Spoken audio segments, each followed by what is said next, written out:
Hey everybody, welcome back. It was a bit longer than I expected. I thought it was going to be a couple of days. It ended up being a number of months.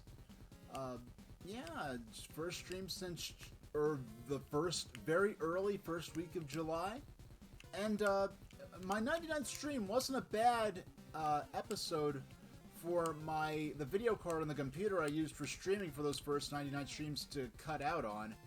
Because now my 100th stream can be my big return with a new computer. Some of my settings aren't quite imported yet.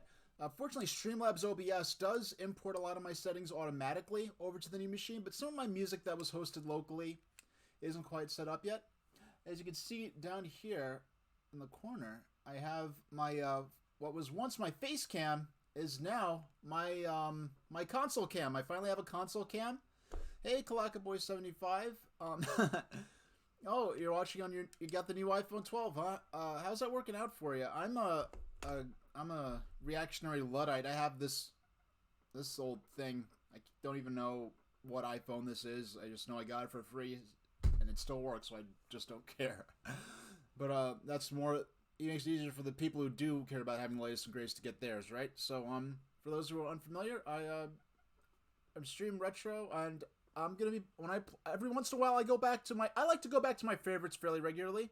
I've got my childhood cartridge of Sonic the Hedgehog on Game Gear that I've been playing since '91, and just to prove that my console cam is live, just pop it right in there and light that baby up. Yeah, my old face cam is now my console cam,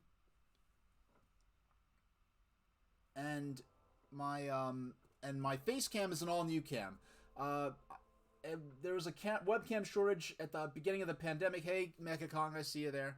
At the beginning of the pandemic, when I was getting all my streaming gear, because I originally kind of started streaming as for something to do during the lockdowns and quarantines.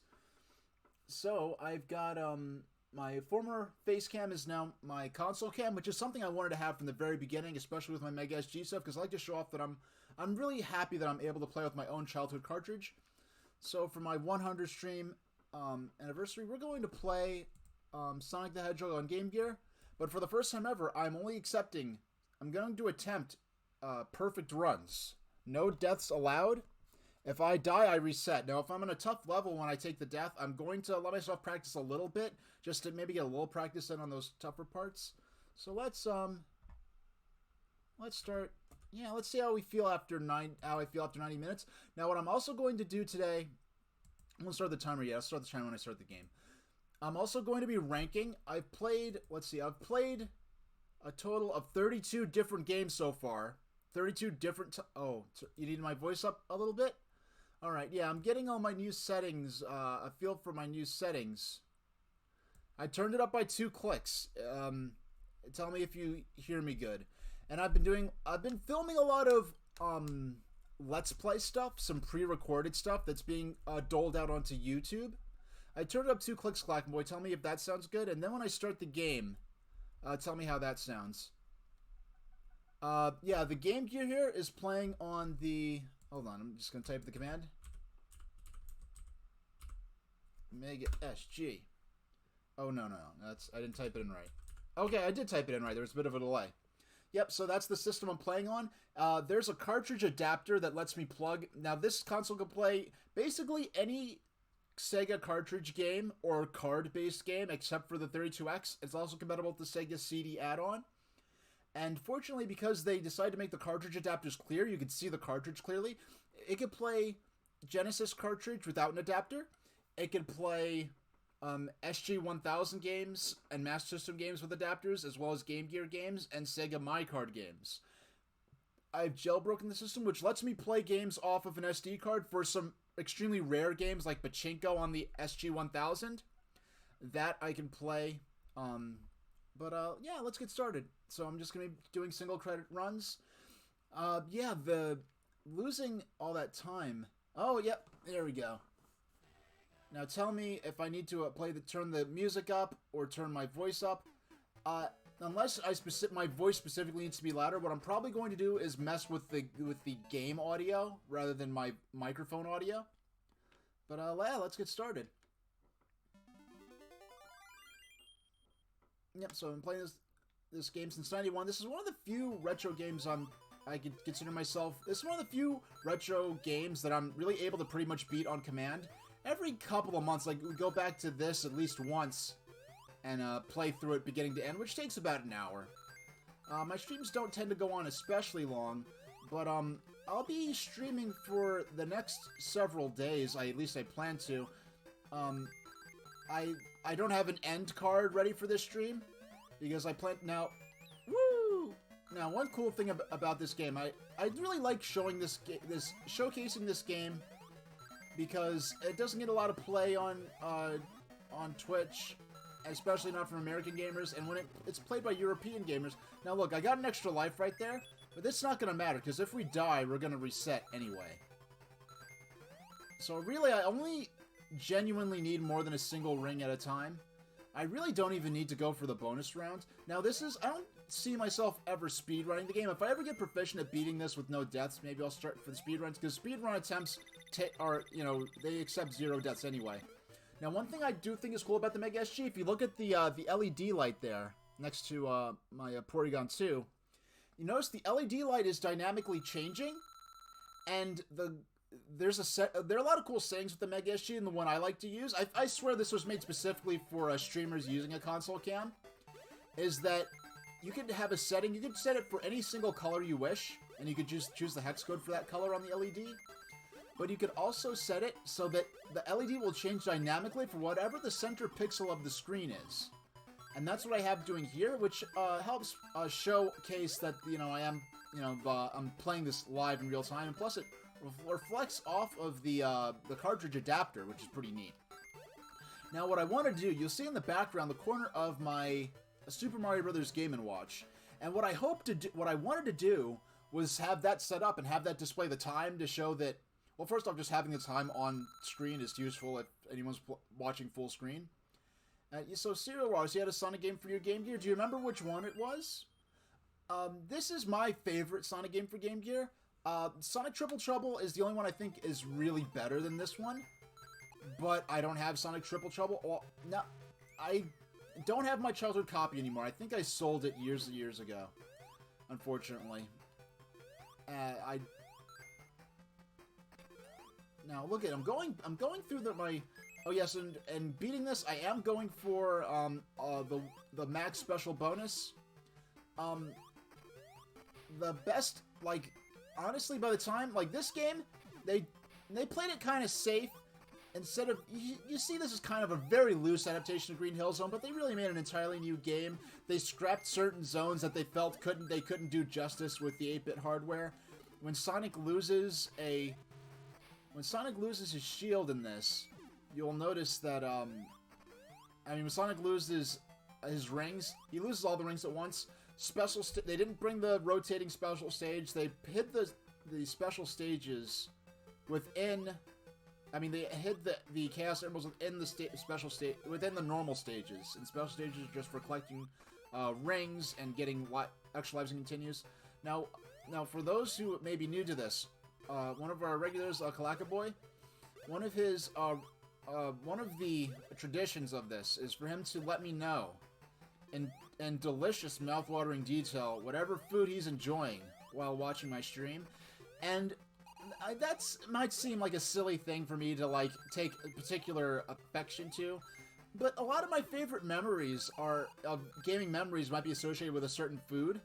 Like, I'm known as more of a Nintendo gamer, so the reason I am playing this for my mom on the stream is that this is the first game that the first game I played on stream, and honestly, it was when the analog Mega SG was announced, and that it would be able to play Game Gear games. Now, Clackaboy, is the chat appearing? Is the chat appearing on? Hold on, I'm just sending a spam message to see. Where is the chat box? We gotta drag that. I'm letting the time tick away on. Now let's see. Gotta have the chat in there so that people watching the VOD can. Oh, what's going on? Where's the chat box?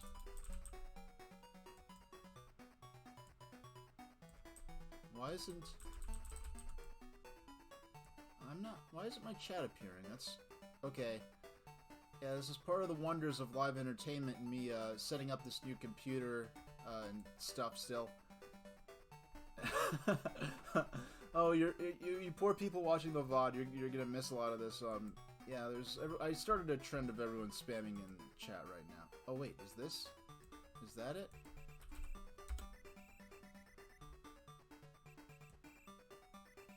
Alright, we're just gonna have to put up with not having chat visible for the stream.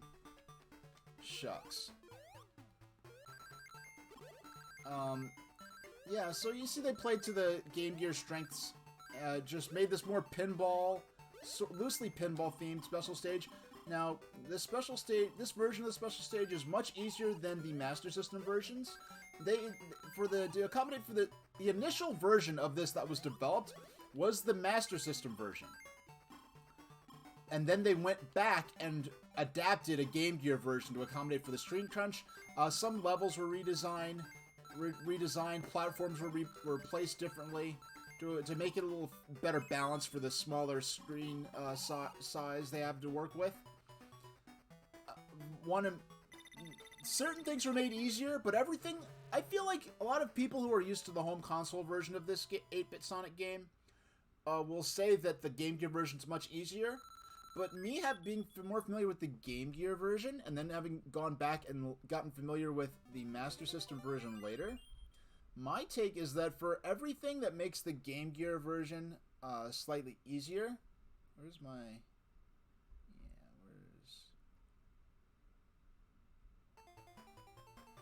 There we go.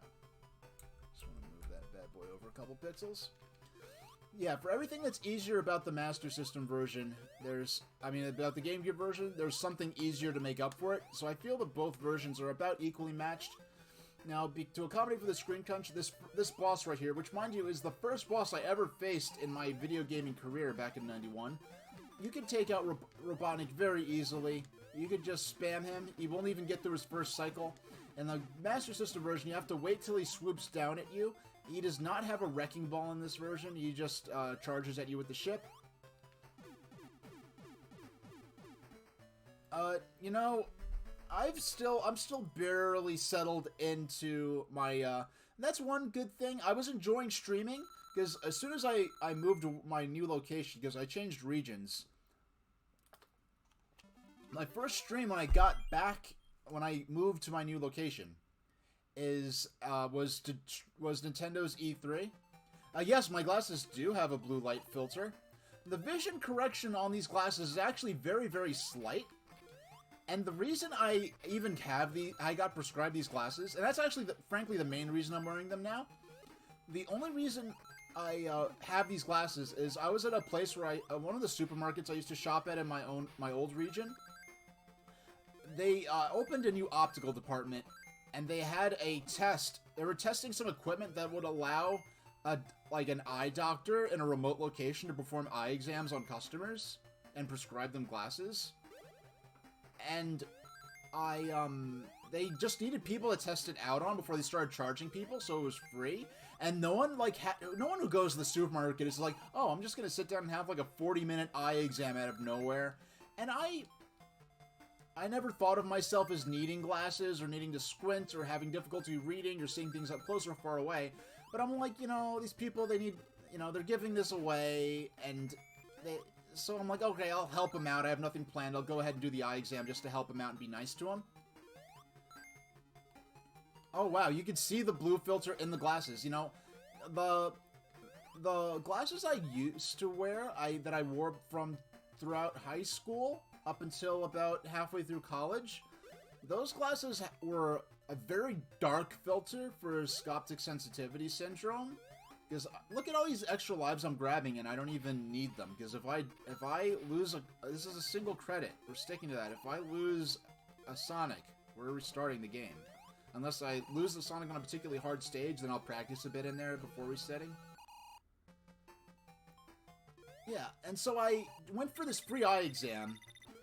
And of course, just like they planned, because it was a new system that they were using to perform these remote eye exams, and so some things went wrong, and they're like, "Oh, I'm so sorry." Like, well, that's why you're doing this for free, because certain things are going on. But they were able to fix everything, and work out the kinks. There was points where they were literally calling tech support, like, oh yes, I'm using the eye exam machine so that the doctor in another state somewhere could log in and perform the exam on this patient, but we can't log in. Can you get us a new password and stuff like that? And so I did the eye exam, and I thought, and so after the remote doctor performs the eye exam, they talk to you like on Skype in the office on a giant TV. It's funny, and she prescribed me these glasses. She's like your vision is very good. Your vision is great, is what she said. But if you wear these, like if you wear these glasses I'm going to prescribe to you, you will have better than 20/20 vision. And you're gonna love the difference. And I'm like, okay, fine. Like, my insurance pays for these glasses, they're free. And I could have the blue light filter put into it for no extra cost. So I got the glasses, and I was like, you know, I would have went years, assuming my vision stayed in the exact state it is, I would have went years without ever thinking or imagining I could benefit from glasses. But now that I have these, it's not like I can't see without them. But like when I put them on, it's like, okay, this is just better. It's not like, yeah, it's just better. Like, that's the only way I can describe it. I could read from afar just fine. I could read far off signs. I could read close-up printed pages and like the screen of my phone. But with these on, it's just better. And honestly, like I was considering getting a blank pair of glasses just for the filters, because I look at screens so much anyway. And there are times where I go a while and I just forget I even have these. Like, oh yeah, I haven't put my glasses on in a while. Let me put them on. I'm like, yeah, that's better. It's one of those things where once I get used to it, I wear them for a while, and then I'll just happen not to wear them one morning, and then I will go out wearing them for a while. You know what I'm thinking about doing? I'm thinking about ordering a pair of goggles that has this prescription built into it. And the reason I need goggles is so that when I use those electric rental scooters, because those things could go pretty fast. Because my new region, I haven't done it yet, but my new region also has those electric rental scooters that you get the app with your phone, and you can just unlock the scooter, and you pay like 10 cents a minute or whatever. And I really could use goggles, genuinely, like when I'm, to get dry eye or I might get sand in my eyes or whatever. And it would be so interesting just rolling around with like goggles around my neck. I'd look like I was trying to be like a Digimon main character wannabe or something, or trying to be a weird like anime wannabe cool guy or something. But like I genuinely could use those glasses. Oh, you know what? Uh-oh. I never started the timer. I guess that means that we'll have to start the 90 minutes from now. Now, of course, if I need to take a break before then, I will. But how about at the end of that 90 minutes, why don't we maybe then do the tier list? I mean, if this run goes perfectly, and I just want to make clear, I have not been practicing at all for this. And yes, for those wondering, that was a Sonic the Hedgehog auto-scroller. Many people... I grew up... Game Gear was my first system. The Mega SG that you see right here, this is actually the first system I ever owned that could natively play Sega Genesis cartridges. I grew up with handheld 8-bit Sega. And so I learned to love Sonic the Hedgehog based on these 8-bit games, which is very uncommon for the West. But yes, Game Gear was in fact my first system. And in fact, what I'm going to do... Super...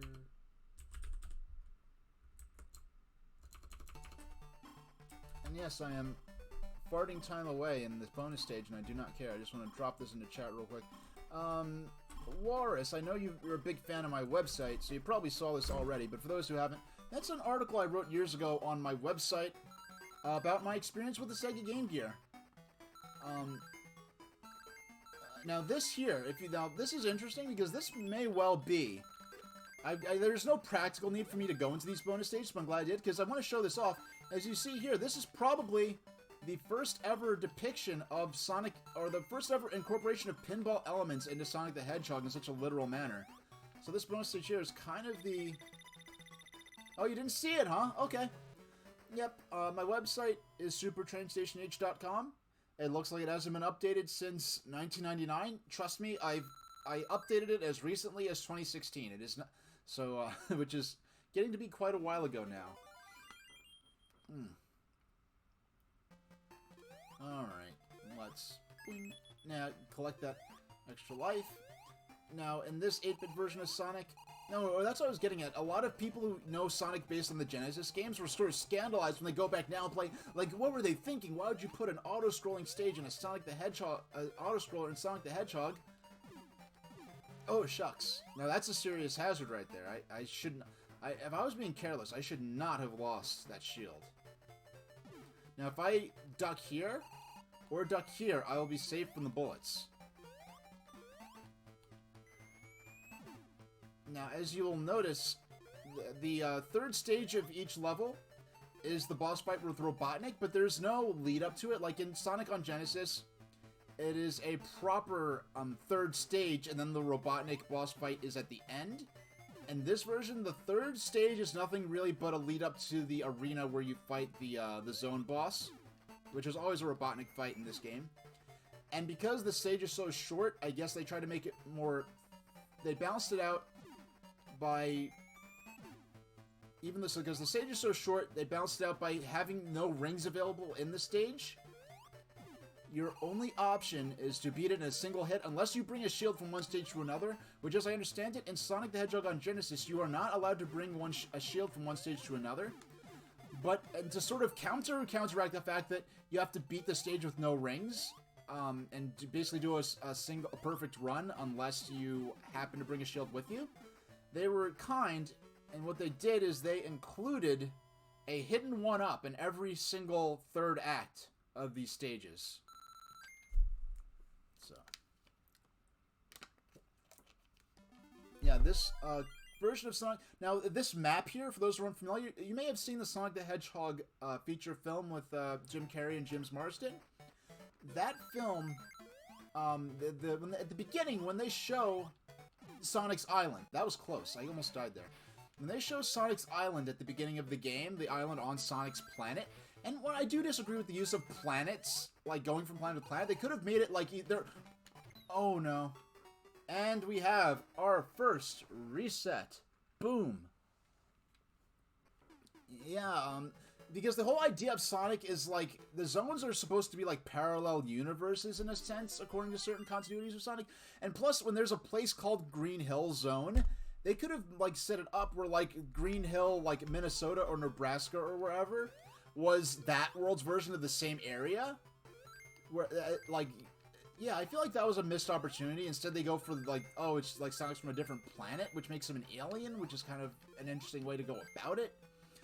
But, yeah, the depiction of Sonic's Island at the beginning of the Sonic movie was based on this relatively obscure 8-bit version of Sonic, because the map of Sonic's world in this is the first ever in-game depiction of the setting of Sonic the Hedgehog.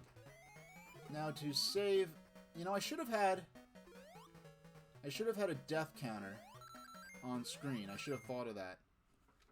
Let's see. We'll, I'm having some weird problems with Streamlabs OBS in here, because sometimes, like, if I go to edit something, it'll be really slow before I'm able to. Okay. Properties. No deaths allowed.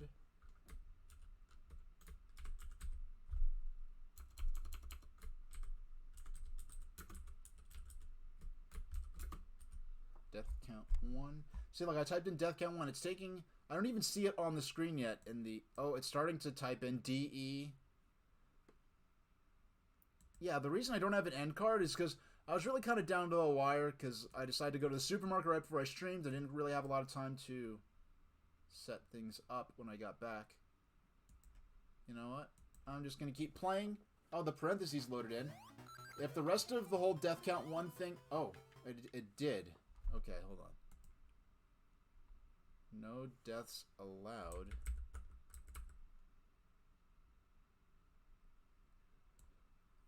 This is so weird. I'm seeing it. Oh, I should not. Okay, wait. No deaths allowed. You know, and I really did not. Okay. Deaths allowed. I'm just gonna put in an enter there. I'm gonna keep playing and see how it behaves. Oh, death counted. Almost the whole word is loaded in now. I don't know. It's just the computer I was using for this. If the video card did not die on that computer, I could have kept using that machine for the rest of my streaming career. I would have been happy with it. Even though it was just a refurbished office PC with bad specs, it did everything I needed it to do perfectly. Because it's not like I was playing... Okay, finally! Finally it loaded in the entire sentence that I intended to write. Well, let's keep it at 1. Hopefully it doesn't go up any higher. Actually, I need to scroll that up a bit so it's not obstructing the ticker. There we go. Yeah, so for the console cam, what I wanted to do is have the Game & Watch display the time to show that, you know, oh, that's, you know, in real time or whatever, to have some, a dynamic element other than the dynamic LED that you see on the console. But unfortunately, the Game & Watch Super Mario Bros. Version, the clock screen automatically turns off after about 5 minutes. And so I thought, okay, I'll just leave it plugged in and then the screen will stay on the clock. And that doesn't work. So you can't even just sit it there and just have it displayed as a clock. So, that's unfortunate. Yeah, and I think an actual Game & Watch would have let it stay on the time. But the thing about a Game & Watch is, a real Game & Watch, is that it's, oh my goodness. I did not want to lose that shield so early. And we got 50 rings, which we did not really need. In fact, I may, if there's an enemy down here, I might take a death on purpose just to, yeah, I'm gonna take, just to save time, I lost my rings on purpose. And because I know in Act 3, now is my favorite part of the year. Do I plan to do a special Halloween stream watching It's the Great Pumpkin Charlie Brown?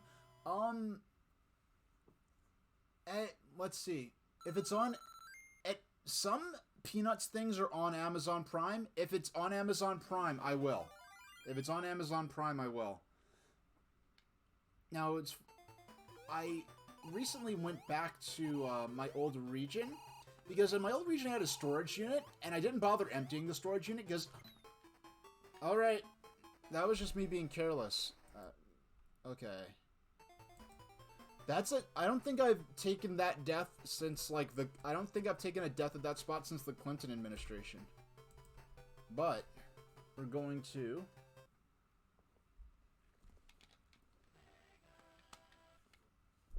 Alright, I'm gonna... Alright, let's go. And the best thing is, if I don't achieve this today, I'm just gonna have an excuse to come back to it later. I'm probably going to... I plan to stream the next day and the couple of days after. I normally like to have... my if you look on my info page, I normally tend to have my schedules really laid out in advance. Now the funny thing that happened is, for the first time ever, and going into July, I was like, you know what? I'm going to schedule out and announce my streams for the entire month of July at the same time. So everyone will know all month long what to expect. And that's right. And then the very first stream of that set is when my video card died on my other PC. Now the PC still works. It's just that, and I use the VGA. I can use the VGA out to still use that computer. I don't care if it's using VGA out. I don't know the difference. I don't play hardcore games on it. I don't need the video card for graphics or to have HDMI out. The reason I need that video card is because the video card is what actually encodes the stream. So I could have recorded Let's Plays with my...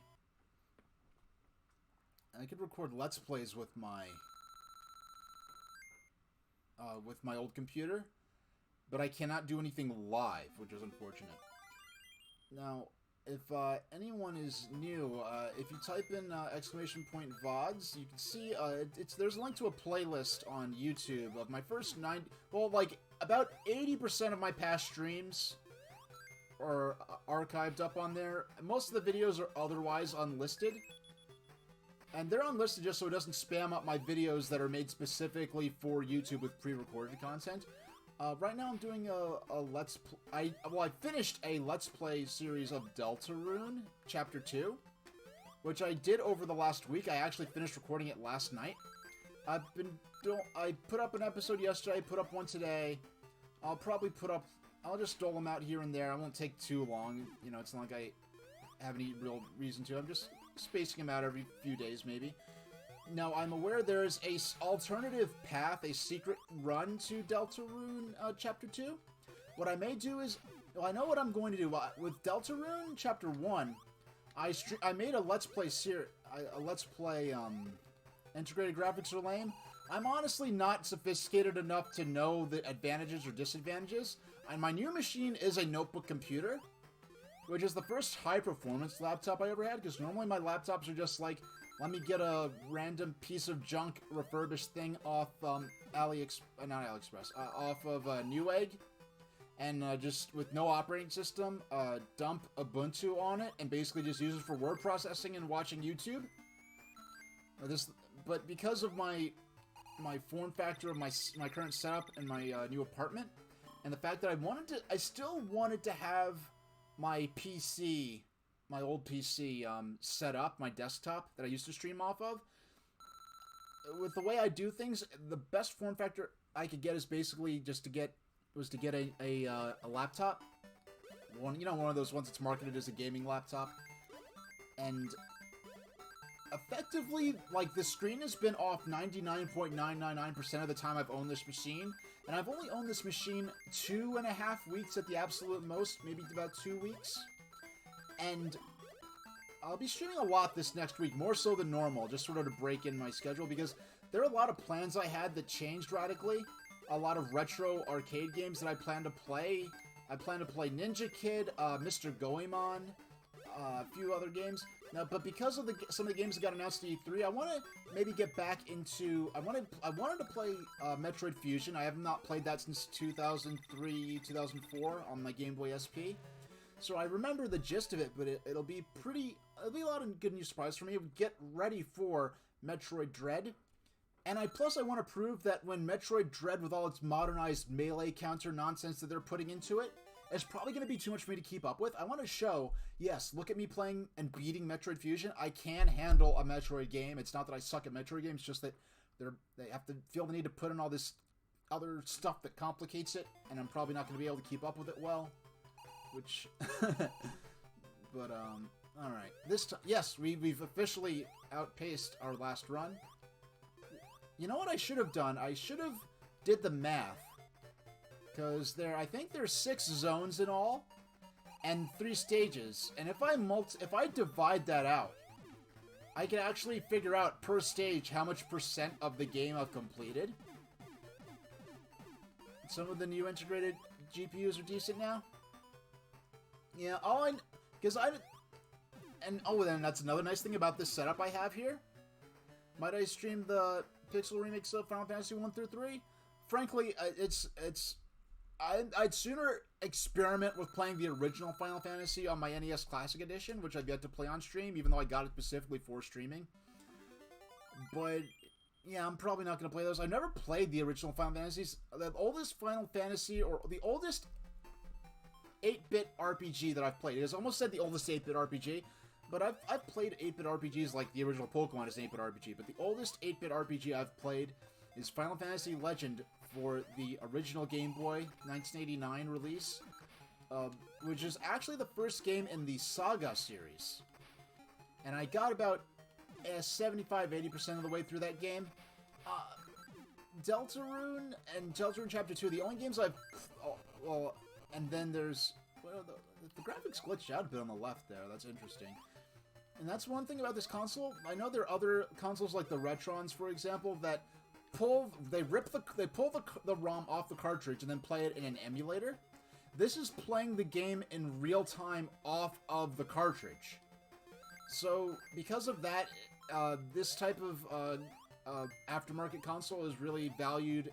I don't even need the checkpoint, because if I die, I'm going to restart the game. But this type of retro console is valued for its extreme accuracy to how the original hardware would behave.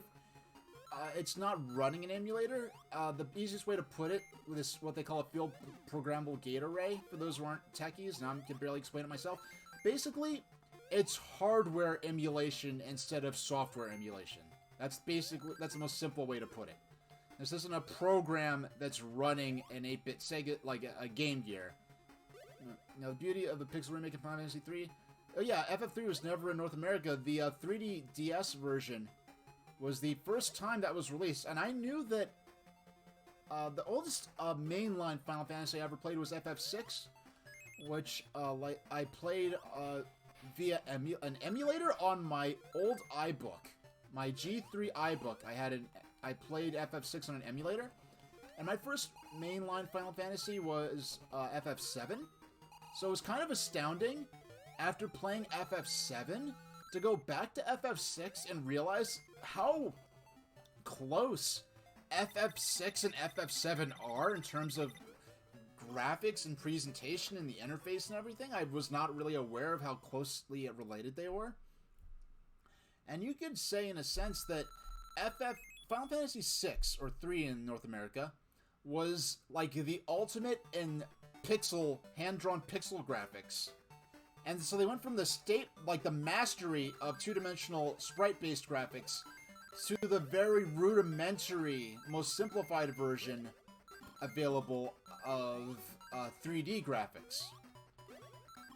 So even though like the 3D techniques were more advanced than the 2D ones, you could say like the sprite-based graphics kind of aged better in a sense, or look more appealing now. Because one was at the top of its art form, and the other was sort of pioneering its art form. Now, there was no reason. I'm actually, for the sake of, if I was thinking, I actually would have lost my rings before I even went to the special stage. For the sake of saving time, because we are probably going to lose quite a few runs in this game. We're going to lose a lot of runs in this stream. We're just going to keep on moving on. And, now, I keep saying the funny thing is, I really do want to work on those vocal tics. I mean, everyone has them. They're part of spoken language in general. Even different forms of sign language have those tics. But what I want to do is have I forgot what I was going to say. My vocal tic distracted me. I started talking about vocal tics. And then, yeah, so because Mario Party Superstars is coming out on Switch, and Metroid Dread is coming out on Switch. Basically, one at the very end of October, one at the very beginning of November.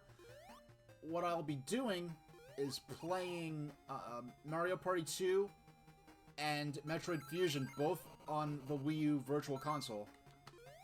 You know, just to play for some of those older games. But, yeah, I was not aware of...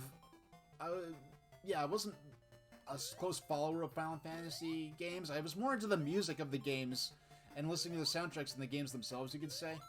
But I was aware from the history-wise, just the fact that at E3 2006, I think it was, that Nintendo confirmed that the 3D DS remake of FF6 was going to be coming... was being localized for North American release. That it was a big boon for Final Fantasy fans, because there was never a version of 3 made available for Western audiences before. Now, I didn't even need to go for that monitor, that extra life. I just got that. And one thing I was doing lately that is looking at some of my older streams, and I only did a couple of magazine. Actually, I think I only did one real magazine stream where I look at PDFs of magazines. We look old game magazines. We look through them together. But those were cool. That was really fun to do. I might go ahead and do some more of those in the future. But starting in late October, early November, we're going to see a lot of more current generation gaming content from me. Because I've typically stuck it to retro, and even among retro, I tend to go back to my favorites relatively often compared to a lot of streamers. Because a lot of streamers will be like, okay, I played that game, and they'll never go back to it even if they liked it. Me, I play Sonic. I at least go back to Sonic every couple of months. For a while, I was going for high score runs of versus pinball. I was in the top 100 for a while, and I was doing grinds where I played for hours. I was basically a pinball, NES pinball, well actually specifically the arcade version, because that's the one with the online leaderboards in it. Now once again, I was not quite paying attention, and just playing as I normally would play, which is for maximum lives. Now, the first time I ever beat this game, it was live on stream, even though I've been playing it my whole life. I never beat it until I beat it on stream. My third or fourth stream, I think I beat it, and which was a huge triumph. But I never, I would still play, and for those early games I was playing on stream, where I really needed to learn those last couple of zones, and those last few stages, the final boss fight in particular, I was going through a lot of lives and continues, so I'd go through the special stage in particular, trying to collect as many continues and extra lives as I could. And I still play like that, even though I don't even need my continues when I have a good game anymore. And even in on an average game, I might only take 2 or 3 deaths, and they're often something really there was at least one game where the only death I had was something really silly. That was just me, like, being a klutz or something like that.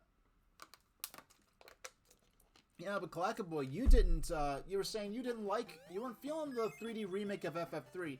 Because, yeah, you could bring over the battle system and the storyline and the, whatever job or skill or magic systems that game may have had. But the spirit of the game, when they completely changed the presentation like that, it's going to be very different. I was watching Pete play through, I think, the Pixel remake of FF4. I'm doling out episodes of Deltarune Chapter 2 to YouTube. What I'm eventually going to do is, I know about a little more than actually, it was about 7 months ago, I took all 5 one-hour episodes of my Deltarune Chapter 1 fresh playthrough, and I stitched them together and because I hurt my wrist one week playing Paper Mario. Oh my gosh. Oh my god. That was a 1 okay, that sucks so much. I accidentally triggered the reset button combination. I got knocked off my pattern and accidentally hit the reset button, the reset combination. Because it's a really complicated series of buttons I have to press to bring up the console menu. And I accidentally restarted the game by doing that. So I'm not counting that as a death, because that wasn't due to lack of skill. That was just, like, if that was on a Game Gear and I didn't put in those same inputs, I would have still been playing. Now, this is the first, like, reset, and I actually lost a few runs early on. Yeah, the Pixel remasters... Wait, those are still only on console? They're not on Switch yet? I mean, normally if something's on mobile, these days they just dump it on... They press the dump to Switch button just as sort of a formality. But yeah, I keep forgetting that those are only on, tablets and smartphones right now, aren't they? Yeah, I was watching Pete play through some of those. Mobile and Steam, okay. Yeah, the next... Yeah, what I'm going to do probably... Yeah, I hurt my wrist playing, spamming action commands in Paper Mario during one of the last sections of playing Paper Mario. So what I will do is actually, I'm going to lose my rings on purpose. I only need a couple rings. There we go. Yeah, I never really need... Because you can't collect rings that you drop, so you really only ever need more... You don't need more than one at a time. It's not like collecting more rings will increase your chance of being able to collect more if you do take damage from an enemy. Yeah, so I did a sort of a broadcast, like a watch party of my Let's Play, my blind Let's Play of I keep saying Chapter Rune, Deltarune Chapter 1, and I'm probably gonna, for those who don't keep up on YouTube, I'm probably gonna do the same thing for Deltarune Chapter 2, sometime soon, within the next couple of weeks maybe.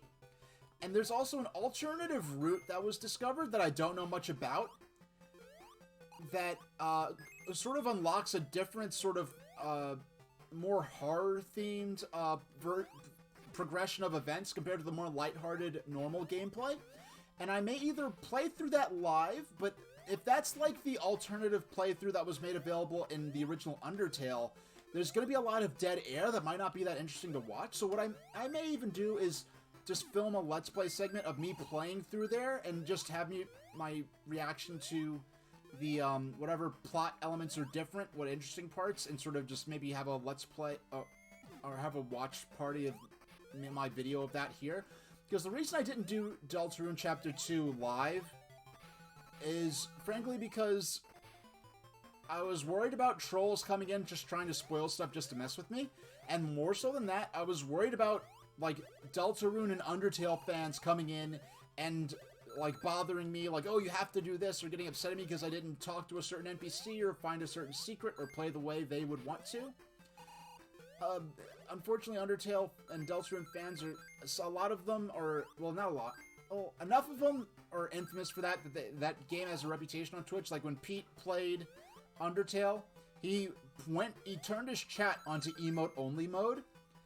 Then when Kyle TX500 played Undertale, he enjoyed the game, but the experience of streaming it was so bad due to like Undertale fans Undertale fans are known for specifically, the thing about the way those games work is it's most interesting to watch people's playthrough of it when the person playing knows nothing about the game or what's going to happen. But at the same time, they want them to experience certain things, because some of the things that are the most interesting things to see people will react to, you only get to encounter if you do relatively specific things that are very easy to miss.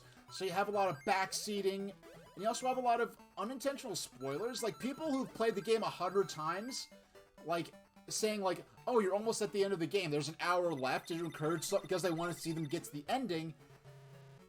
And then, if you ever stream Undertale, you'll put it on 24-hour only mode.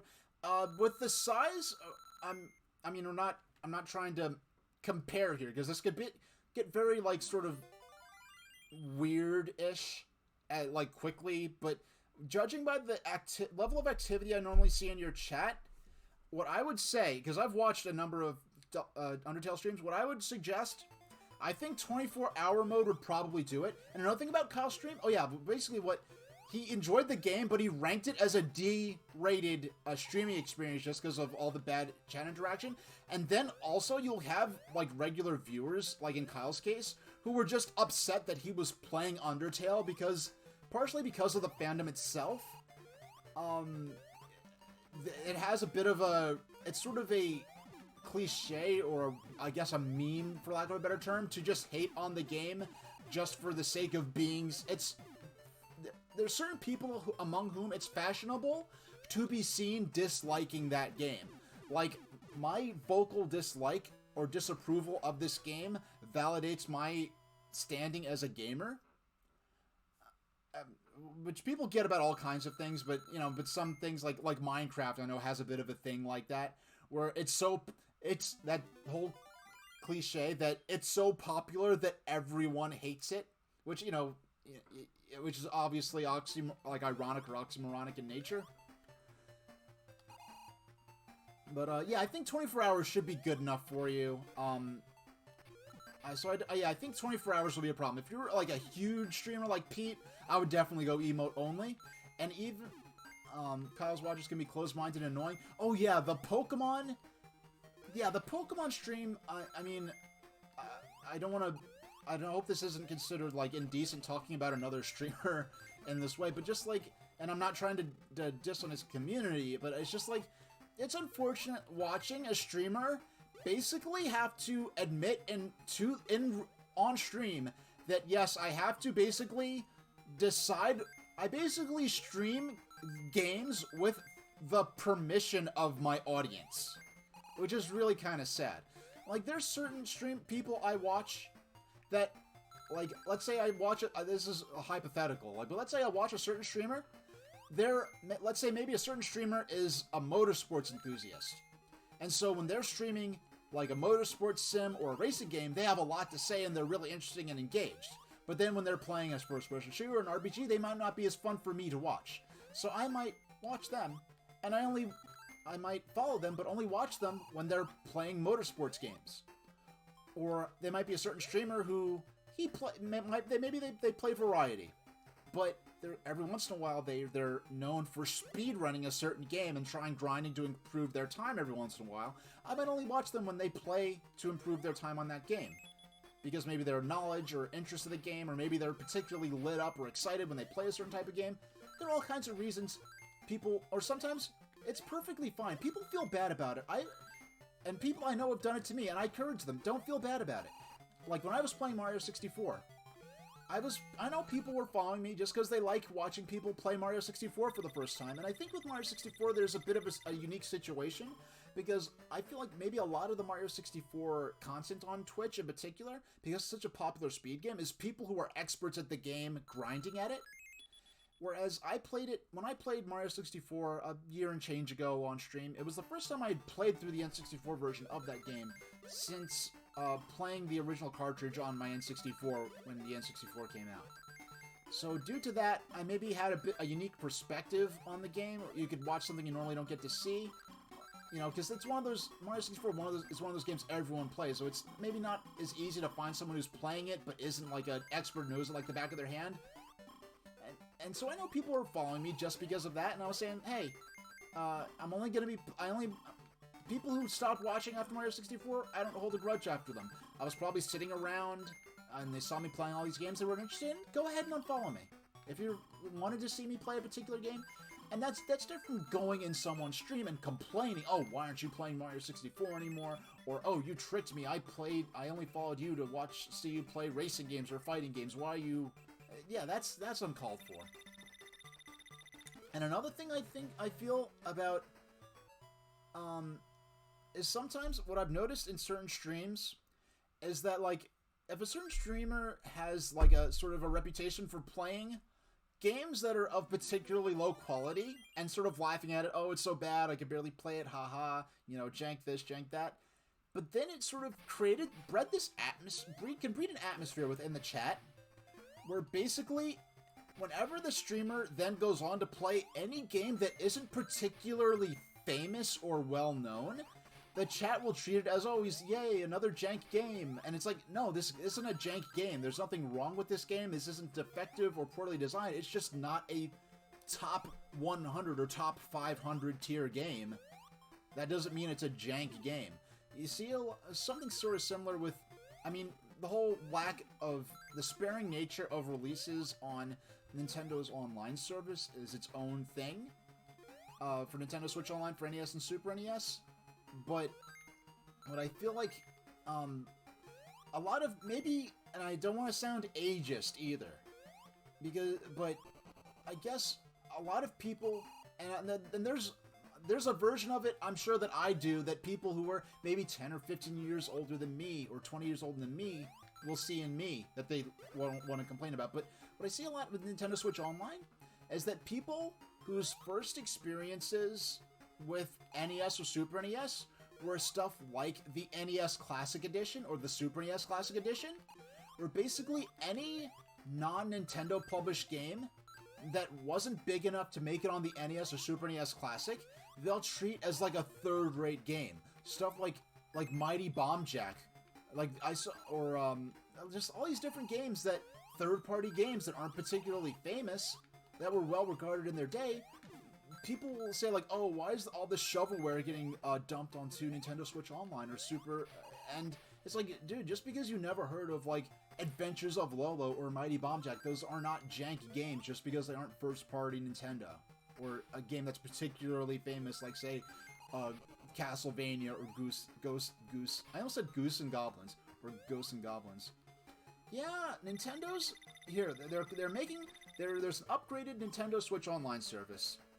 And it's going to have, they're going to offer, as they did with NES and Super NES, a wireless Nintendo 64 reproduction controller. It's going to be USB or wireless and sold at retailers.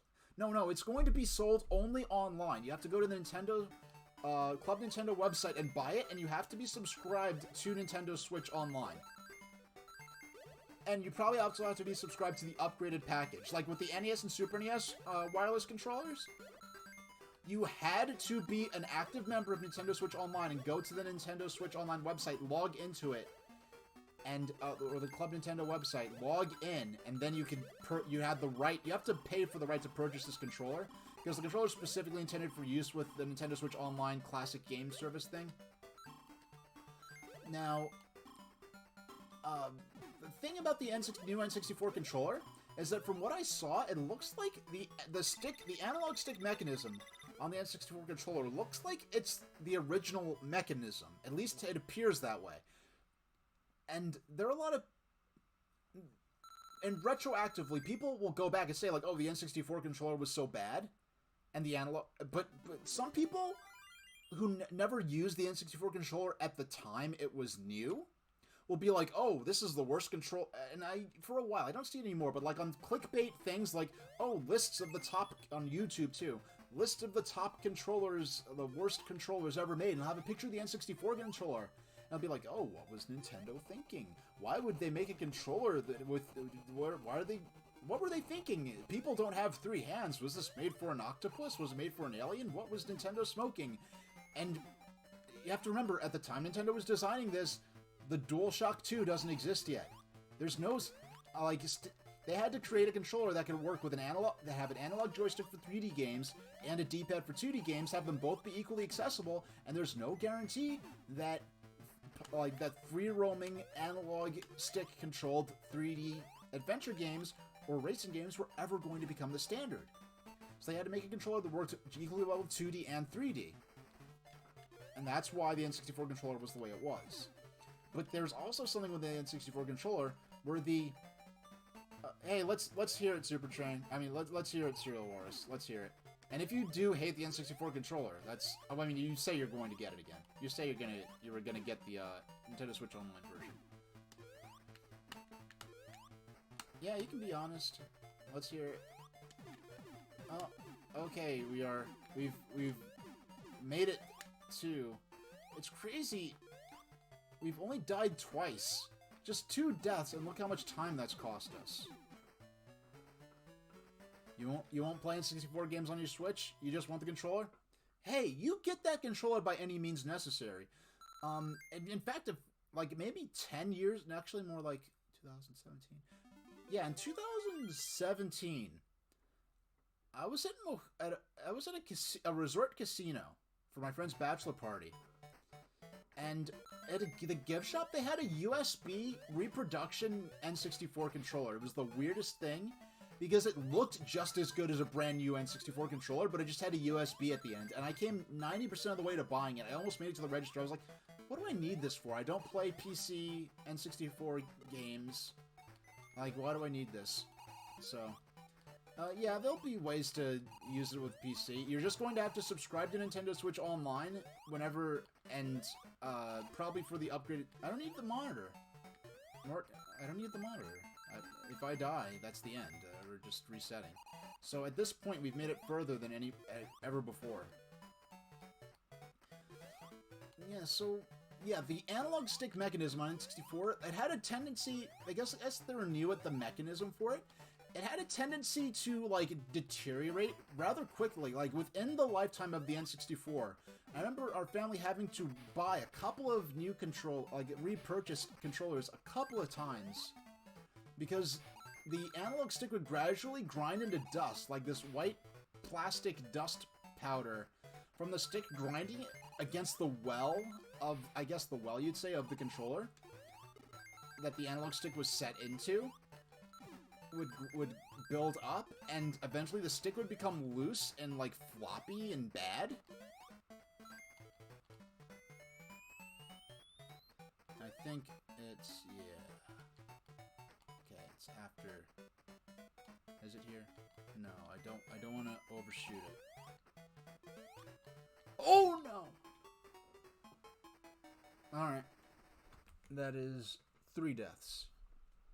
And I just want, for full disclosure, particularly because now it's funny, at the time I came up with this idea for a challenge, this was probably a much better idea, because I'd play Sonic maybe once or twice a month, maybe, say, once, yeah, like a couple of times a month on Switch.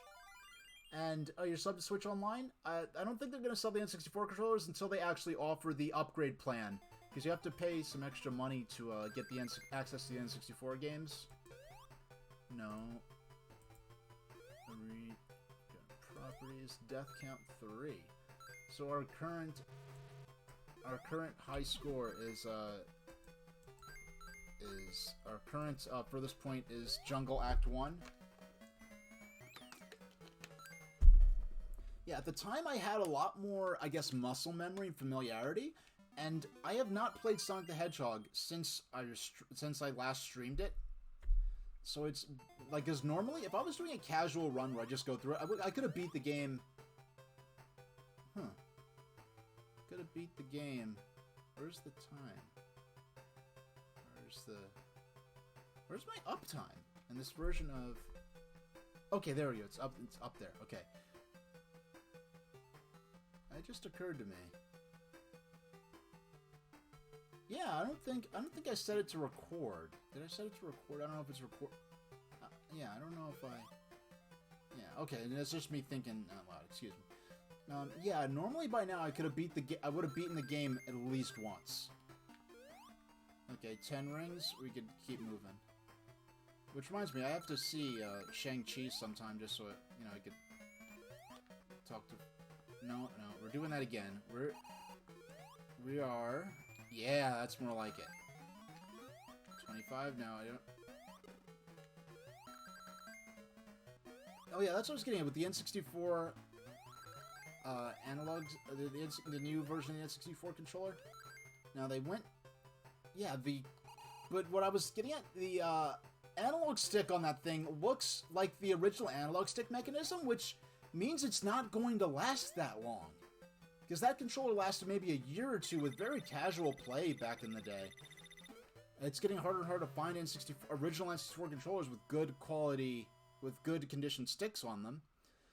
And what confused me is that Nintendo made an improved version of the N64 analog stick. And what they did was they basically made an N64 controller, but they used the analog stick mechanism that was used on the GameCube, but just on an N64 controller. And what they did was these improved analog stick N64 pads were only... Oh man, I didn't get the shield. Doggone. There's a shield. This stage is not particularly hazardous, and there's a shield very early on in Bridge Zone Act 1, so I'm not worried. And this first Robotnik is a joke, so... Or actually, it's not such a big deal, I just have to not be careless, which is true all the time anyway.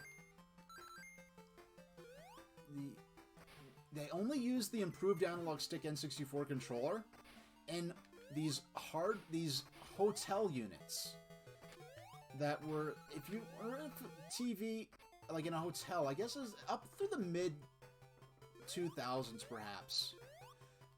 Certain hotel rooms would have these hardwired controllers. PlayStation had these too. I remember in like '98 being in a hotel room and they had a PlayStation 1 with like the original pre-DualShock, like no analog, like the non-analog PS1 controller that was hardwired to the TV, and you basically had to call room service to access a server for a limited period of time, and it would be charged to your final hotel bill. And that's, they had something like that for N64, and that was the only way they rolled out those improved analog stick N64's controller. You rented F-Zero on one of the hotel N64s. So, did you notice that analog stick improvement at the time? And the funny thing is, that analog stick, that controller, I had photos of it, but I lost the photos because they're on my computer that I had to send to repairs, and they had to erase the hard drive. And that's when I learned about keeping backups. Very many precious photos sadly lost. But yes, no, you could tell they were not stock N64 controllers, but I believe, what did N64 have? Like NES was NES-001, Super NES was SNES-001, GameCube was DOL-001 for Dolphin, and N64, if I remember correctly, was NUS-001. Yeah, it had to be like an NUS part number, because anything related to NES would have NES-001 or 002, 003, and each was one was the controller, one was the power cord, one was for the NES Advantage, and all Nintendo hardware, even Amiibo. I have an Amiibo right here. Amiibo are listed as, yeah, I don't know if you can see that there. Actually, it's going to be inverted. Yeah, it's going to be inverted. Because I inverted my camera controls because my monitor that I'm playing the game on is directly in front of me, and then to my left is the monitor with my broadcast software on it. So to make in certain games, like when I look at my broadcast software, I want it to look like I'm looking towards the game, so that's why I inverted my camera. Because it would be distracting me, because if I looked like, if I didn't invert it, if I left it normal, every time I look at my monitor with my broadcast software on, it would look like this. And I would find that I find that distracting just looking at it, and I'm the one that's actually, you know, in front of the camera. You don't recall the joystick? When you dig into that memory bank? Yeah, but it had a GameCube style control analog stick on it. And it had it was an official N64 controller. It had a Nintendo 64 like NUS-XXX series model number. So let's okay. Oh, by the way, if those I finally got to see. I'm sorry I didn't get to see it live, but Gunstar Heroes finally played. Here's the box I was talking about. Here's the shield. Oh, doggone, but shucks. Okay, yeah, the shield, which I immediately lost. But Gunstar Heroes recently got to playing Mario 64. Yeah, no, that's probably actually... And I didn't think about that specifically. What I imagined was just that came along later, and they just applied their better analog stick making process to the newer controller. But yeah, come to think of it, yeah, it was probably an adaptation, a change they made specifically to improve durability. Man, this could cost me this run, not getting that joystick. I mean, not getting that joystick. Not getting that shield at the spot where I normally would get it at.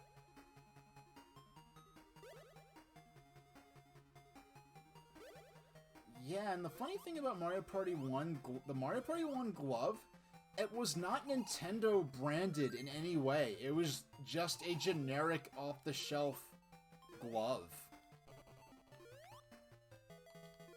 And it's a shame that because of that, they will never re-release in any way, shape, or form the original Mario Party. You'd have to fundamentally rework and reprogram the games that use the analog stick. But yeah, I'm looking forward to playing Mario Party Superstars and Metroid Dread.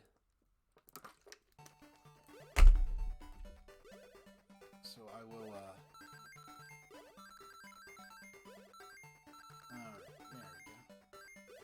I meant to, you know, I even specifically said that I was going to deliberately take a hit so that I could avoid wasting time with this special stage.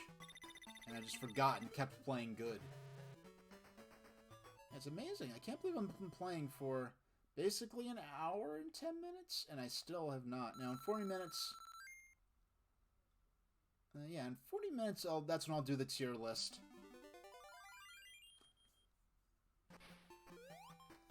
Yeah, in 40 minutes I'll do the tier list. Because I think I only actually did like 3 streams after I moved.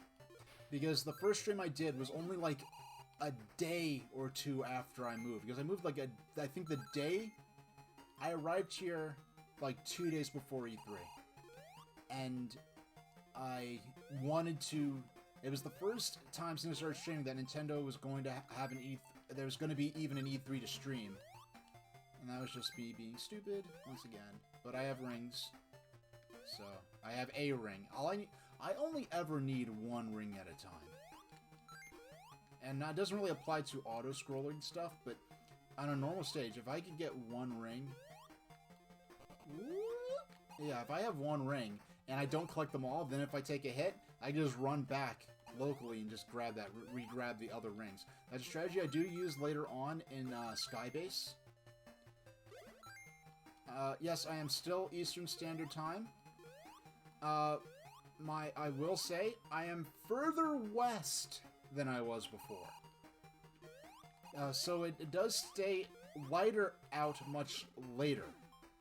But I'm further west, but not west enough that I'm changing over time zones. So I have, like, the physical, geographical effect of the time changing as you head further west, but not in terms of the local timekeeping customs. So it's kind of interesting. Especially around now when the weather's changing a bit. Yeah, so I did the Nintendo E3 stream. Then I think I stopped streaming for like a week or two.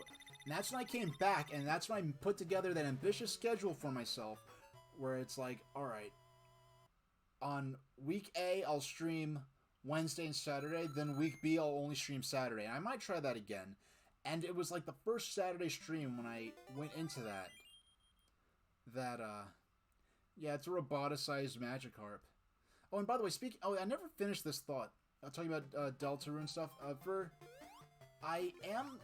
I'm going to edit together all my Deltarune Let's Play stuff into a single thing, and we'll just watch it on Twitch. If you look at in my VODs on YouTube, if you type an exclamation point VODs there, it's in one of those streams. I think I might have actually said, like, yeah, I did that as a way I could have a stream, because I already scheduled a stream there. In fact, that week probably would have been the week I beat Paper Mario. What's going on here? Yeah, I want to call about my car's extended warranty.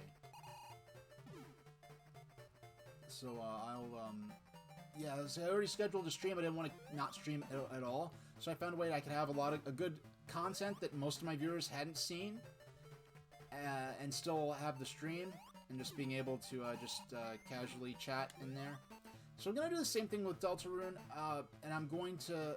Maybe I'll do a separate stream, because I think if I edit down the alternative path that you could do on Deltarune... The one and only Super Train Station H. Are you really that excited? My goodness.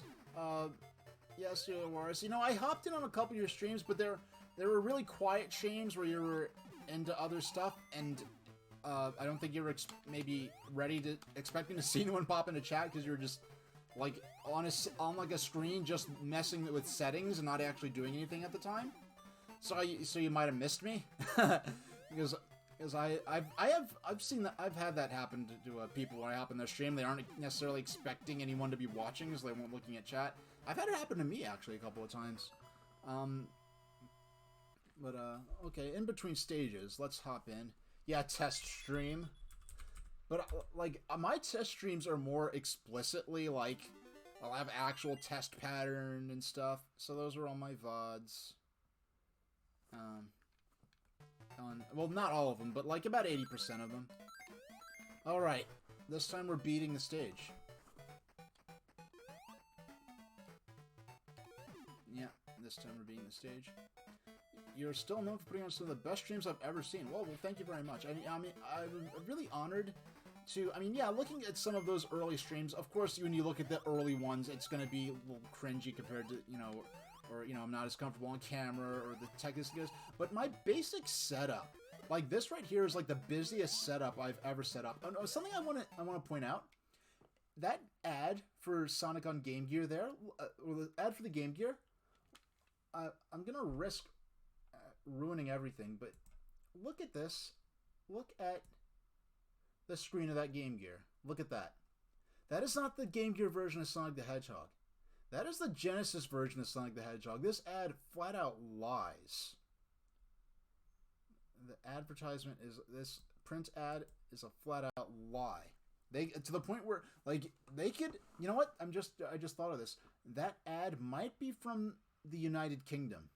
Because in the UK, at least at the time, computer games were able to get away with a lot more explicit misinformation in terms of what the actual game would look like.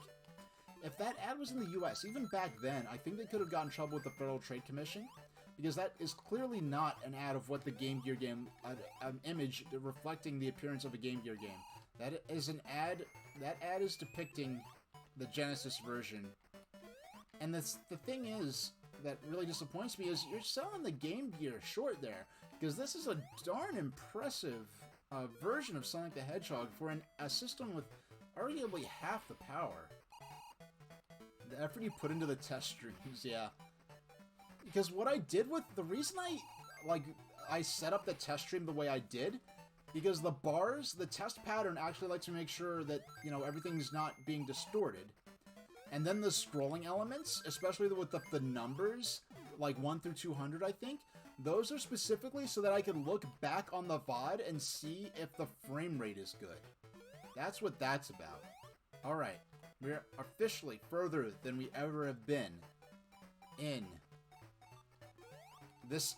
Okay, we made it, Because it's not just enough to get 100%. We gotta get, to get a single credit run. We're doing single credit and 100%. I don't think I added the tag for 100%, but we're doing it. Because this ending, in terms of the themes and the emotional fabric of Sonic the Hedgehog, this game is genuinely better than the Genesis version for the 100% ending. And if you have never seen this version, and another reason I like to showcase this game a lot is because Phozon, who's here on Twitch, Phozonn, I believe is how you spell his name, is one of he speedruns a lot of 8-bit Sonic, and sometimes when he posts his runs on YouTube, and what I'll see is people saying, "Wow, I never saw this weird bootleg version of Sonic the Hedgehog before." They're like, and I have to explain, no, this isn't official. This is the official 8-bit version of Sonic. This isn't like a counterfeit cartridge or a fan-made demake of like, oh, what would Sonic be like if it was on the Master System? No, they actually made Sonic for Master System, even though the franchise was intended specifically to sort of push the Genesis. Now, the funny thing about this is that if you play different, like on like the Sonic Adventure 2, Sonic Gems Collection, different Sonic compilations over the years, in like in the 2000s, would have some 8-bit Sonic games on there, like this game in particular. But it would always... Oh, by the way, we've officially made it further than ever before. Now, in the Master System version, this stage had what is often called ratchet scrolling or wretched scrolling. That nonsense like Contra or Kid Icarus, you know what I'm talking about, where once a platform leaves the screen, it no longer exists within the universe of the game. So I jump, the grass left the screen, so if I fell there, that would count as me falling into a bottomless pit. So what within the world of Sonic the Hedgehog actually killed Sonic there? It makes no sense. And I guess they decided that it wasn't really fair with the small screen size to have that type of fall hazard. So they removed it and were merciful and let you actually scroll. Oh, come on, I just want to... That's not... I don't think that's my normal path anyway. Okay. And I think there might be a... Okay. So if I were to fall... Oh my gosh. As long as I don't actually... Oh my gosh. Why? Okay. Alright, for some reason I just didn't see... I should know this like the back of my hand. I'm making dumb mistakes because I'm being overly cautious. No point. I wish that was a ring box. I'd grab it. I need to collect a ring. More than anything, I need to collect a ring right now. Yes. There we go. We are safe. We are safe. Whew. We are safe. Yeah, so if those of you who are unfamiliar with this version of Sonic the Hedgehog and its ending, which is very different from the Genesis version, much better and much more fitting in line with the themes of Sonic the Hedgehog, those themes being, I guess, conservation versus, progress, like, technology, I have this phrase I used. I forgot what it was, but just like the conservation of forest versus like the progress, like industrialism versus conservationism, and like, you know, animals versus robots, forests versus cities and factories, like forests versus factories, and modern cities versus ancient ruins, where nature's taking it back. And with those themes of Sonic the Hedgehog in mind, I think the ending of this one is much better than the ending you get for... And now, if those of you who are unfamiliar, this in the third act of these levels. By the way, this is a new. Okay, this is the first serious potential in a normal run. This is the first legitimate death. Any death I take before this is really just me being careless or unlucky. This is the first time where I need to if I could actually my first real gauntlet. If I was playing like I typically would play. Now I've been out of practice for a few months, which is so that adds. I think honestly only just adds the further. Enhances the entertainment value. But the third act in this version is just a lead up to the Robotnik boss fight. So there are no rings to counteract with how short the stages are. But to sort of make up for that yet again is the fact that in this version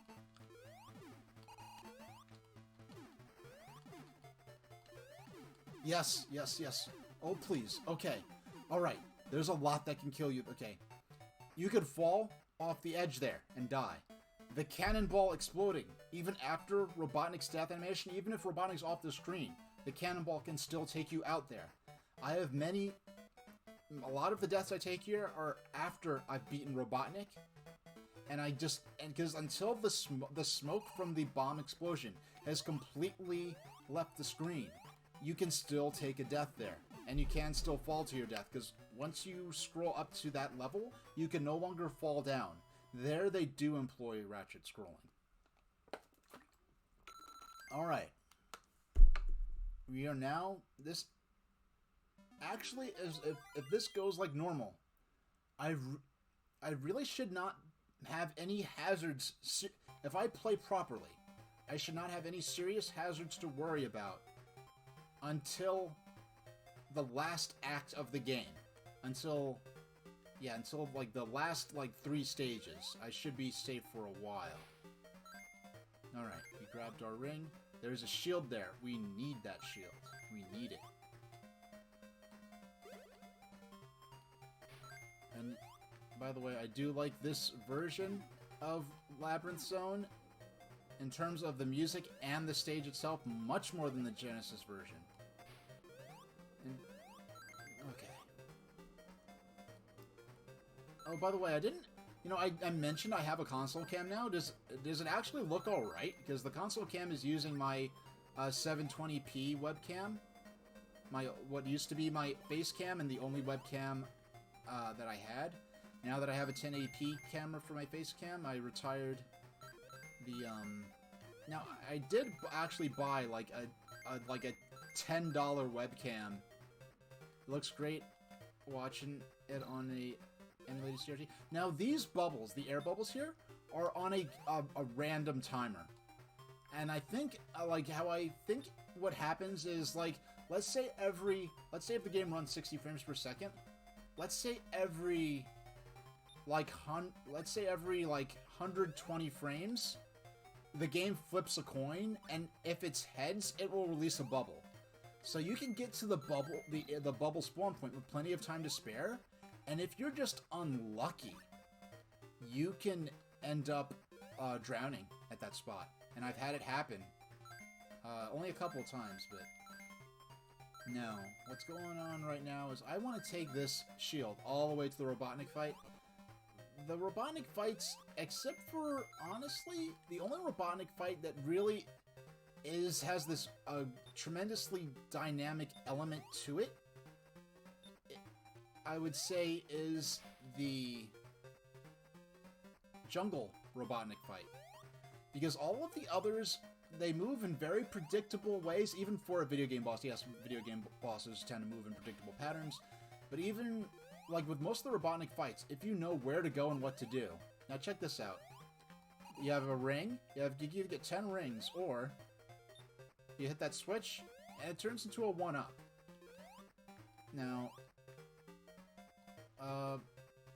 yeah, I'll get the 1-up, even though I don't need it, because, once again, single credit. And notice the pillars actually have 4... This one, Sonic's... That pillar's in the foreground, so Sonic moves behind it. The one in the background he moves in front of. Just little details like that. Looks good to me. Yeah, I really wanted to have a console cam from the very beginning, so I'm glad I'm finally able to have it. I'm probably only going to do it with the Mega SG, like, frankly, because it's just tough to work the console cam into the way I do my layouts, and this is the busiest layout I've got right here. My layouts tend to be fairly simple. I think they're really efficient. I like to have my ticker, I like to have my box art. It's hard in this particular layout because I've got the Game Gear frame going there. It's easy to fit it in the corner. And plus, honestly, with the Mega SG games, I like to always have my console visible. But with, oh man, I flat out, I just phase through those spikes, and there's no reason for me to really go for them. No practical reason, because I don't need rings or whatever else is over there. I normally go for it, but not this time. I already have 6 rings. I'm just trying to stay above water for every frame I can. So I just have that much more wiggle room to work with in case something stupid happens. And I end up taking longer than I planned. Oh no, that was me being impatient. That was just silly. But I think, actually, I do think there's another shield rather soon. Is this... Come on, please be... No, it's an extra life. I wish that was a shield. Really, nothing matters to me except for if I have 0 rings, I want to hit a 10 ring box. And I want to... No. Yeah, I want to hit a 10... And I want the coins if I have... I mean, the rings. If I have no rings, I want to hit a 10 ring box. And... Really, what I'm interested in, can you see the dynamic LED light on the power thing good? Because I can sort of see it and figure out what's going on. But it's also true that, now, if I'm careless here, oh my gosh. Now, this game has a very generous 0 in terms of your last second you can collect air. So this is actually a lot of time. 1, 2, 3... Whoa, that was interesting. The game... I don't know if that was my broadcast software or what, but... Okay, there we go. Now I have to lure this guy to launch the... Or there's an Orbinaut up here. No, that's somewhere else.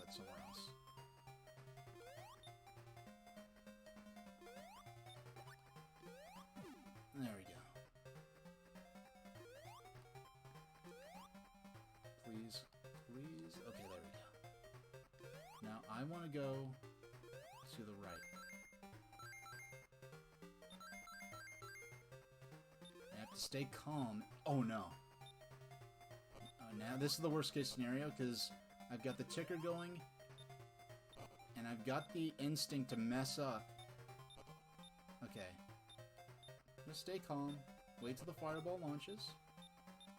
Why is it taking so... Okay, there we go. We're good. We're good now. There are no more hazards. The hazards are over for the stage. Now, in the Master System version, there's a cool... It's not quite a puzzle, but there's a cool challenge. You have to figure out where that Chaos Emerald there is in... It's in a bed of spikes. And you have to go to this left passage, get an invincibility, the invincibility box, run back over and use the invincibility box to phase through the spikes and collect the emerald. In this version, they just have the Chaos Emerald sitting there. And poor Gunstar, when he played this, he was trying to search all over the map.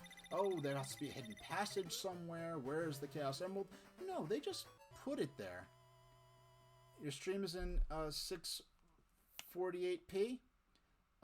Yeah, I had it running at 60 yesterday on this new machine. I mean, and like I said, I have a laptop that for 98, actually 99, more than 99% of the time I've had it, the screen has been turned off. And I either have it running on one monitor, oh yeah, and for the first time, which is going to be cool if I ever get into PC emulation. Now, when I play Deltarune, I actually have, I don't have it with me here, but when I got my gaming, when I first started streaming, I got an Xbox controller. And I got it specifically to for PC gaming, if I did Steam stuff or emulator stuff. But this time, when they initially announced Deltarune Chapter 2, which came out at least a year or two before most people were expecting to hear anything about it. It was announced for PC, and okay, I have to focus now. This is pretty much a freebie. This is like extremely.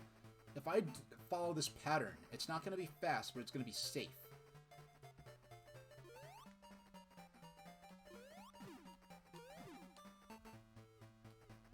Yeah, it's not going to be fast, but it's going to be safe. So I just have to focus. Yeah, if I duck there, and dodge the torpedo, and then I attack, I could get 2 hits safely, get 2 hits in on him.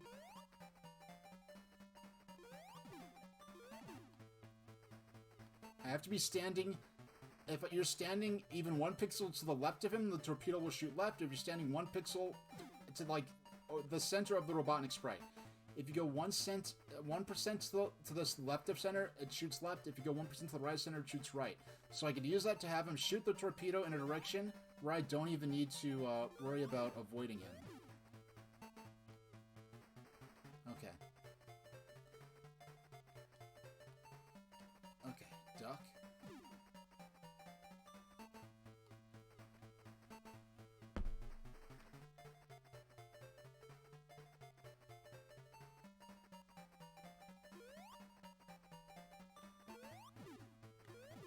Alright.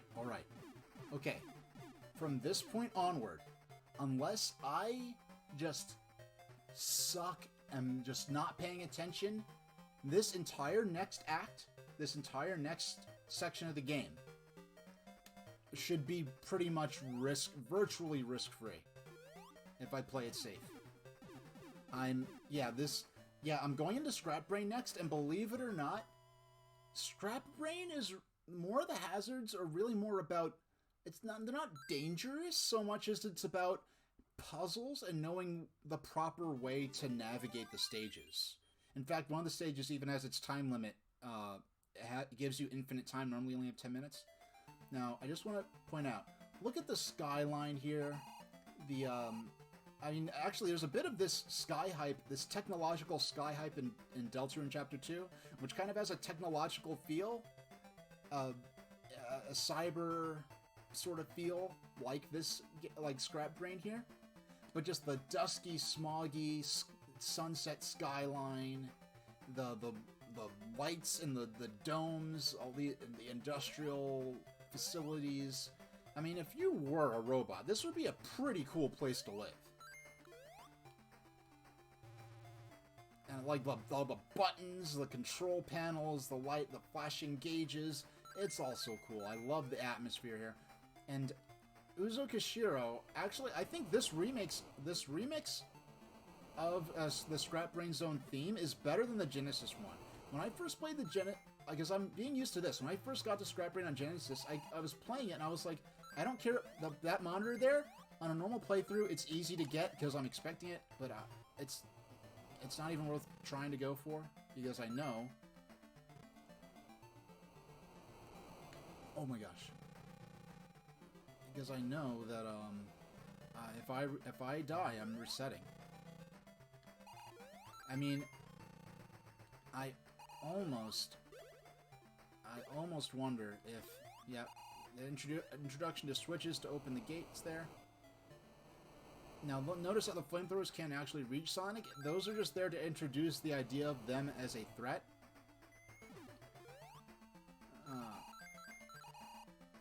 Alright. Yeah, I love the dynamic. Frankly, I'll be real. For at least for like this, and when I start playing Analog Pocket, hopefully this winter if it doesn't get delayed again. Analog Pocket, I will have a console cam for. And for when I play the Mega SG, I'll have a console cam. Because that's like a unique system. Like maybe I'll do it for the Classic Edition, NES, Super NES, when I do the Atari Flashback stuff. Maybe for those systems I will do console cams for. But for virtual console stuff, it's just not, I guess, interesting enough maybe to me to warrant having the console cam on. Okay. Now this is where we start getting into the maze stages. Alright. If we run out of time, I doubt I'll beat the game in maybe 20 minutes, and we have 13 if I keep going at the pace I am. If I'm up to the last, if I get through this zone, I am going to play through to the end of the game purely for the sake of practice.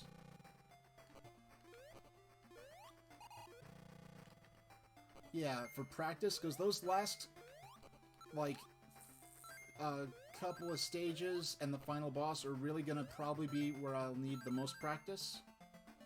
And there's no stage select code in this version of Sonic. Oh my gosh. I mean, I have rings, but if I lost all my momentum, I would have crashed into him and just lost the ring. That's not what I want. Yeah, they're being very generous with not having those flamethrowers go all the way down now. Yeah, so we're going down first. And I don't care, collecting, after Labyrinth Zone, you can no longer access the special stage. From Labyrinth onward, the special stage is locked off to you. So the only real benefit in trying to collect a large number of rings is to try to collect 100, because in the normal gameplay, if you collect 100 rings, you get an extra life instantly. But your ring count will roll over, so unless you collect another 100 rings, which is not easy to do twice in one stage, I don't even know if it's mathematically possible. Now look at this situation. If I came in from the left, there's a door here that switches those two gates, those two doors. There's a switch that flips those two doors. Because I came in from the top, I could come down, hit it. Now if I came from the bottom, like, I have to come through from the top first. And if you look at some of my very first stream, I actually figured this out live. And it's really the routing for... Now, I have to go down here to get the next Chaos Emerald.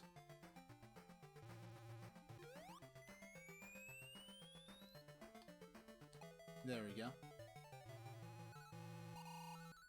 Now, things I do want to work on.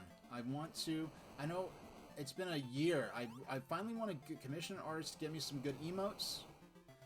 And, for my subscribers, yeah, get some good some nice doorworm emotes for my subscribers, which will be nice.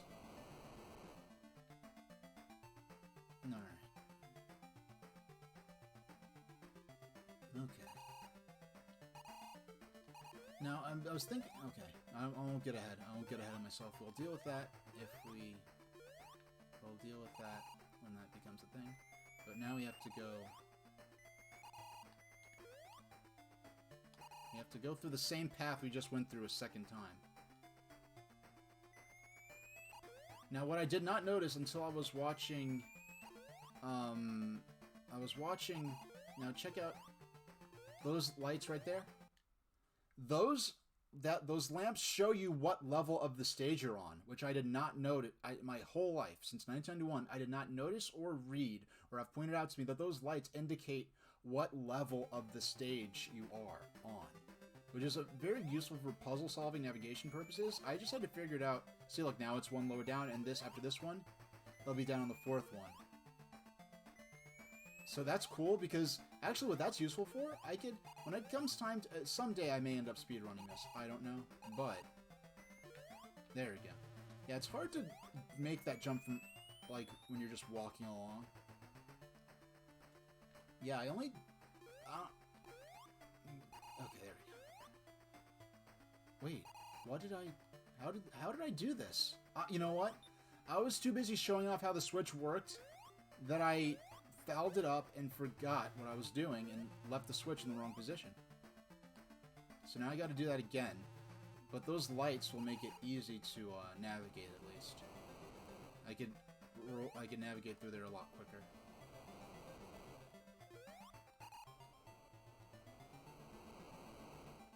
Yeah, I'm in no danger of the time running out on me.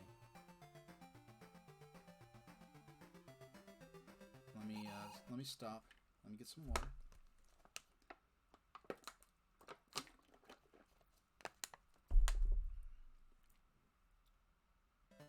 Alright, here we go.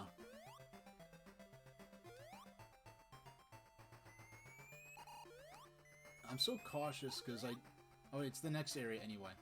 Next area anyway. Okay, so 1,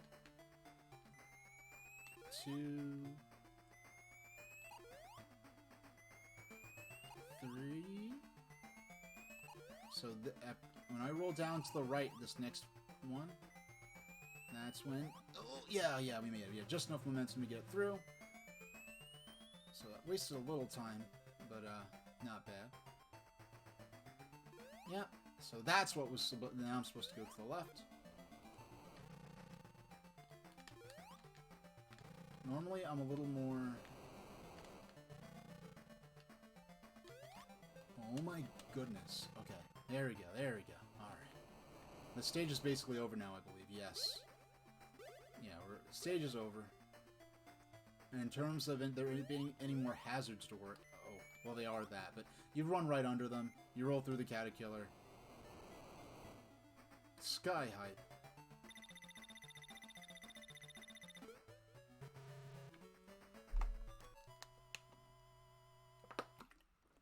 And one thing, if you're not familiar with this version of Sonic, you may have noticed, it doesn't start off with a Robotnik face and then it turns into a Sonic face. It starts with a question mark.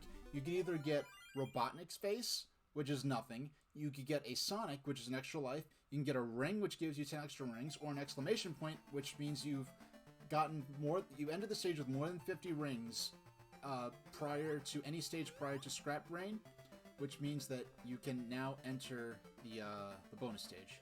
But now this level took me like 40 minutes to get through the first time I did it. Yeah, look at, I never noticed that they're in lights indicating what level you are on. But okay, we gotta go. I'm so proud to have figured this out for the first time on my own, but okay, straight down.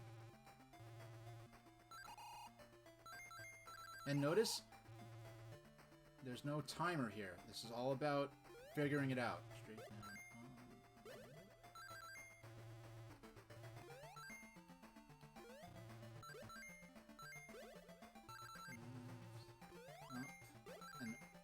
Up again at the next branching path. And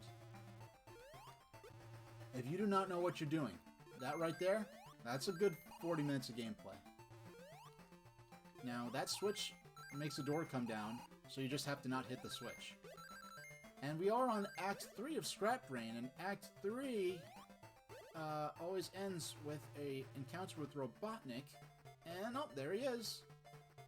Now, I remember being in the back seat of my mom's car. Mom's driving me and my brother, because my brother's older than me, but not old enough to really babysit me, and to be left alone with me in the house. So we're both in the back seat of my mom's car.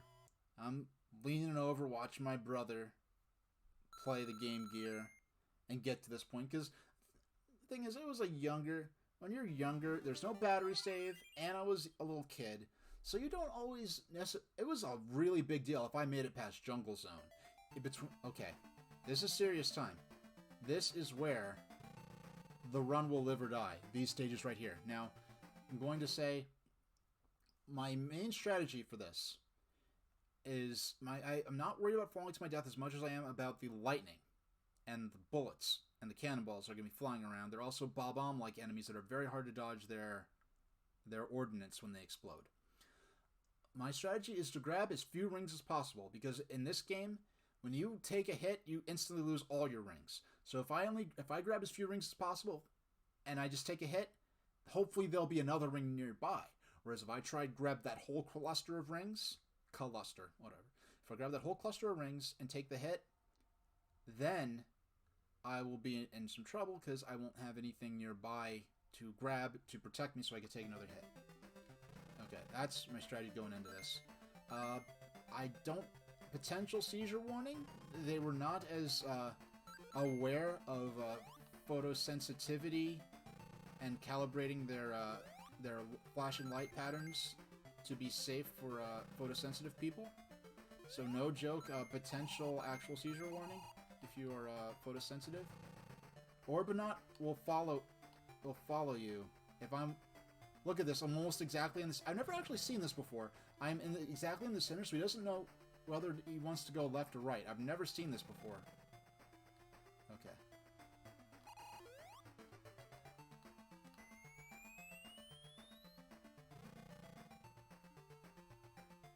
Okay, we want to grab the shield. And you can duck here. You can duck. That might be the last shield of the game, so I do want to hang on to that.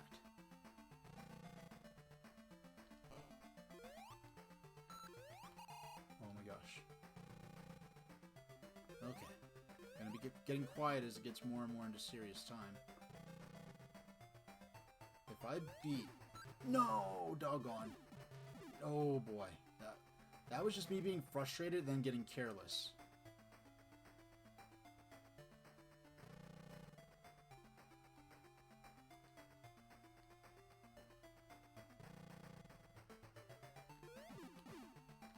Oh my. Okay, there's a ring. See, look, because I didn't grab the old cluster of rings, now I'm protected again. Now I'm protected again. I should not have lost that shield. That was a really clumsy mistake. Very clumsy.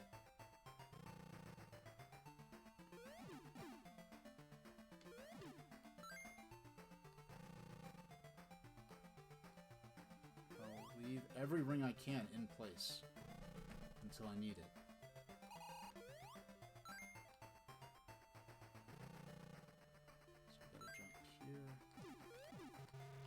Oh my gosh. Okay, there we go.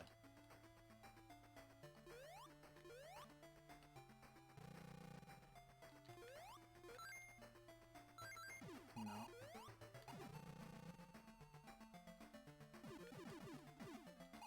Oh man.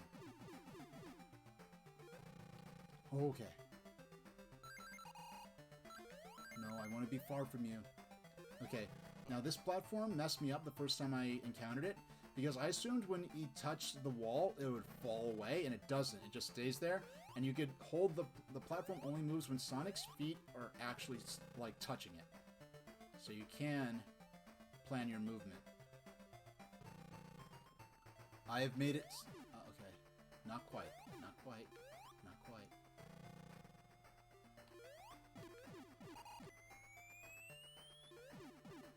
Oh my gosh.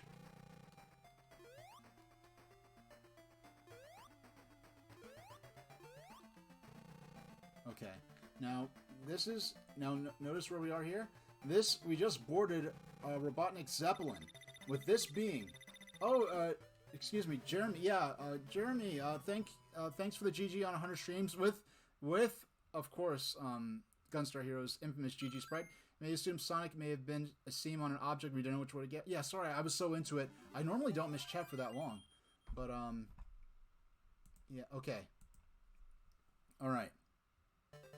This is the second to last stage. Now, I want to say, this right here, this obscure sort of secondary version of Sonic, this right here is actually the first depiction of Robotnik having a airship or flying base or space station, some kind of aircraft. Now, this, I have to make a blind jump here. Either I will get it or I will not. If I don't get it, I'm going to use that to practice a bit. I'm going to probably maybe even beat the game. But I have to make a blind jump here. And the worst part is the timing and the spacing for the jump is different in Master System compared to Game Gear. I have to make a blind jump to the left. Not only is this path, there are fewer enemies and hazards, but it is also the only way to access the Chaos Emerald. But you have to know it's there. Okay. You can't even see the platform.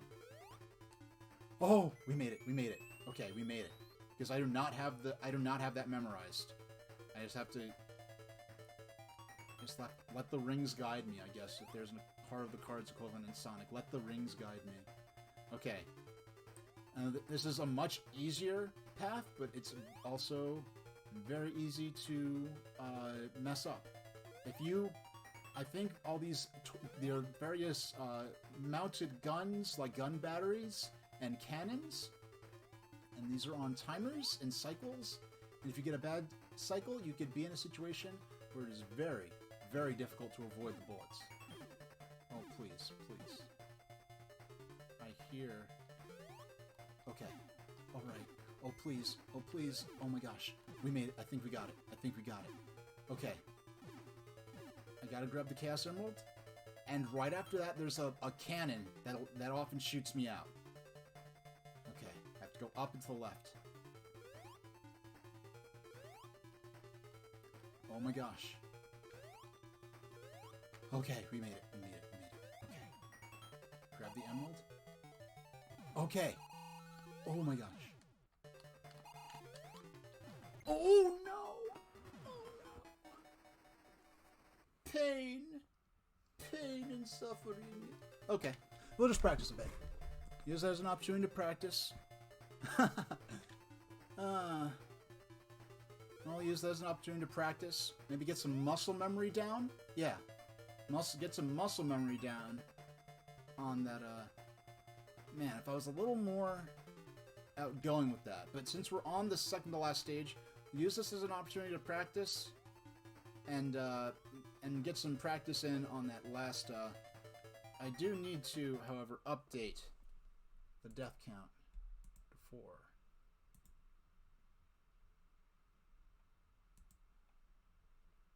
No, no, no. No, that's not. There we go. That's what I want to see.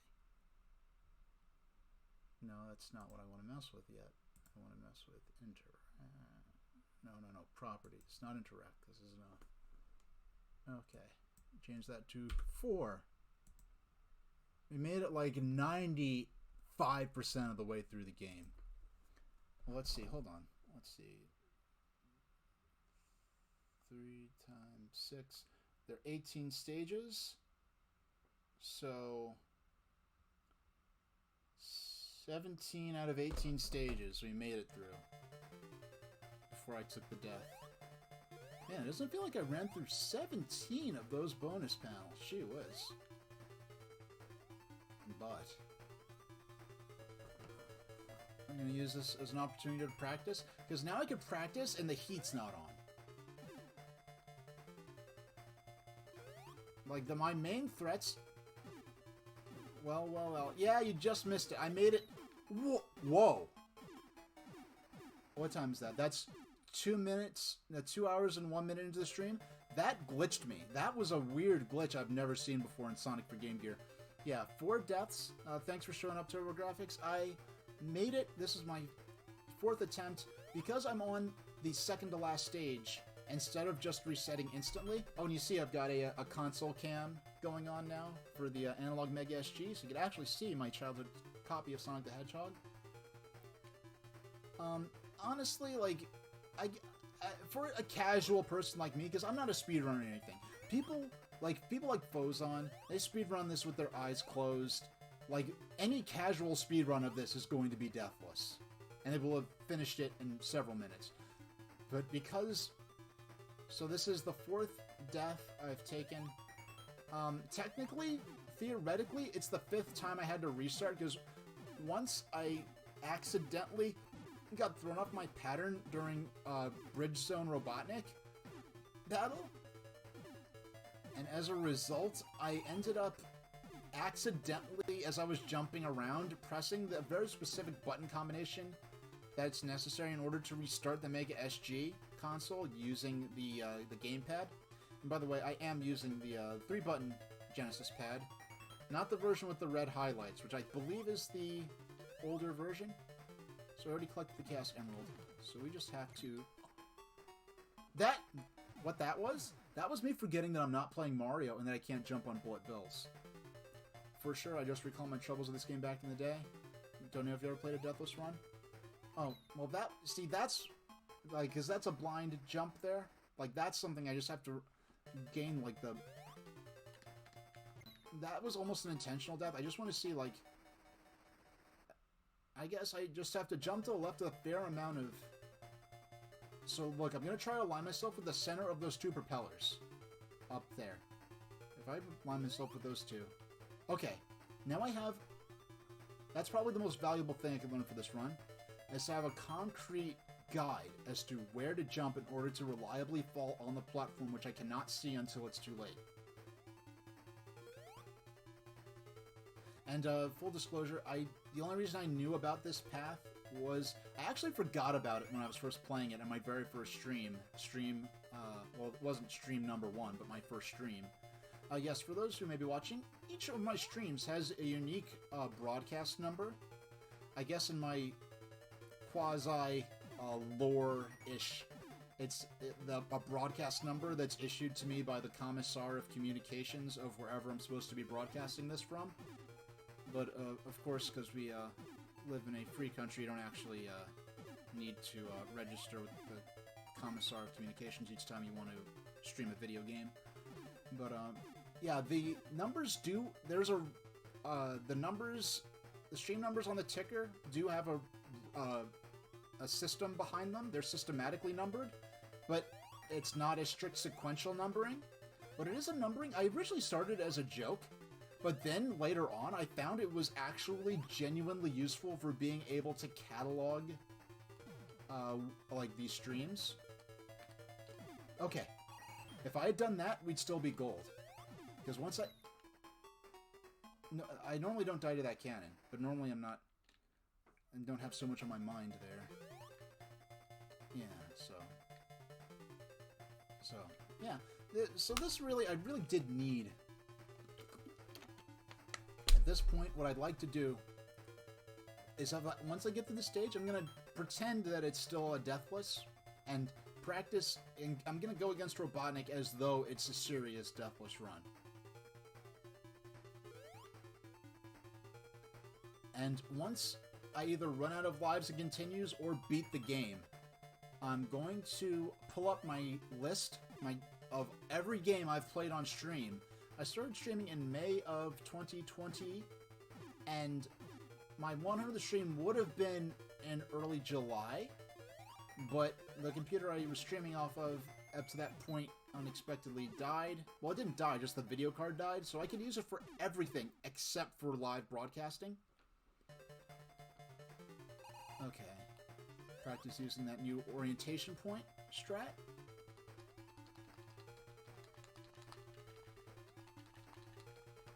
And this is one of the few games, especially a game this old in this area, are generally known for being really brutal and ruthless. I almost said ruthless.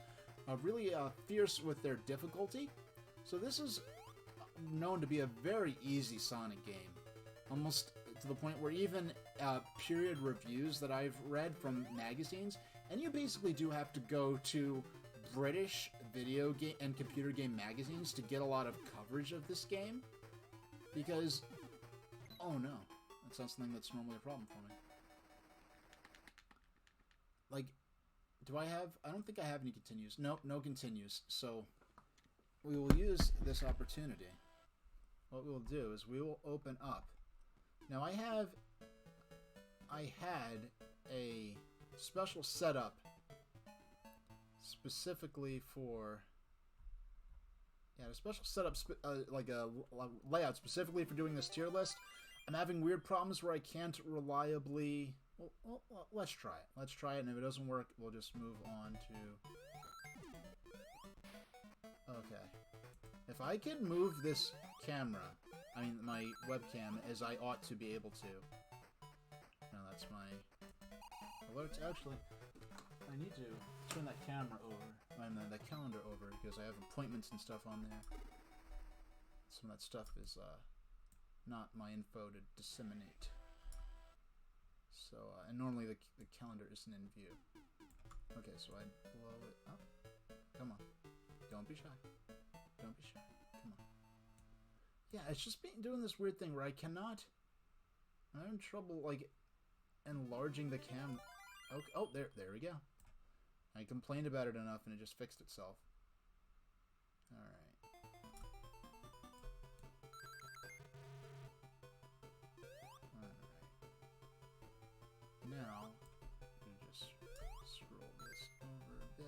Now my timer's kind of janky. Just the fact that I even... Actually, I guess I could. You know what? Yeah. Just drag that corner. No, I was not able to even move this around this much back in the day. Okay, I mean back in the day. I mean like a little while ago. Now, it's not the prettiest, but I'm just happy I was able to do this much. So what we're going to do, we're going to pull up. Do I have any... Yeah, let's do... Yeah.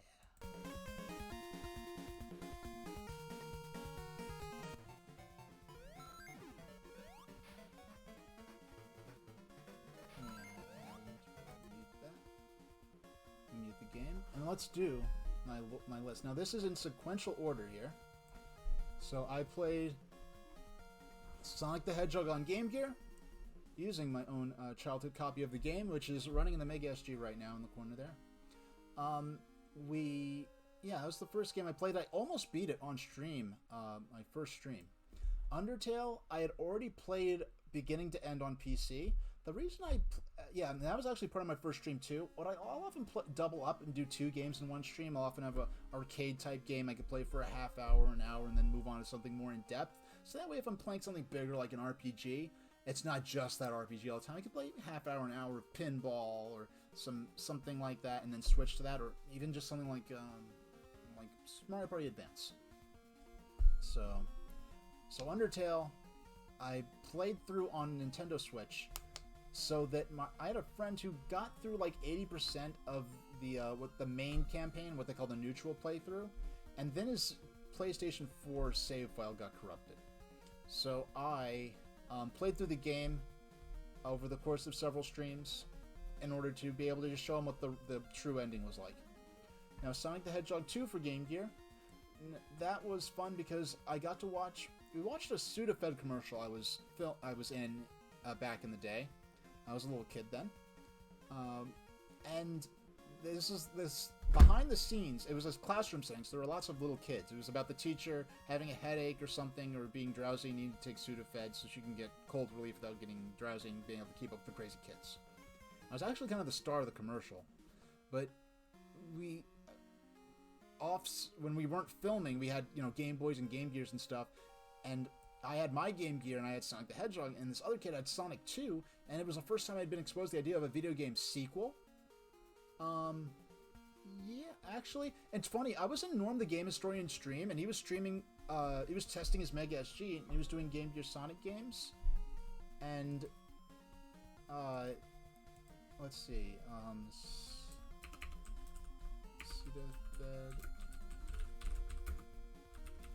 if it's still on YouTube, I downloaded it, so even if it's, somehow got taken off of YouTube, because some random person who recorded, I don't have a copy myself, but some random kid, excuse me, I have to go to normal YouTube, okay, not in my studio, so excuse me, we're, 1994, oh, here it is, Now, the commercial actually would have been filmed in 1993. Copy. No. Yeah, okay, so I'm just bringing this up. Now, I did not... Well, the first time I shared this, okay, and this is all about Sonic 2, so we're kind of low-key reminiscing about games I had played in the past. So let's add in... Do I have the YouTube thing? No, let's... When you're suffering from sinus pain, you can't take a medicine that can make you drowsy. I don't want that. Okay. We have to add window capture. No. It's browser source. That's what we want. Wheel spin.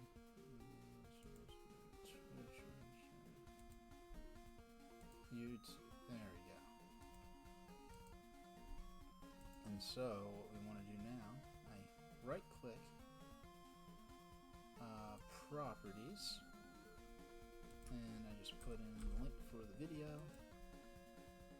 There you go. Oh, a Granully commercial. Yeah, you make that money. Okay, let's see.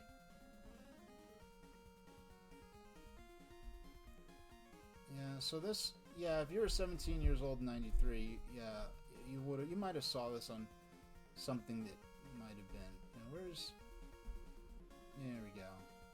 Turn on the audio there.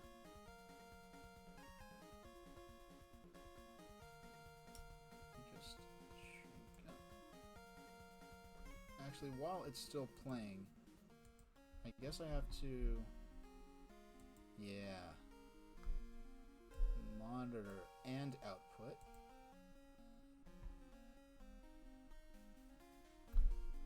Why?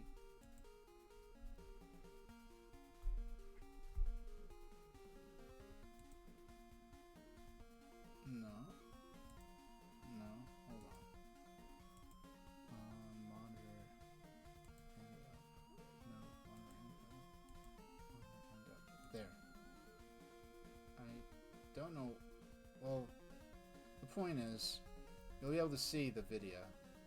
But no, I didn't normally get the gaming historian stream, and we're doing testing as Mega SG for Game Gear games, in preparation for doing Game Gear stuff, content. Then we're watching 90s commercials, and somehow this came up, and he ended up watching it on stream, which was watching the commercial with me in it on stream. Now, there are a few different cuts of this commercial. This is the only version I was able to find online. Okay, let's just... Yeah, the whole Grambling commercial skipped. No thanks. And suffering from sinus pain. You can't take a medicine that can make you drowsy. Sudafed Sinus has a maximum strength pain reliever and the non-drowsy decongestant in Sudafed to relieve sinus headache and congestion. Now, there are two cuts of this commercial. Sudafed Sinus. And... Alright. There we go. Please let me resize it. What's wrong, honey? Stuffy Oh, it's playing random clogged other sinuses. Pressure. I'll take some medicine. Feeling better now? Not totally. Now I've got that groggy, disconnected feeling. Oh, come on. I just want to... Okay. Yeah, skip back. Actually, if I go full screen and click back, will it restart? No. Well, the point is... No, because then it went to this other commercial, and I didn't want it to. But you saw me for a split second there. Let's move on with the unless I can.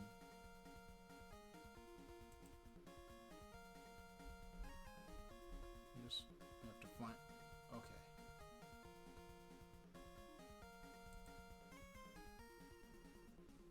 Yeah, we'll watch it some other time. I'll have it set up in advance so it's not all screwy on the fly. There we go. Oh, yeah, so Sonic the Hedgehog 2. The kid who ran with the scissors, and there's in the short version, it's the kid who runs with the scissors. He's the one who had the Game Gear. In the longer version, I'm the kid who runs with the scissors, and I'm really, frankly, the star of the commercial. And it's kind of funny because the version that I'm the star of is more of a was the one that was run more frequently. Now, okay, so Sonic the Hedgehog, Undertale, which I put from fans, Sonic the Hedgehog 2 for Game Gear. Now, funny thing about Sonic the Hedgehog 2 is that we did not get past the 4th stage. This is off topic, but I noticed the train thumbs reminded me of someone Densha no Go Ryujin controller for PS2. Oh yeah, there are lots of these Japanese train sims. I know they put a lot of them on the Nintendo 3DS eShop in English, and between the there's a version with you as the star on YouTube. Not that I found, but I haven't gone looking for it in a while, because frankly, you have to either look, it's hard to search for that, because you have to look through 90s commercial compilations, but that specific person, the video I clicked on, that's not me, that's some random person. They happened to clip that specific commercial out and put in Sudafed commercial 1994, even though it was filmed in 93. I could drop a link in chat. I believe I disabled it because my chat's not super active anyway, So I think I re-enabled it so you could actually post links. No, I don't have a copy of it anyway. Okay, cool. Yeah, I'll check that out later. But that's it. I have a sense of kind of what it's like. But yeah, Japan's really big into their console train sims, whereas in the West, train sims really seem to be based more around home computers. But yeah, we got past the fourth. First off, Sonic 2 is too hard. It wasn't made by the same company that made the Sonic game I'm playing now. This was made by Ancient Uzo Koshiro's company. The second one was made by Aspect. Now, to Aspect's credit, Sonic 2 was way too hard. Sonic Chaos was way too easy. Then, and it's funny because I started with Sonic the Hedgehog, and I still have people still think of me as the Nintendo guy. And now that I have a PC where I could properly stream dual monitors, it's going to be a lot easier for me to do DOS stuff, which I know I have certain viewers that are going to really enjoy that. It's actually been about a year since I did DOS. About a year ago, I had this crazy setup where I was filming off screen, I think, to do DOS stuff.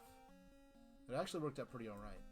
I actually did it. I was a kind of loosely horror themed DOS game. I actually could do a redo for Halloween season, which is coming up.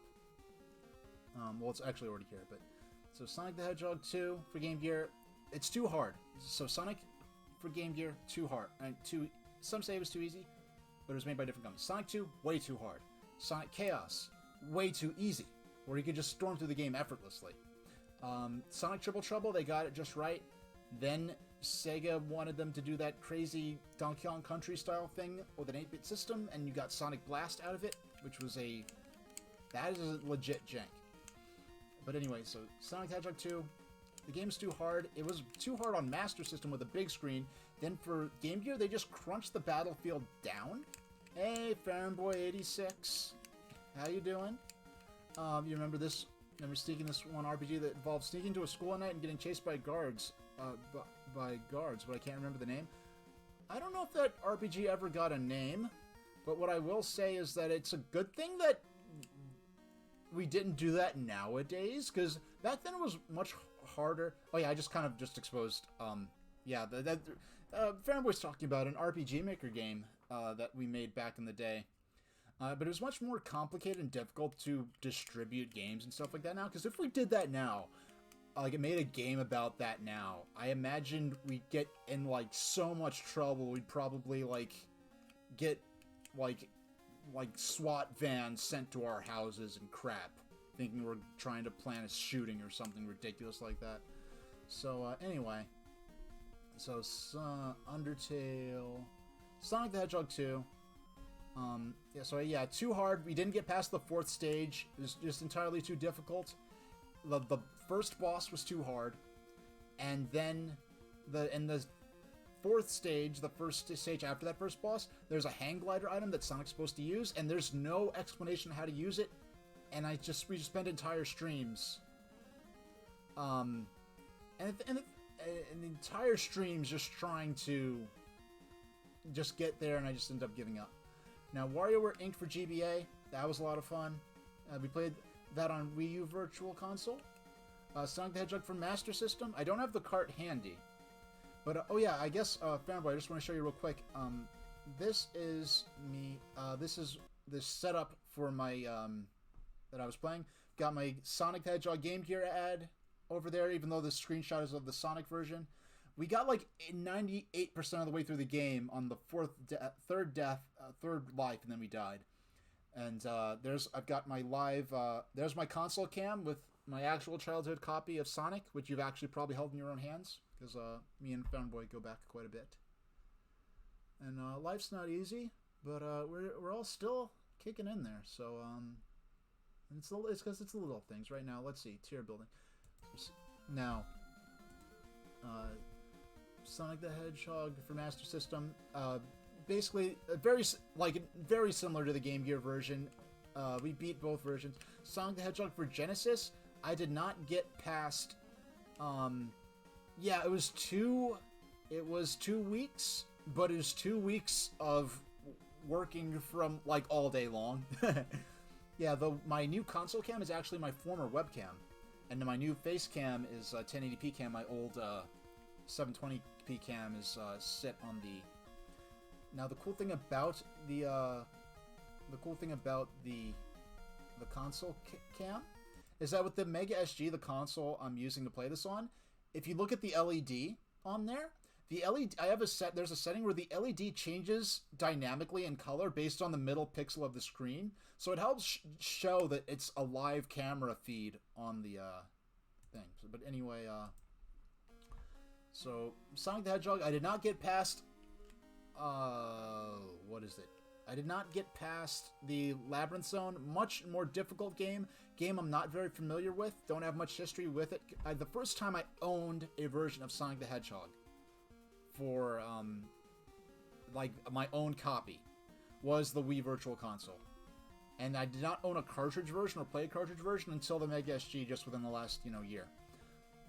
So then after that we played Pac-Man on NES, and I'm listing that as the NES version, but I played it through Namco Arcade Archives. No, Namco Arcade Museum Collection, whatever it was called. Then we played Pac-Man Championship Edition on NES. Now, Pac-Man, there was never a cartridge of Pac-Man Championship Edition for NES. What there was an 8-bit, like, NES version of Pac-Man Championship Edition that was released through the Namco Museum Archives. The reason I'm just not counting it as an 8-bit, like, style rendition is because this is so cool. They did not have to go this far. The Pac-Man Championship Edition on NES that they released on Nintendo Switch in the Namco Arcade Archives is a legitimately programmed NES file, to the point where hackers have pulled the game off the console, like the Switch or PS4 version, and actually got it running on a real physical NES. So it is a legitimate NES version, to the point where they could have released this game, back in the 80s or early 90s and had it run on a real NES. Now this game, to be fair, they probably use a lot of programming tricks that maybe any programmers at the time wouldn't have had access to, but the hardware, in terms of the sound, the graphics, a real NES can physically handle it, which is absolutely incredible, because it's clearly pushing the NES to its absolute limits, even though it's just Pac-Man. So Pac-Man Championship Edition, Dragon Spirit for NES. I sort of discovered that on the fly. I never even heard of it until I was playing the same compilation that the two Pac-Man games are on there for. And I sort of played it out of nowhere. I actually have the clip saved on Twitch, here on Twitch, of me discovering this game for the first time. There's this cool introductory sequence. It's a shooter where you play as a wizard who transforms into a dragon, and you're playing as a dragon shooting other, creatures and stuff. So instead of a spaceship or an airplane, you're flying as a dragon. But based on how you do in the first stage, it unlocks a different storyline and different stage progression and different cutscenes, which is very interesting and kind of a cool surprise, considering I was going in completely fresh, had no idea what was going on. Now, Final Fantasy VII, we played the Switch version through to Costa del Sol. We basically just played through Midgar and the Nibelheim flashback and onto the freighter. Really just kind of reliving the 97, me renting it with my brother when we got our PlayStation. I said PlayStation 1, but it was the only PlayStation out at the time. Then in around 2001, me and a certain friend of mine were playing. I had a copy of FF7 back when you could just get it for like $10 at like Electronics Boutique used. We're trading it back and forth, and also with a third friend who also watches sometimes. Sometimes it's in chat, and we were getting, taking turns getting further into the game. And after school, we'd go to one of our houses on our bikes, and we'd play the game for a couple hours, and get out some cereal and milk, even though it was the afternoon, because there was nothing else to eat, and we were teens, but we didn't really know how to cook yet. We were teens, so we weren't little kids. We also didn't have money to or cars to go drive to the supermarket and just buy a bunch of food to cook. So even like Hot Pockets or something like that. So we just ate whatever was in the house. But okay. So FF7 through the Costa del Sol. I kind of cheated using some of the invincibility buffs on the Switch version, because it's really, if I go through FF7, it's really kind of going to be a story mode kind of thing, where I'm just playing through for the story and just basically setting myself for no encounters except boss battles and to be invincible, just to sort of take in the story. Mario 64. It's funny, I played Mario 64. I planned it like a month in advance when I was going to play it, and it happened that I started playing it like the same week that all those crazy Mario 64 leaks were coming out, where we were looking at screenshots of like beta areas of Mario 64 that had not been seen except for in grainy screenshots taken off of like a photograph of a little television screen at like a trade show in like 1995 or 6. But now like all this data leaked out of Nintendo that's completely rewriting the history of the development of certain games.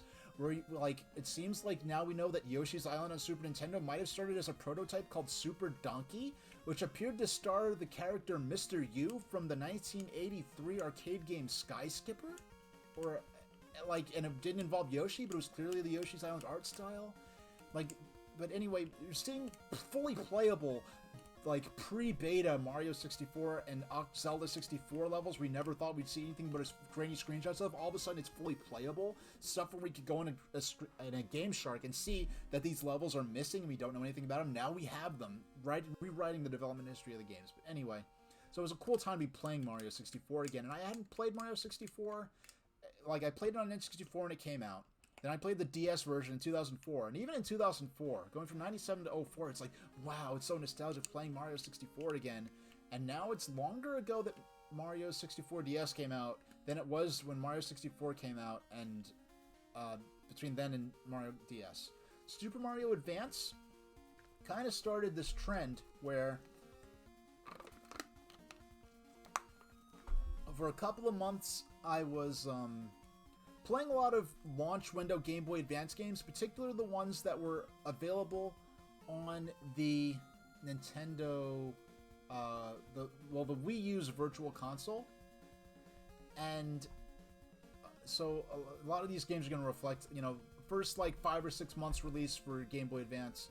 So Super Mario Advance, Kuru Kuru Kururin, which is the first Game Boy Advance games I ever saw screenshots of when they were with the reveal of GBA. It was released in Japan and Europe, never in North America, very disappointing.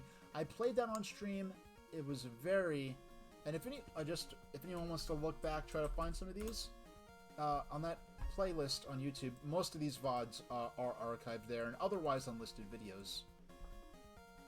So Kuru Kuru Kururin, very comfy late night game, nice soft, very challenging, brutal game, but very soft and gentle at the same time. Konami Crazy Racers, impressed. I mean, I don't remember being particularly impressed with Mario Kart Super Circuit for Game Boy Advance even at the time, whereas when I played Konami Crazy Racers, the music was amazing. There's an actual licensing system, almost like a Gran Turismo game. No Mario Kart game, even on home consoles, ever did that. So very impressive racing game with Konami Crazy Racers. Mecha Kong actually did speedruns for that. Next, Advance Wars. I only played the demo of that. I never played it back in the day. I had lots of friends in high school who played Advance Wars on GBA, those games. This is my first time playing any game in that series, and just the introductory tutorial mode was a lot of fun. That's all I played, and just that alone was so much fun. It really wasn't handled. It felt like I was legitimately playing the game. And that's the game is about to be remade on Nintendo Switch. They announced that at E3, so that's something to look out for. I won't be buying it, but hey, if that does good, we might get some new GBA, some new Advance Wars games coming up, which is going to be neat for fans of that series. Now, what we got? Advance Wars, Klonoa Empire of Dreams. I played Klonoa 2 on PS2. In fact, I remember bringing it to a friend's house when I rented it in that summer. Only proper Klonoa game I played was Klonoa 2. It was just cool playing this, 2.5D as we'd call it, 3-dimensional environments, but gameplay restricted to the XY axis. Fantastic action platformer. But the GBA games, and Pete, the biggest Klonoa fan on planet Earth, admits the GBA Klonoa games, not highly recommended. They made them like puzzle platformers, where at first it's like, okay, first world. It's like these first couple worlds, good mix between platforming and puzzling. By the time you get to the third world, the puzzling was so deep and intricate that I couldn't even play it on stream because I couldn't talk and enjoy the game. And we ended up just randomly, I just quit a game midstream. I never did that before. And that's when I pulled up NES Pinball, because that was just a simple game I could switch to that was also on the Wii U, and I played all these GBA games on Wii U Virtual Console. I happened to have Pinball for NES ready to go. And then Super Mario Bros. 35, a Battle Royale Super Mario Bros. Game released on Nintendo Switch no longer exists because Nintendo can't do something as sensible as make a Battle Royale 35-player online Super Mario Brothers game without doing something like weird and strange and confusing, like making it a temporary thing that only lasted for a few months. But that was fun. Helios, the first DOS game I played on stream, something I want to go back to. Interesting, like a maze game involving a helium ball, like a zero gravity mazes where you use jets of air to move around a balloon. But it's an abstract game, but the game has this horror backstory that's in a README file attached to the game. And this, mind you, this is early 90s this game came out, so it would have been traded around on floppy disk, which is how I got my copy back in the day. And I do believe this is the first instance of a creepypasta being associated with a video game. This is, pre-internet. This is being passed around on floppy disks, where the creator, Sean Puckett, that he made this backstory where the game was left on his computer during a close encounter where alien visitors had, came into his house and messed with his computer and abducted him. And when he woke up in his house, this weird program was on the computer. I've spoiled myself for the ending of that game. I've known about this game for years. The coverage of the site of this game that I did on SuperTrainStationH.com was the only online coverage whatsoever of this game for many years until maybe 5 or 6 years ago now. A YouTuber with not a huge one, but a decent following, encountered this game and started a sort of subculture, a quest of people trying to beat the game, trying to beat its mysterious and equally enigmatic sequel. And it's actually believed that the sequel may be impossible to beat and literally does not have a ending programmed into it. A very mysterious, cool game. I didn't get that far into it because I had some technical problems. I just want to be able to read the creepypasta and play the game. Now, and it's funny, for a while I had people contacting me about this game because I was the only person aside from this one YouTuber who had ever talked about it online. Now, Versus Pinball, enhanced version of NES Pinball, arcade only, released officially via Farron 86. If you see this game, actually, let's see. Let me go. I happen to have the tab open with the game section of my site.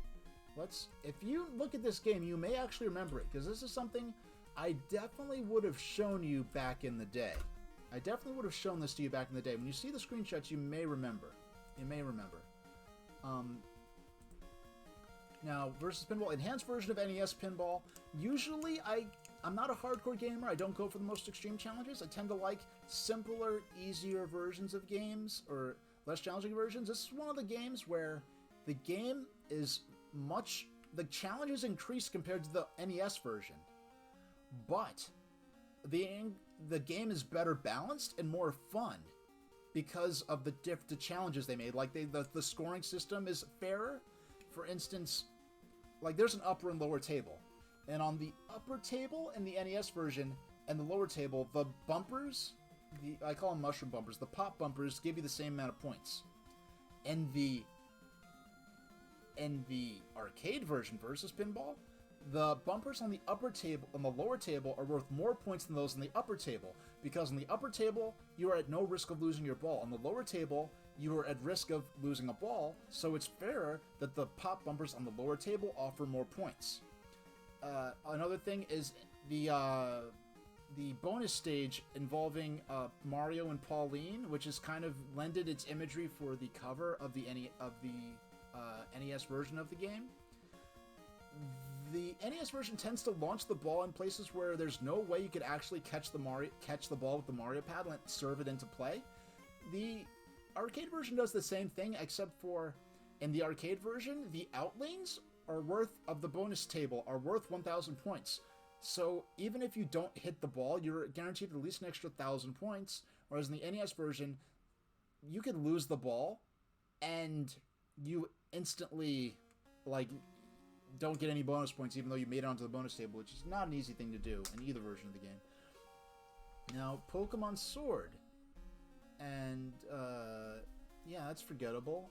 Mario Party Advance. Now, Pokemon Sword, what I'll have to say is there was some controversy in the Pokemon fandom where there were split opinions over Pokemon Sword, and some people were saying, being more supportive of Game Freak, saying, "Oh, it's Pokemon in HD. What do you expect it to look like? Of course it's going to look like this. You fanboys are unappreciative. You're fake Pokemon fans. You had unrealistic expectations. They worked so hard on this. Of course this is what Pokemon on Switch is going to look like. What do you expect?" is what they said.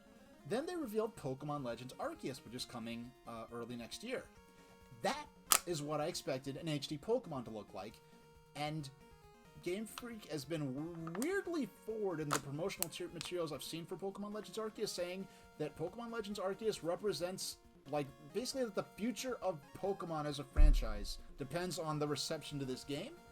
Pokemon Legends Arceus looks like how a Pokemon game, should look in my imagination. Like a lush, vibrant world full of wild creatures and lands to explore, and the battles having a... fanboy, if you don't know, there's Pokemon Legends Arceus, if you haven't heard of this, they're coming out with a Pokemon game where your character, it's live, it's not fully live action, but Pokemon can attack you on the overworld for HP damage. It's like a mix of a turn-based RPG and an action RPG. I know, an action RPG is a mix of an RPG and an action game, but this is literally like a mix of an action RPG and a turn-based RPG, and it looks more like... I really feel like Game Freak was rushed with Pokemon Sword. So that'll, in a minute, we're nearly in the bottom of the list, so we're nearly on, come on, can you believe I've only played 32 different titles? So,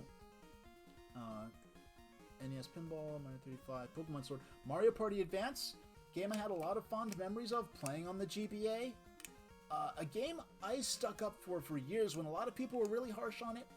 There is a bit in, Fanboy, have you played Deltarune? Or Undertale? I just find those games interesting to the extent that those games kind of are almost like what we would have made an RPG Maker if we actually, were better at using RPG Maker and Game Maker. Yeah, have you played Deltarune or Chapter 1 or 2? Because I just finished my Let's Play of Chapter 2. I've been doling out episodes to my YouTube channel. You watched a playthrough of Undertale, and you're on part 2 of Chapter 1 of my VODs. Oh, okay. Well, you watched. I'm honored that you're watching the VODs of Deltarune Chapter 1. Chapter 2 is a little longer. I think Chapter 2 is 9 parts in all. But yeah, that's gonna be a fun game to watch, and I'll link you to the playlist for Chapter 2. If you're tell me when you're finished with the end of Part 1 of Chapter 1. And mind you, Chapter 1 and 2 are free. That's a lot of RPG to give away for free. Now, excuse me, sorry anybody who's walking in. This is my 100th stream special. I should change this to retro for now, because I'm going to go back to my... single credit attempts. I'm playing off my own childhood cartridge, but right now, for my 100th stream special, I'm just going through... 29 is my absolute favorite. Can you post a clip? Yeah, sure. Let's see. Yeah, let's change this to retro so people don't come in. I will be going back to Sonic once I finish doing my tier list, because I'm just talking about each game I've played.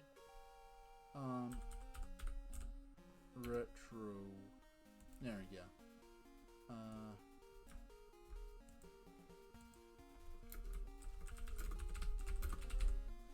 Okay.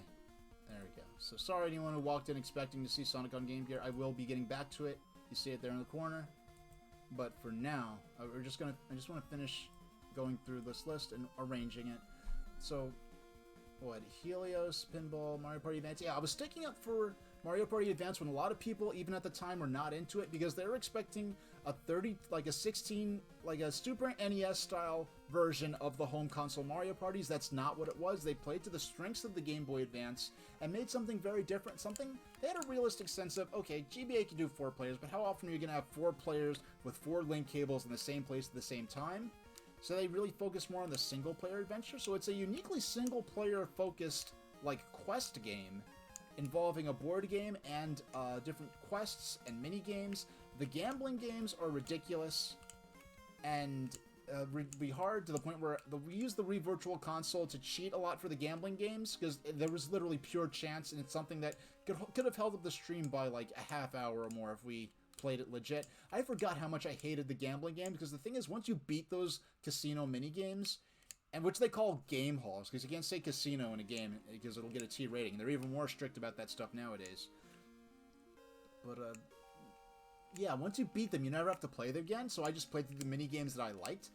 Like half the game, like let's see, 40% of the games are too hard, 40% are too easy, 20% are balanced correctly. Yet somehow I have this soft spot for the game where I like it a lot and still vouch for it. Yeah, so Mario Party Advance, Paper Mario. I only played about 2/3, maybe a half of the way through the game before, so it was my first time playing through and beating it. The first RPG I beat on stream. It'll be probably at least a year from the start of Paper Mario that I'll do something like Mario and Luigi or something like that. Any RPG other than like the early 8-bit Pokemon games. That was a lot of fun. Excuse me. Super Mario 3D World plus Bowser's Fury. I played the first first world and a half of Mario 3D World on Wii U, so I was really playing it for the first time on Switch. That was a lot of fun. First 3D platformer I played on stream. Game & Watch Gallery 4. I actually played that, I played that right the night I played that, and I did play it once the following night, in one of my few completely unscheduled streams. That was the game I played as like the hour lead into my 3.5-hour, 4-hour long airship history lesson, which you can find a condensed version of on YouTube. So I just want to play something light where before and after the airship history lecture thing, I could just take questions. Can I outline the watch parties I did too? I'll reminisce about them. I'll reminisce about them a little once I arrange the list. I really am focusing on just on the specific titles I played. Actually, the Klonoa stream, when I gave up on Klonoa and popped up NES Pinball, that ended up turning into my first ever watch party stream where we watched E3 2003, I think. And then, but we'll get into that. Okay. Game Watch Gallery. And these games are being played in the order I played them pretty much, so Game Watch Gallery 4. Then we did a stream I was looking forward to doing for a while, and I know Kalakaboy was too. We had a double feature. We played Twin Bee in the arcade. And we played the arcade versions of Twin Bee and Fantasy Zone, both on the Nintendo Switch releases. And then the following stream, we played Stinger and Fantasy Zone, those being the home console equivalents of... And those are... Twin Bee and Fantasy Zone are both cute-em-ups, where instead of the traditional science fiction themes, you had sort of the cutesy sort of... living spaceships. The enemies are living things, or like items like donuts or clothes hangers or watermelons.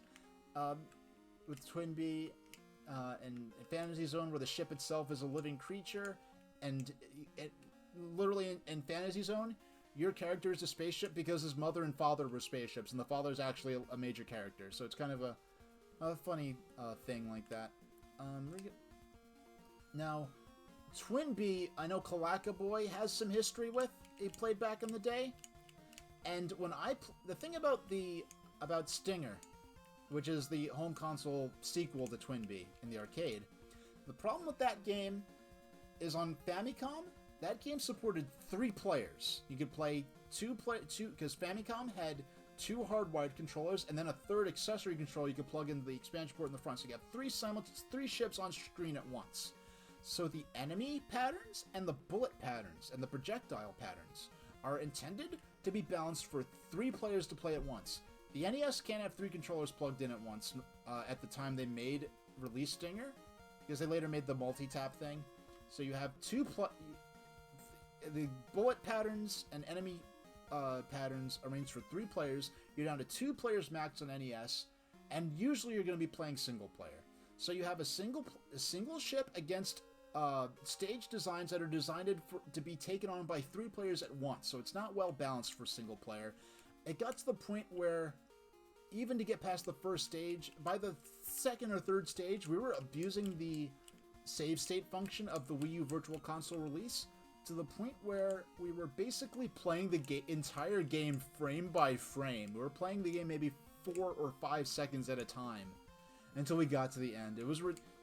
and it's funny because it wasn't a good time. It was like a bad gameplay experience, but the stream was fun because we were like, this game is so ridiculous. Let's just see how crazy it can get, and we're just having fun with it. Fantasy Zone, much more difficult game on Master System. Very difficult. The Stinger on arcade was actually easier than Stinger on home console because of the home console version being balanced for 3 players, and I was only 1 person. Fantasy Zone, very, very difficult. Did not get that far, but it felt fairer. It was much more difficult, but it felt fairer than Stinger. But I'm getting into judging the games. So after that, we played Sonic the Hedgehog for Master System, the Valley Bell FM mod. Now, the story for how we ended up playing that game is that Fantasy Zone... No, I assumed that I had Fantasy Zone on the Wii Virtual Console. I had an adapter that let you plug in an HDMI cable into the Wii, and it worked. So I assumed it was just... But for some reason, it would not work with my capture card. Like, only the menus work with the capture card, and I did not realize this until the night before the stream. So I was trying to troubleshoot it. I tried all kinds of solutions. I couldn't get anything to work. So I ended up I downloaded some firmware that isn't officially acknowledged by Analog, the maker of my console there that you see running the Game Gear cartridge. There's an SD card port that's intended officially for updating the firmware, which I've had to do a couple of times. But you could also, there's a unofficial firmware that lets you load ROMs directly from the SD card without having the cartridge. And that's how I played Fantasy Zone for Master System. I wanted to use the official Virtual Console release, but I cannot get the Wii to work with my SD card. I mean, with my capture card. And then, because I opened that can of worms, now like any SG-1000 games, like Pachinko, which costs an SG-1000 being the system, like Master System was the Sega system before Genesis. SG-1000 is the Sega system before the Master System. It is equivalent in performance to the ColecoVision. Only came out in Asia and in parts of Europe, or like in Australia, or something weird. It had a really weird rollout. Never came to North America. And so I played pinball for SG-1000, and that's how I ended up playing. I can also run mods like that are released as on the internet, and so there's a sound enhancement module for the for the Sega Mark III, which is basically put. The Sega Mark III is to the Master System what the Famicom is to the NES. So it's basically the Japanese Master System, but later on the Master System ended up coming out in Japan anyway, which is a whole other can of worms I won't get into. But there's a sound enhancement module for the SG-1000, and they never released... Sonic never came out on the Japanese Master System or on the SG-1000, and so it was never programmed to handle the enhanced FM sound. So I don't have the copy handy, but yeah, I don't want to mess up my stream for the sake of this alone. But some mods basically programmed an FM sound compatible version that would have worked with an FM sound module. So basically you have this 8-bit version of Sonic that you're seeing in the corner of my layout here, putting out sound that's arguably better than the Sega Genesis. It's a very... Actually, what am I talking about? What am I talking about? I'm being silly, because you know what? I can just show you what... the game loads off an SD card. I could just... It's on...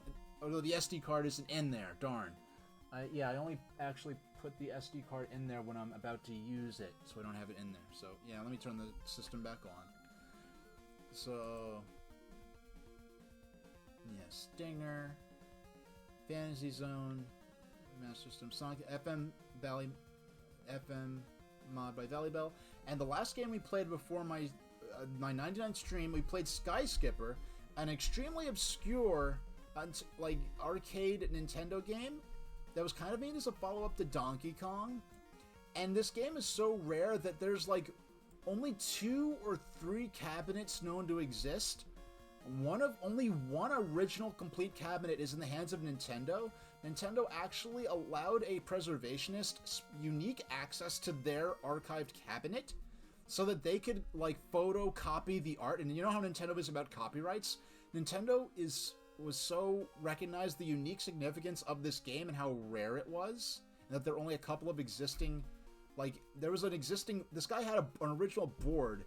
Nay, Sinful, where I was just going through my list of all the arcade game, all the games, the 32 games we've played on stream in these last 100 streams.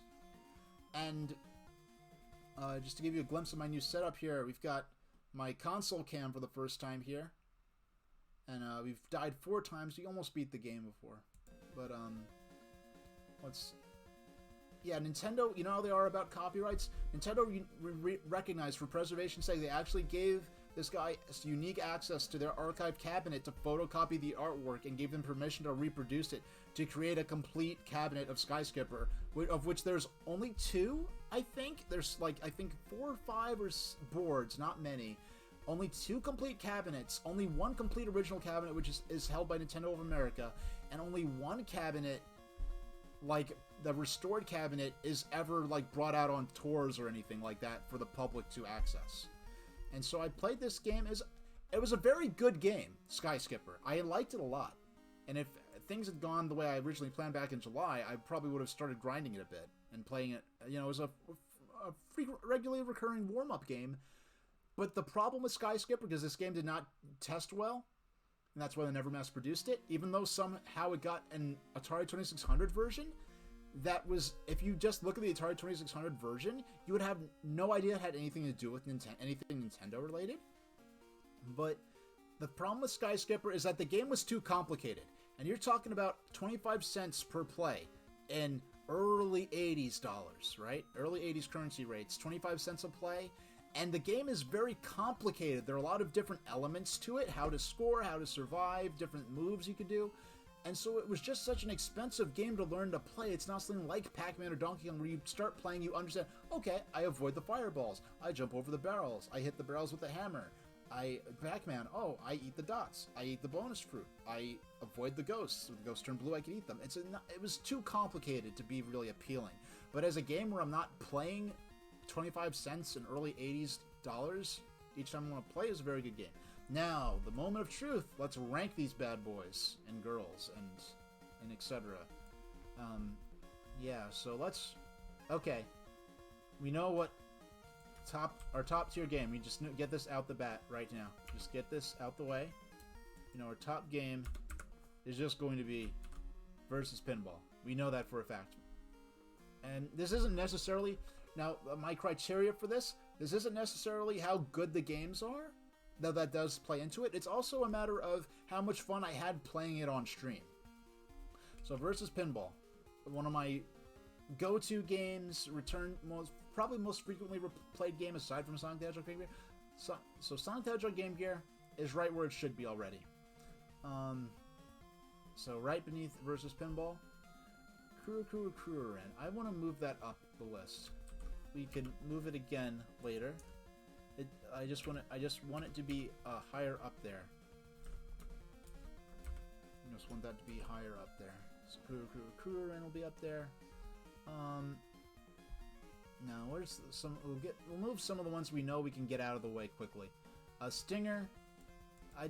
We'll get back to that. Pac-Man Championship Edition. That I want up there. That I want up there. Actually, no. If something's locked in, I'm gonna bold it. I'm going to make it green. That's what I'll do. I'll make it green. Versus pinball, locked in. Sonic the Hedgehog, locked in. Kurukurukururen, Undertale. Yeah, let's see. Now we want Klonoa Empire Dreams. We know that's gonna be possibly it's the first game I flat out skipped streaming. The first game I gave up on midstream. I did give it 3 or 4 good streams. Pokemon Sword. Yeah, that. I mean, it was cool seeing Pokemon in HD. I fantasized for years. I predicted, after the Alola region in Sun and Moon. The next Pokemon region is either going to be Germany or Hawaii. I mean, either Germany or Great Britain. And they went for Great Britain. I think the next major region is going to be probably based on Germany. But we'll see what happens. Konami Crazy Racers. NES Pinball?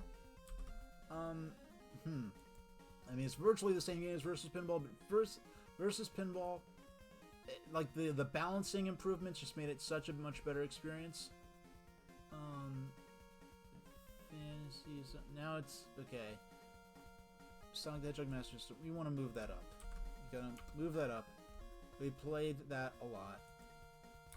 It's not as unique, so it's gonna go a little lower down. Undertale. I mean, I played it. I didn't have a bad time streaming it. Undertale, a bad time. Ha ha ha. Yeah, insert the memes here. I didn't have a bad time streaming it at all.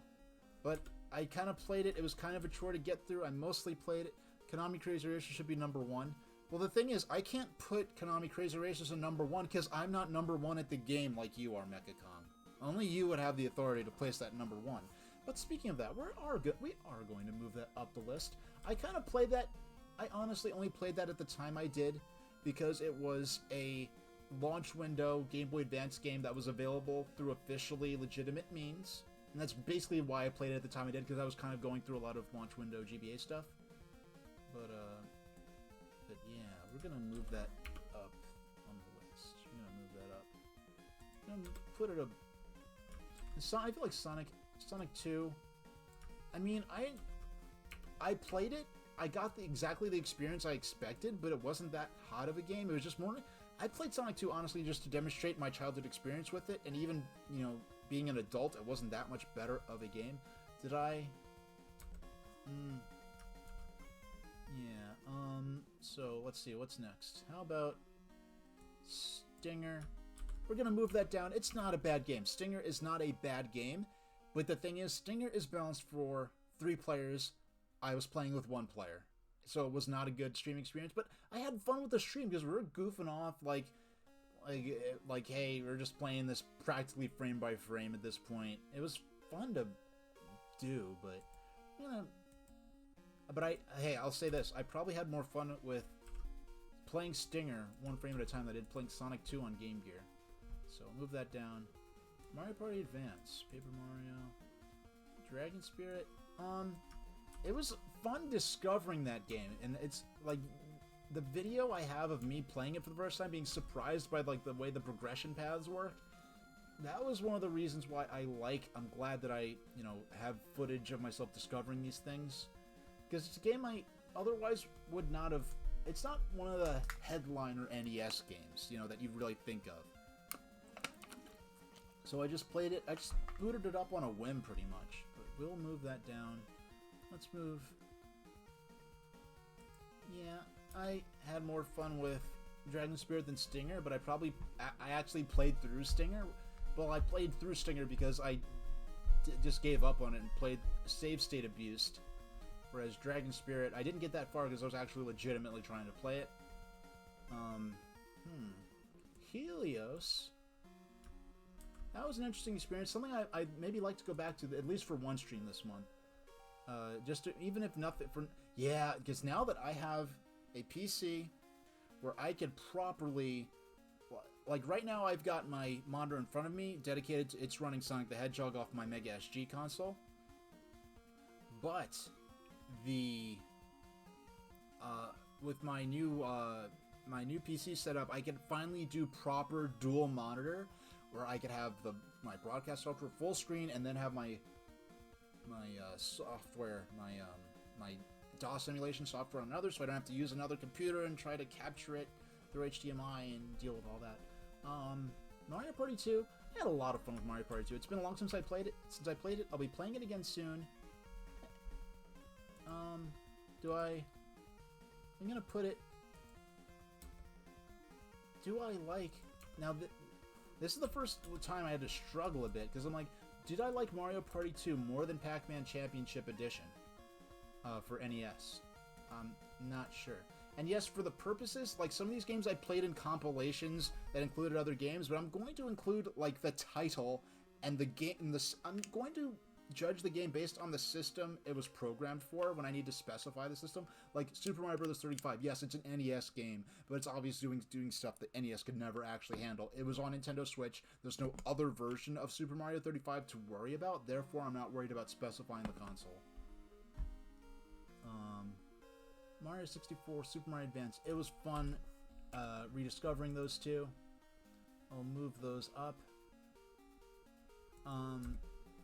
Yeah, here's something. I mean, I'm not that. No, Sonic, not Sonic on Master System. Sonic on. I mean, in terms of playtime alone, Sonic on Master System should be higher up on the list. WarioWare GBA definitely high on the list. Yeah, and if you look at some of those GBA streams, a lot of those streams are just reminiscing of, you know, I wish. Yeah, that new WarioWare came out for Switch. I wanted to play some WarioWare GBA if I had my computer set up at the time. And I do want to support the new WarioWare Inc. game for Switch.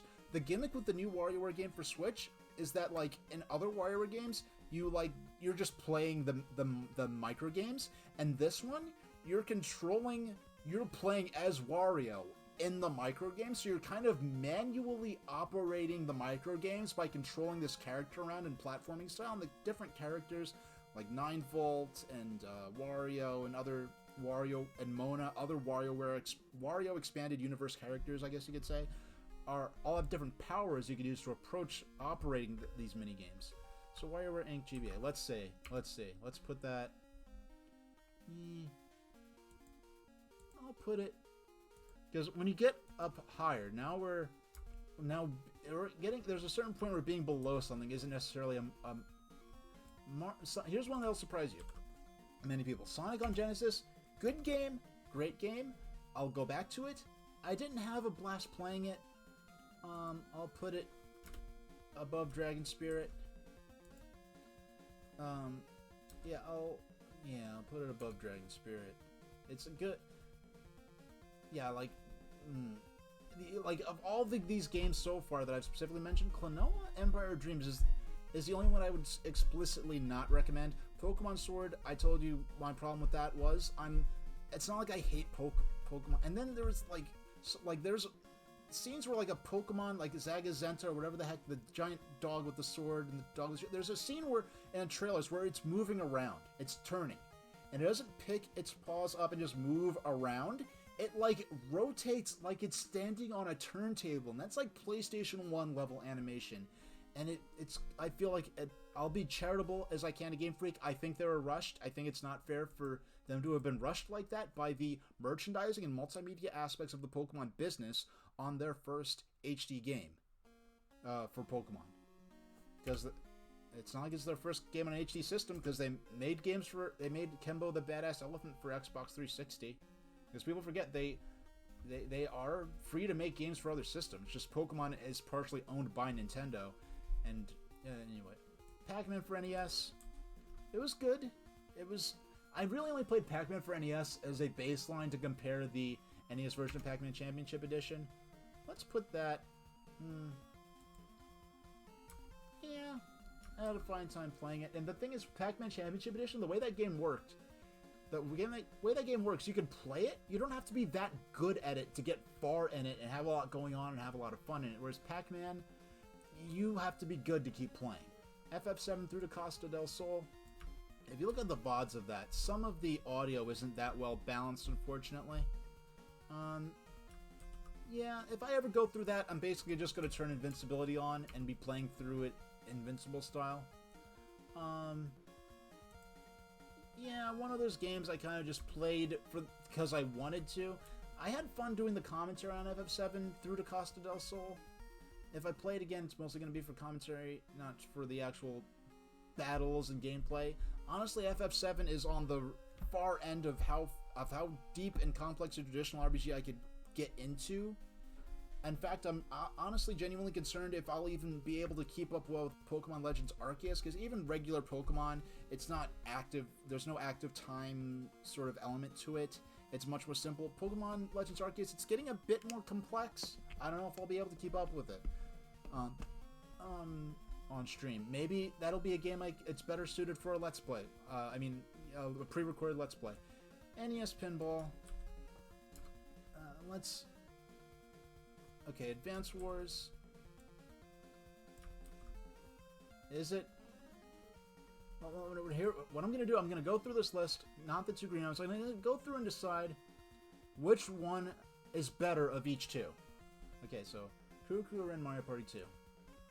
Kuru-Kuru-Ren's great, but I'd rather play Mario Party 2.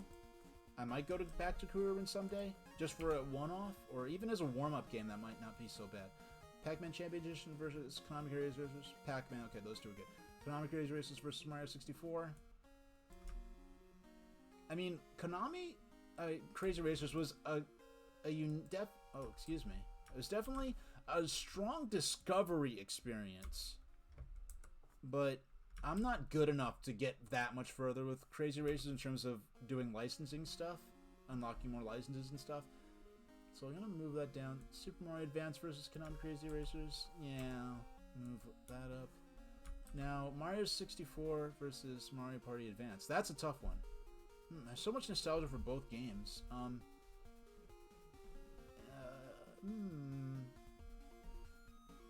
Yeah, if I had to go back to one or the other, I'd probably sooner go back to Mario Party, Super Mario Advance. So I'll put that one there. WarioWare Inc. versus Konami Crazy Racers. I'm basically gonna play this if I had to go back, between any two games, if I had to either keep one forever to go back to, or I had to drop it from my repertoire forever, and I had to choose between the two. This is basically what these binary decisions are being based on. In which case, Konami Crazy Racers keeps falling. Sonic the Hedgehog for Master System versus Konami Crazy Racers. Okay, sorry, it's not.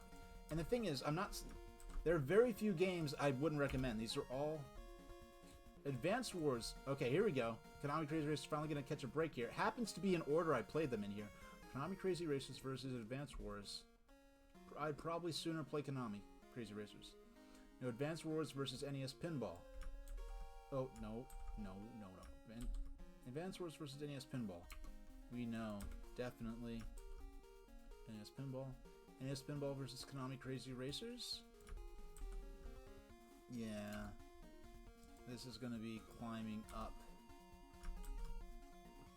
Sonic the Hedgehog versus NES Pinball. With versus Pinball already up there, okay, NES Pinball isn't getting any higher right now. Advance Wars versus Super Mario 35. Well, this almost doesn't matter because Super Mario 35 just does not exist anymore. It was a temporary game. It was a transient ethereal experience. Super Mario Bros. 35. I wanted to play it because I knew it would be it was a unique experience. It was a limited time thing. I'll move that down to. Yeah, let's move that down to right beneath Undertale. And mind you, like, Undertale, I mean, I don't tend to replay, like, RPGs, and I mean, Undertale is one of the few RPGs that's relatively short, meant to be replayed many times over. But, yeah, you wouldn't think, like, all day long I've been thinking of Deltarune fan theories. That game's been constantly on my mind, constantly at the forefront of my attention, but among this list of games that I love so much, I don't mind putting it on the bottom. It's not an insult to the game. Helios. Longtime favorite. Helios versus Advance Wars. Oh, this is... Okay. Definitely... Helios. Getting ahead of Advance Wars. And ahead of... Helios. Okay. Mario Party Advance. Mario Party Advance versus Advance Wars. Well, I'm probably not going to go back to Advance Wars, whereas Mario Party Advance, I was maybe a week or two away. I had on the schedule to play Mario Party Advance again back in July. A mode I didn't show off before, the main mode I've been playing over the years, because Mario Party Advance versus Konami Crazy Racers, well, that one. Okay, Mario Party Advance versus Helios. Yeah. Mario Party Advance better than Helios. Okay. Mario Party Advance versus NES Pinball. And really the main thing that differentiates if I'm going to play NES Pinball in a stream or versus Pinball in a stream is if I was already playing Nintendo Switch or already playing the Wii U. because the way my setup is, I can just swap out the HD cable, but in terms of the volume levels, you know, it's like the NES pinball I've got on my Wii U versus pinball I've got on my Switch. If I'm going to be playing a Switch game later, then I'll just play versus pinball. If I'm already going to be playing Wii U later, or I'm already playing Wii U and want to switch something else, I'll play pinball. So, why don't I? Yeah, so I'll just... Actually, what I'm going to do, based on that logic, I'm going to put these up here. I'm going to put NES Pinball up there. They're going to be effectively fungible for the purpose. I'm not going to combine them on the list, because I still want to have the same number of slots that... So Konami Crazy Racers Helios, Paper Mario or Advance Wars. Like, Paper Mario, I had tons of fun with it. I'm not going to go back to it, though. Super Mario 3D World plus Bowser's Fury versus Paper Mario. Compared to Paper Mario, 3D World has more replayability, maybe. And it's my first 3D platformer. In fact, 3D World is what I used as my break from Paper Mario, because there's so many Paper Mario games so many Paper Mario streams I've been doing. Probably the game I have the most segments of on Mario 3D World about Bowser's Fury. On Advance Wars, it beats out Advance Wars, but actually, yeah, it's gonna beat out Konami Crazy Racers. Okay, so Game & Watch Gallery 4. Actually, yeah, that's gonna beat out Paper Mario, Advance Wars, Konami Crazy Racers, Mario Party. Yes. Game & Watch Gallery 4 is going to climb way up that list. I look forward to playing the Game & Watch Gallery games in general. Now, what I wish Nintendo would do is to take this thing, and yes, I will be playing. Since I already have the Mario Brothers one of these, right? So, I could go ahead and I'll get the Zelda, so I have 2 for 2. And really, the main reason I want the Zelda one, it does have the Game Boy version of Link's Awakening. But, see this? Take this thing here. Make the Game & Watch Classic Edition. Put every Game & Watch that works with the same button layout. Because Game & Watch, they did have unique button layouts for each system. Just take this, throw all the Game & Watch games on here. I would have the thing with me everywhere I went forever. Please do it. You know. Anyway, I paid $100 for that. No kidding. Okay, so Twin Bee Arcade. Compared to Advance War, I'd sooner replay Twin Bee than any game up to Helios. And Fantasy Zone Arcade, that I will move all the way up to above Twin Bee. Yeah. Nice atmosphere, cute music. It's challenging, but it feels fair. It's not... There's not the problem that... Twin Bee... Yeah, Twin Bee... No, Twin Bee Arcade, actually... Twin Bee Arcade, I will... Yeah, I mean, it's an older game, so I feel a bit mean directly comparing them. Twin Bee, I'll leave that one alone. Other games will surpass it. Mario 3D World vs. Bowser's Fury. Yeah, I'd replay that before Twin Bee.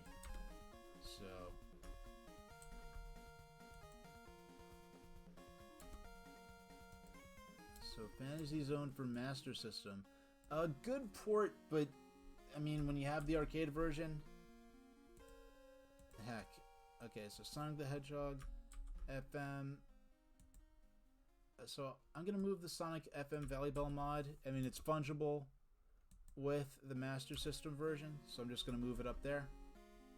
Gives a cool, and yes, I really question, like, should this mod, I will consider it a unique title, even though it's not an official release, and the gameplay is identical.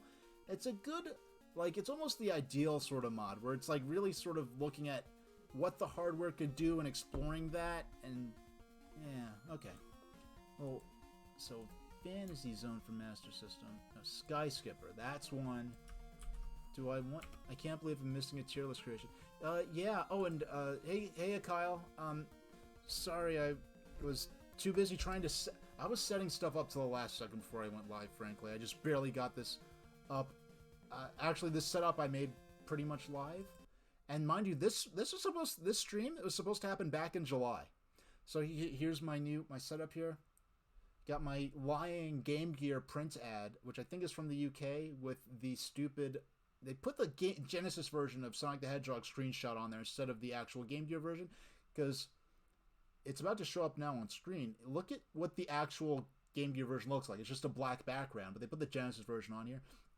The LED lamp changes in real time based on the middle pixel. We got like 98% of the way through the game of Sonic the Hedgehog, and I died on the second to last stage. Yeah, so it changes in real time based on the middle pixel of the display, but you can actually see my childhood Sonic the Hedgehog cartridge there, which I'm proud to... That's the console cam is my old face cam, and let's see. So we're just to show that off, and now, yeah, you look at the list so far. The numbers are based. The original list is in the order.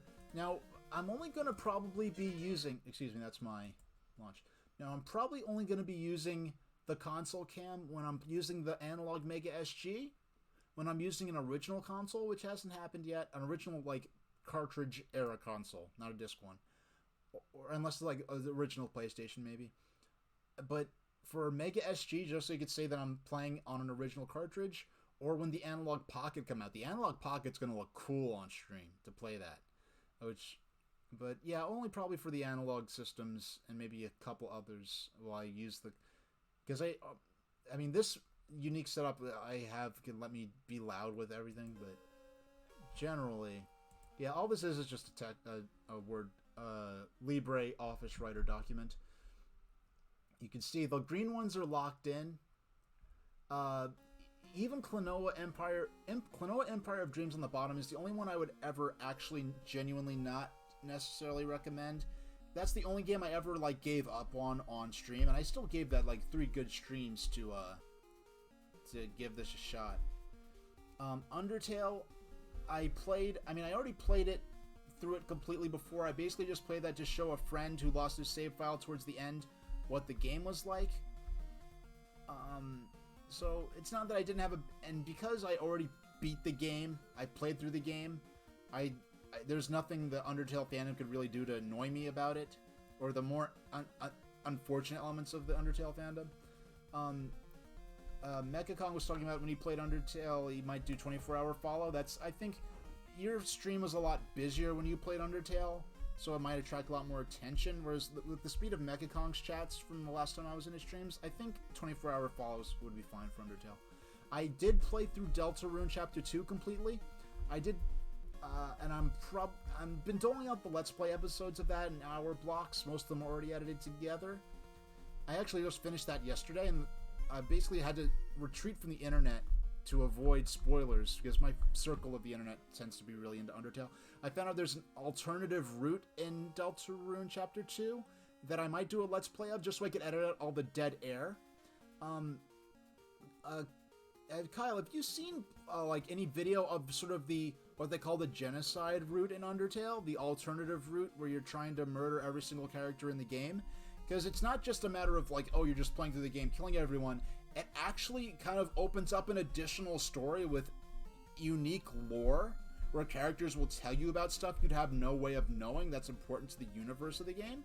So it's kind of an interesting take on, yeah, like, characters will actually talk to you about different things. Like, Undertale spoilers here, if anyone gives a crap. But, like, remember how Flowey turned out to be Asriel, the son, like, of the king and the queen?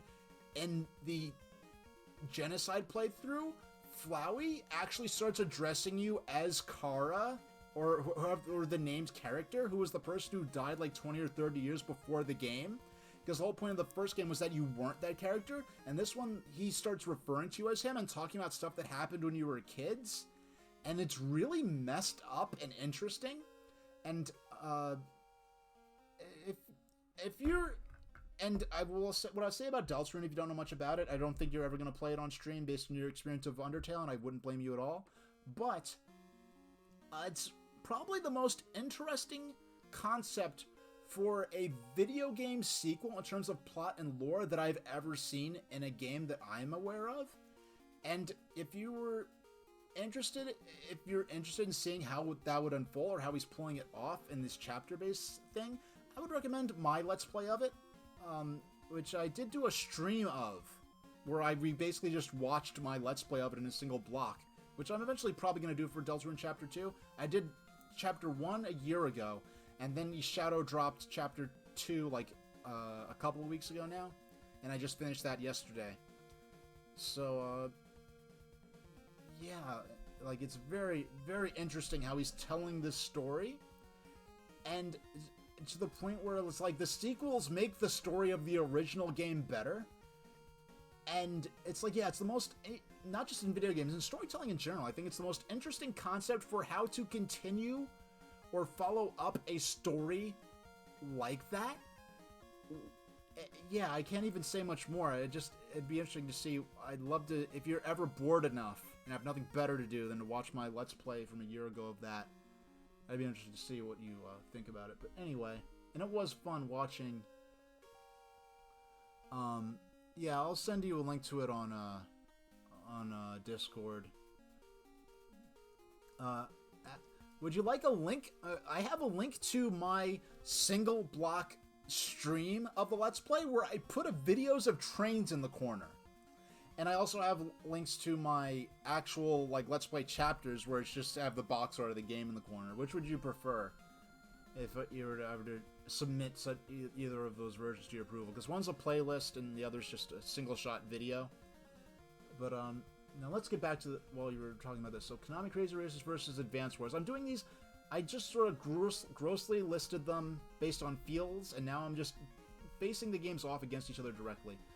So Undertale, Mario Brothers 35, FF7, Pokemon Sword, Klonoa, like, those are almost games I sort of played out of procedure, and where it's, like, Klonoa was the only one I genuinely did not enjoy. Super Mario Brothers 35 I just played just for the one shot with the trains. And by the way, the Deltarune playthrough, actually I might as well drop the Deltarune Chapter 2 playthrough also has trains in the corner. Yeah. Let's see, Fantasy Zone, Master System. Fantasy Zone Master System, it's just inferior. When you have the arcade version, unless you specifically just want to play the Master System version, due to nostalgia or whatever, like, you have the arcade version available now, it's just better. And I mean, and the thing is, I'm careful about saying that, because you can make that same argument that, like, oh, if you have access to the 16-bit original version of Sonic for the Hedgehog, why would you play the 8-bit version? The 16-bit version is just better. But these are, like, different games, whereas that's just, like, a conversion of the same title with lesser hardware. I would... Yeah, let's move that down here. No. It does not deserve to be beneath Sonic 2 for Game Gear. It does not. It also doesn't deserve to be... It deserves to be above Stinger. Battle of the 8-bit cute 'em up RPG arcade conversions there. Pac-Man for NES versus Dragon Spirit. I'd sooner play Pac-Man, but Dragon Spirit would be more interesting. Fantasies. This list might be about complete. Okay, so from least to greatest. Actually, since... Why don't I?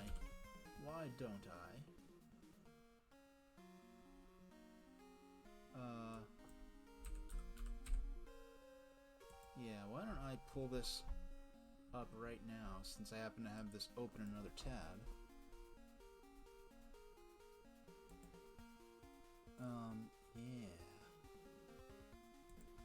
Yeah, why don't I pull that right on up? Where's Lance here? And thoughts on Sword and Shield. I kind of said this already. That's the big long video with the trains in the corner, and a ticker that says unnecessary train video. Now, okay, so Pokemon Sword and Shield, alright? And look, I'm wearing the Pokemon 20th anniversary shirt. So I'm not so if I'm a fake Pokemon fan, I'm putting a weird amount of money just to try to artificially increase my credit. Basically, Pokemon Sword and Shield, I feel like they were rushed. I feel like they should have had at least another year in development. It was their first HD Pokemon game, and Game Freak tends to be relatively conservative with their Pokemon games anyway, and then they're doing their first Pokemon game on an HD system. I mean, first mainline, because there's already Let's Go Pikachu and Eevee. Frankly, it's sad because Pokemon Sword and Shield is more ambitious in terms of presentation than what I expected for them to do. I expected something more like Pikachu and Eevee, which is Sword and Shield is not to the standards in terms of presentation that it should be and ambition, but it's still a lot better than what I was prepared to have to be them to come out with. It's kind of sad. Like, I expected them to go like an inch. They needed to go the mile. I expected an inch. I got 10 feet. So I'll take what I can get. I mean, I didn't. Yeah, it felt like, because here's the situation. Switch just came out. Like, when Wii U came out, people forget this. It's very easy to forget this. Wii U actually had record-breaking first 2-week sales. Either first week or first 2 weeks. It was actually record-breaking sales. And people at the time who were prepared for Nintendo to fail were saying, oh, look at those numbers. Nintendo flopped. The Wii U flopped. Those numbers needed to be in the millions for Wii U to be a success. Meanwhile, those numbers were better than the first 2-week numbers for PlayStation 4, for PlayStation 3 and for Xbox 360. And but after that initial burst, Wii U fell through the floor. And it ended up underselling the Dreamcast. Yes, the Wii U ended up selling more units than Dreamcast because Nintendo was able in a position to take the hit and continue supporting the console. But within the equivalent lifespan, within the lifespan of the Dreamcast, the equivalent time period in the Wii U's life, Wii U undersold the Dreamcast. That's how bad it was. And in terms of the sales, I love the Wii U console itself. It's sitting right here. I couldn't have done a lot of these streams in an officially authorized manner without the Wii U. But, so, Switch comes out. It's doing really good.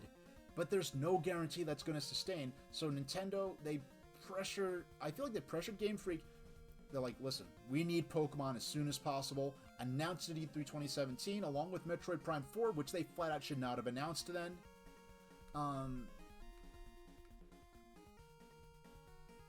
Yeah. But, so, it was underwhelming. There's like a four-legged Pokemon that's basically a big wolf that holds a sword in its mouth. There's a cutscene of it walking, like, turning in place and walking away. And it rotates. Like, I'll use Porygon 2 here. It doesn't, like, waddle its feet around and walk over. It rotates like it's on a turntable in place and then walks away. And I'm like, that's like PlayStation 1 level animation. And a lot of the reason they're saying, oh, we don't have all the Pokemon available in this game, because this is the first mainline Pokemon game where all of the Pokemon are accessible within the game. And people were saying, oh, well, Game Freak was saying, oh, we cut the number of Pokemon. We don't have the full national Pokedex, as it's called, because we wanted to focus on having better animations for the Pokemon. Meanwhile, not only Pokemon animations for battle, but character gestures, like complex gestures that were clearly made for a specific character in a specific situation for 3DS. Like, complex gestures where, like, not just like, oh, he hopped into a boat. Yes, you're going to reuse an animation like that, but complex gestures for completely different characters are recycled frame for frame between 3DS and Wii U for completely different characters, and the Pokemon animations recycled straight from 3DS, and it's like, alright, if the character animations were improved, I could accept, because it's a legitimate thing to ask. At what point is, okay, we'll get into this a bit. Let's re-examine the ranking, okay? Bottom to top. Okay, Pokemon Sword, Final Fantasy VII, Super Mario Bros. 35.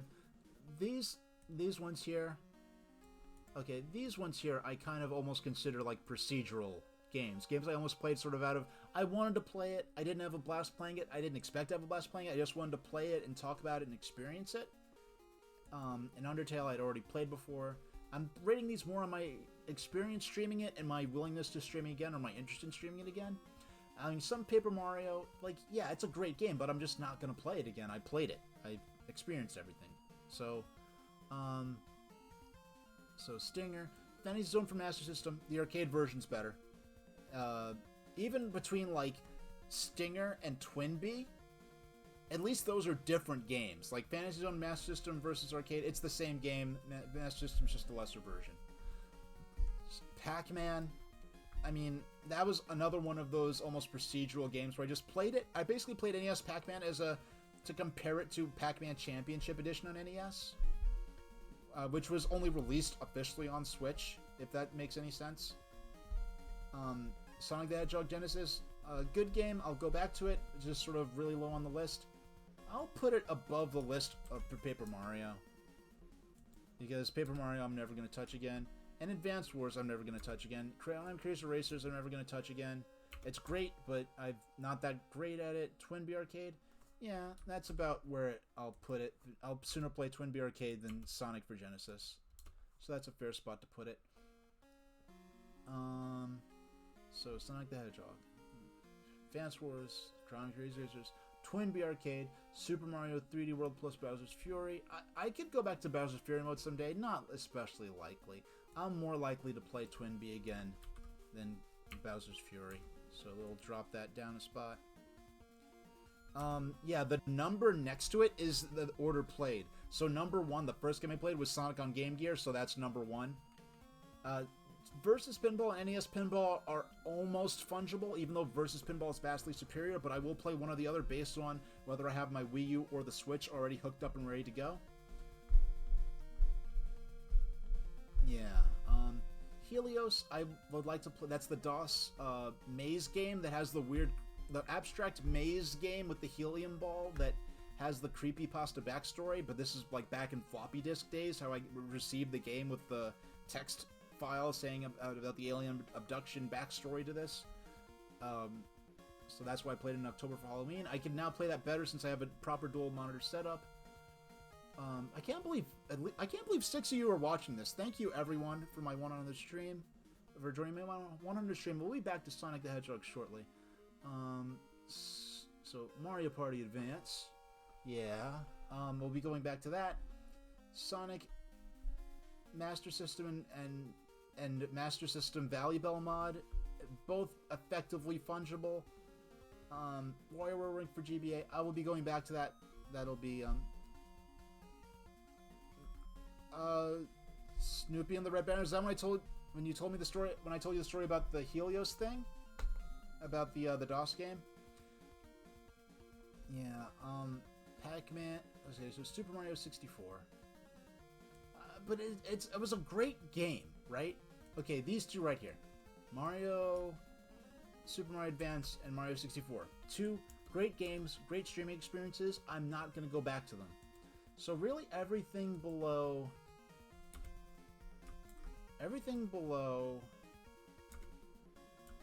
this line, is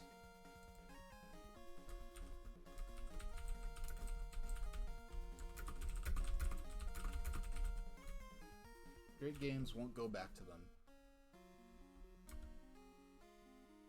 Great games, won't go back to them.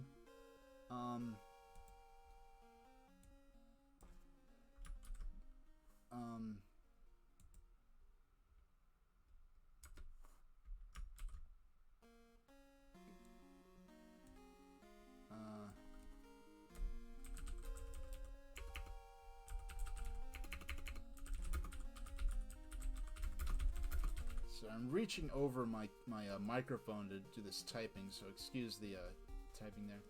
So disappointing experience, good game. I will say that even of Klonoa. And let's see, what do I say for these?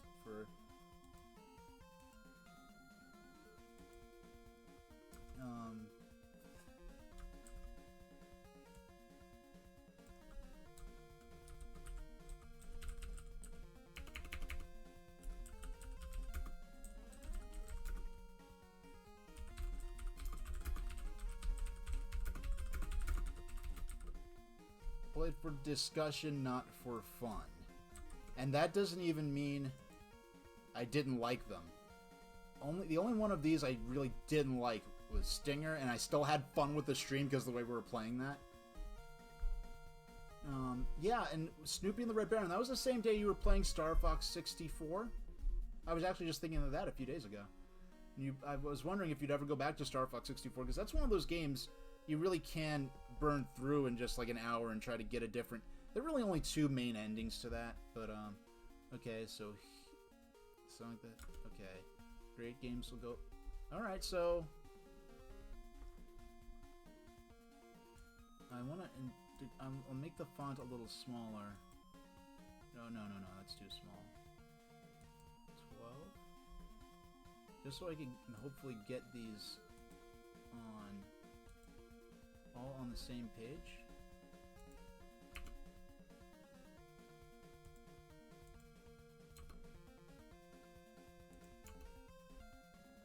Okay, we're good. All on the same. Yeah, okay. So, versus pinball. Okay, so, my greatest to least, okay. Actually, we'll go from Mario Party Advance, and we'll keep going up. Won't likely. Because even Pac-Man on NES... Actually, yeah, let's move Pac-Man. Just because it's an arcade game, it's easy to pop in and play. Yeah, we'll get that out of the... So, Canonic Racers, Dragon Spirit, Paper... So, among this tier... I will say in terms of discovery, Konami Crazy Racers was better... Was more of a crazy, like, one of those discovery experiences. So I'll give it a higher rank for that. And Paper Mario, that was within this tier. Okay, so Pac-Man, Sonic the Hedgehog, these are just like the top list, okay? Sonic the Hedgehog, Pac-Man, Sonic the Hedgehog for Ninjas. I'll probably sooner play Pac-Man than Sonic the Hedgehog, even though I will go back to Sonic the Hedgehog. Probably play it sooner than Mario 3D World. Sooner than Twin Bee? About the same as Twin Bee. I'd sooner play Twin Bee than Pac-Man. I probably like Pac-Man more, but Twin Bee would be probably more interesting to go back to every once in a while. Fantasy Zone. I'd probably sooner play Helios than Fantasy Zone. Or how excited, how soon I would, or how interested I am. This is almost more of a priority list than at this point. Not so much a ranking of how good the game is, but Mario Party... Wait, how did Mario Party... Super Mario Advance? Okay, oh, Mario Party Advance, not Super Mario Advance. Doggone Mario Advance this and that. Okay.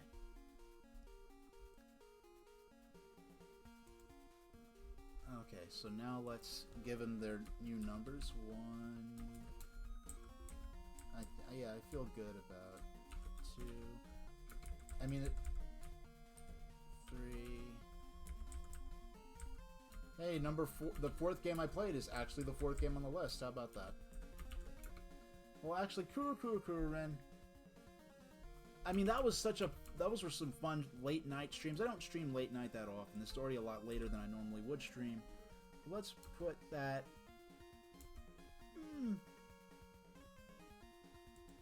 right beneath... Yeah, this is... Yeah, we'll go about here. And I do hold this game in high esteem, but, 4... 5...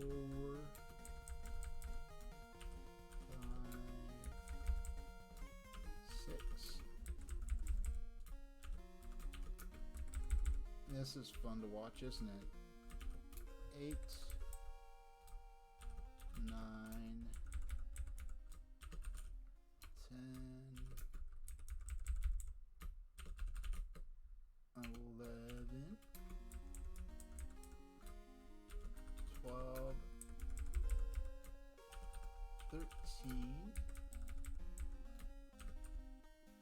14 is actually the 14th game I played. 14, 15. A lot of these arcade games in here, these simpler like score attack arcade games, are potential warm-up games. 1-6. Where did I put where's Sky Skipper? Excuse me, I just realized that. Where's Sky Skipper? Where's Sky Skipper? Where's Sky Skipper? Sky Skipper should be on this list. Did I accidentally delete Sky Skipper? No. Okay. Uh-oh. We gotta accidentally... Fortunately, I have a backup list where... So, Sky Skipper... Oh, game 32. Search for 32. I accidentally deleted Sky Skipper. Okay. Sky Skipper...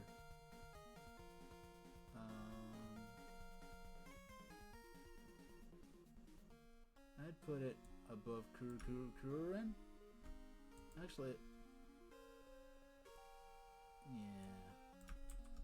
So I have to renumber a few. That's the only game that's missing.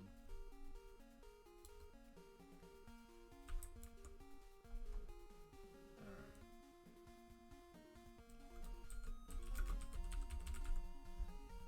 So 14, 15, 16, 17, 18, 19, 20,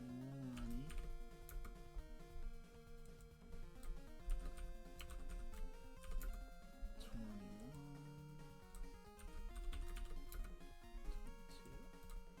23. Yeah, sorry. Yeah, your ranking thing was so much more... Well, first off, you were actually sort of judging the games more so. Plus, you had a lot more games to... Considering how many more games you had to go through, because I only had 32 in over a year of streaming, whereas you've had hundreds, like, per year, I think, or whatever. But that's just a matter of our streaming styles. And I couldn't play games and the variety and at the pace that you do. But I absolutely love watching the way you play games. Because there's some things that it's more fun. Like, there are people who watch shows about roller coasters that would never necessarily ride a big roller coaster themselves. 29.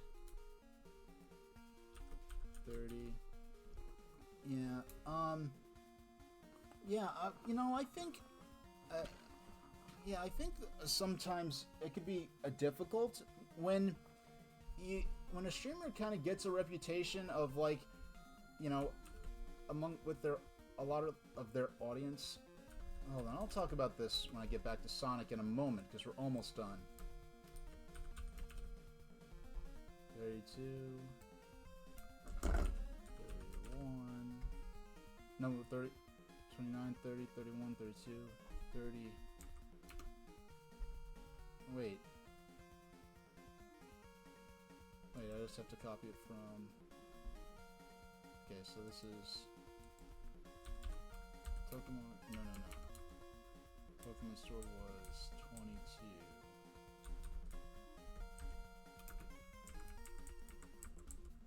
And FF7 was 11.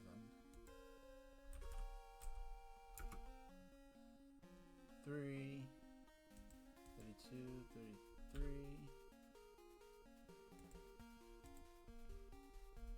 How did I get 30? 21, 22, 23, 24, 25, 26, 27, 28, 29, 30, 31, 32. How did I get... There are only 32 games on the list. How did I get 33? Whatever. I'll fix it later. You can see the general gist of my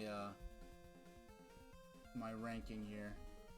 Somehow we got a double dip somewhere. I accidentally must have copied something twice or something weird like that. So at the bottom, Klonoa Empire of Dreams. Ascending, Pokemon Sword, Final Fantasy VII, and those are like the two that I just didn't really... like enjoy that much. disappointing experience, good game. Pokemon Sword, Empire Dreams. Now, exhibition games, played for discussion, not fun. FF7. And this is all in ascending order, despite whatever tiers I denote the number. Super Mario Bros. 35, Undertale, Sonic the Hedgehog 2 for Game Gear, Stinger. Great games, won't likely go back to them.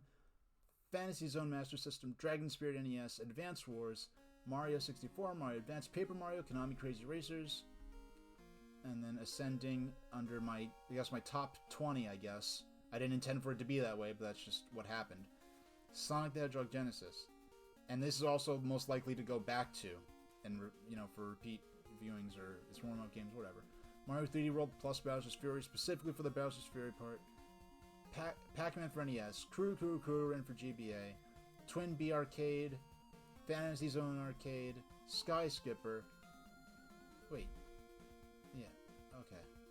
Sky Skipper, Helios, Game Watch Gallery 4, Mario Party Advance, Sonic the Hedgehog for Master System, the Valley Bell FM Sound Mod, Sonic the Hedgehog for Master System, WarioWare Inc., Pac-Man Championship Edition for NES, Mario Party 4, Sonic the Hedgehog for Game Gear, NES Pinball, and number 1 versus Pinball. So,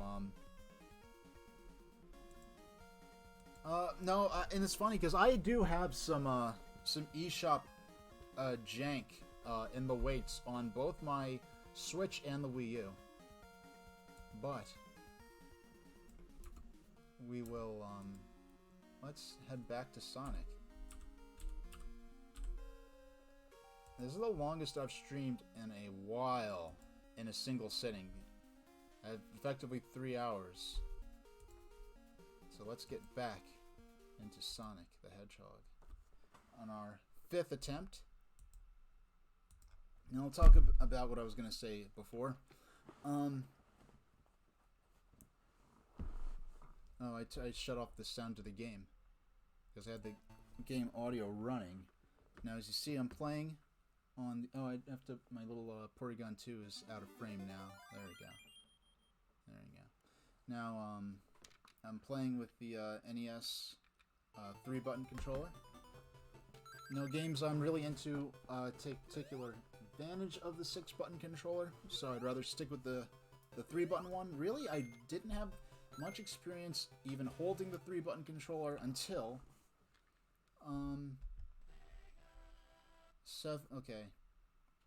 42 3 4 5 6 7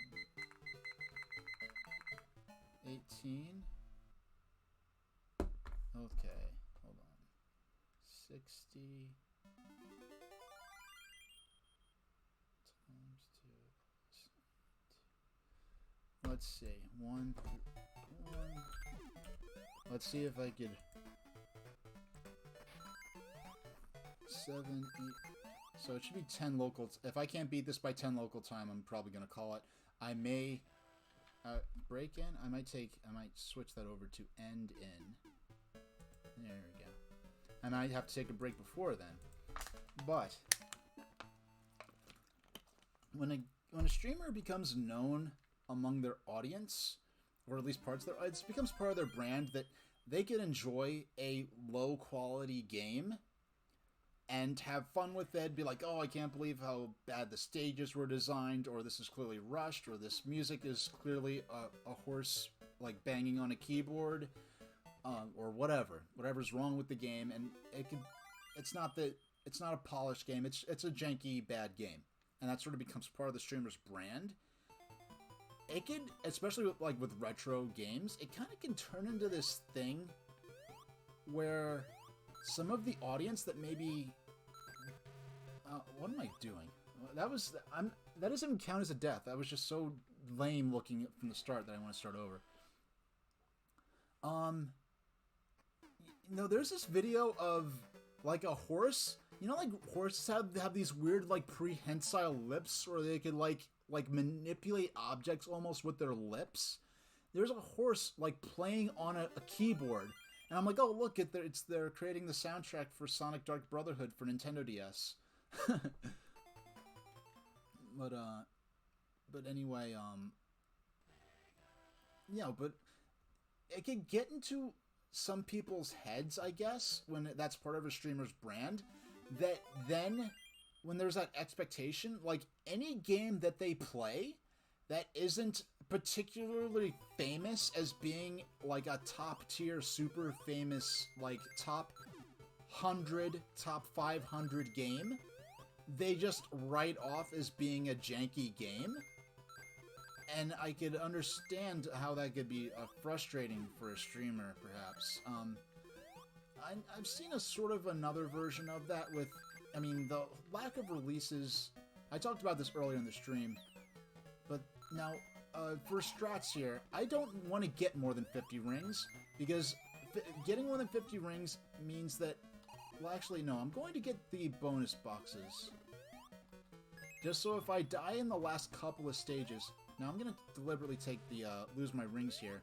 There's no advantage to getting a large volume of rings, because if I get hit, I lose them all anyway. And if I get more than 50, I'm going to go to the special stage, which takes up time, and I don't care about time. Like, doing extra stages actually is kind of a waste of time for me, because that means that I'm going to be in a situation where now it's funny, when time runs out, I'm going to keep playing through that run until I take the death, because a playthrough takes me about an hour. So there's a certain point, if I get to sub 1 hour, it's going to be unlikely that on that particular run I'm going to make it through the game anymore within the time limit. So if I'm on a run and there's still gameplay to be done, yeah, I will grab these extra lives just so if I get to the last stage, a couple of stages where I need the most practice, and I do take a death there, I can at least practice a bit more. No, but with Nintendo Switch Online, where people who aren't familiar with the NES or Super NES library, outside of a handful of famous games like Super Mario World and Star Fox, and Super Mario Bros. 1, 2, and 3, the Zelda duology, the original Metroid, anything outside of those, whenever those get announced for Nintendo Switch Online, oh no. Okay. I mean, honestly, I could get through the rest of this stage. Like, I have 1 ring, I'm now protected. The Robotnik boss fight is a giveaway here. Oh gosh, I did it again. The Robotnik boss fight's a giveaway, and there's a shield very early on in Bridge Zone Act 1, so I'm really not concerned about losing my shield there. And I just want to have at least 1 ring so I'm protected.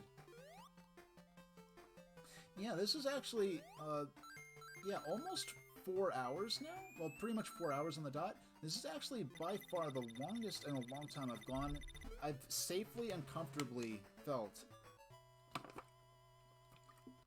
See, I'm using these water bottles. Like, I left the, my zero water dispenser back, I gave it to my, I left it behind with the housemate I moved out from, back in my old region. So I don't have the zero water dispenser anymore, unfortunately.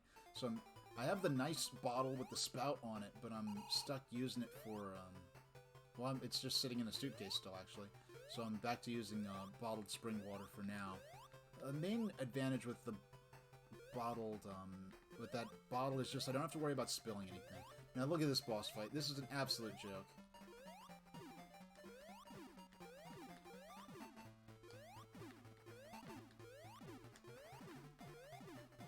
Alright.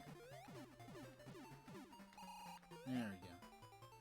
Yeah, and in that video, the Deltarune Chapter 1 playthrough with the trains, some of the videos are my own videos that I've taken of streetcars and light rail trains in my travels, and videos of when I went to the Bluebell Railway, the steam railway in England, and then some of them are just old film footage of trains, mostly in the UK. So, now, the thing is, I filmed that. When I filmed that, that train footage was not part of the video. So I added that in the stream, kind of just as a weird joke. But when I did Chapter 2, I actually had the train footage running, so I was able to comment on it a bit in real time. which people are either gonna love or think is insane. And like, I'm interested to see. I mean, I'm a nobody on YouTube anyway, so it's not like I'm gonna get a lot of. I might get more traffic than normal to my. I think part 2 of the Deltarune Chapter 2, but you're only up. You haven't even started 1 yet, so nothing to worry about. No point in getting the checkpoint box, because if I lose a credit, we're just restarting. Now it says death count 4. Theoretically, you could put 5, but that wasn't a death so much as that I accidentally pressed for the only time ever, like since I fixed it, because this used to happen to me more often when the button combo for the console menu was just like start and up or something you were very likely to press at any given time. But what I did was I had a thing where I got thrown off my pattern fighting a Bridge Zone Robotnik battle, and I was like in a panicky spot where I had to get away from a dangerous area of the arena. And in the course of that, I ended up hitting the extremely specific button combination, which causes you to which causes the menu to come up, and then I accidentally reset. So it's a good, like, 20 minutes into the game, and... Alright.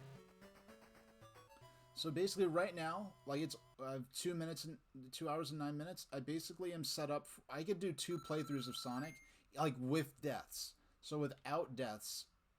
I mean, it's going to be theoretically quicker, but probably a little slower since I'm going to be playing it safe in some spots, more so than normal. But honestly, if I'm playing as I should be, the first stage that has any serious hazard to it, if I'm playing properly, Jungle, boss fight Jungle against Robotnik is the first boss fight I should have any trouble with. And honestly, it's the only Robotnik boss fight that doesn't have a kind of designated save zones where neither Robotnik's mech nor his projectiles can actually strike you.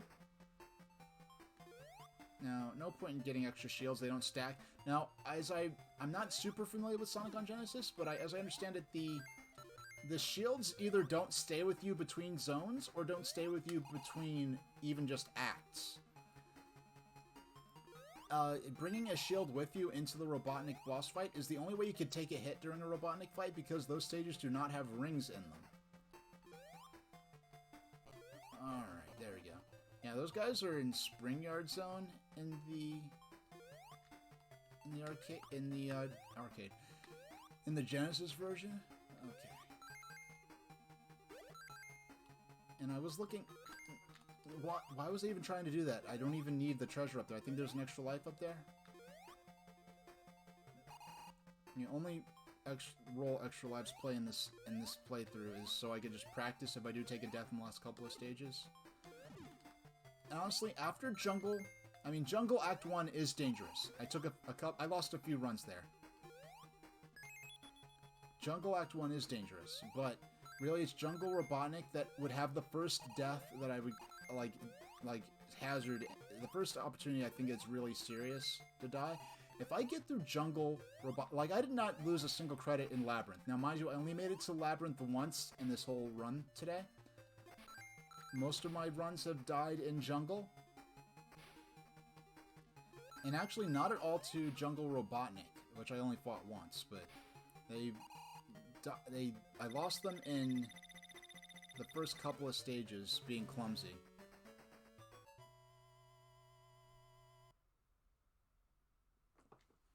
Posture check. Yeah, I don't need... I mean, I have good... people have commented on my good posture, but it can be better. And, like, when you really sit up... Well, by the way, I got a new chair. I got a chair that, you know, like, from, like, a thrift shop when I first moved in here, because I left my gaming chair that I originally started streaming with. This looks very similar. I chose another blue and black chair. And that original gaming chair... I left with the housemate at the last apartment I was at, you know, because I couldn't pack it with my stuff. I didn't feel like I didn't use a moving van. I just moved stuff in my car, and then I sent a few things in advance. Alright. Now with this, like, if I duck here, or duck at the bottom of the Now, if I could get through...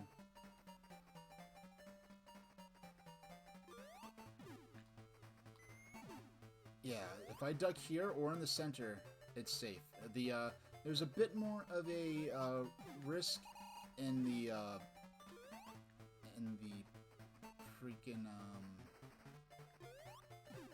in the Master System version. And boing.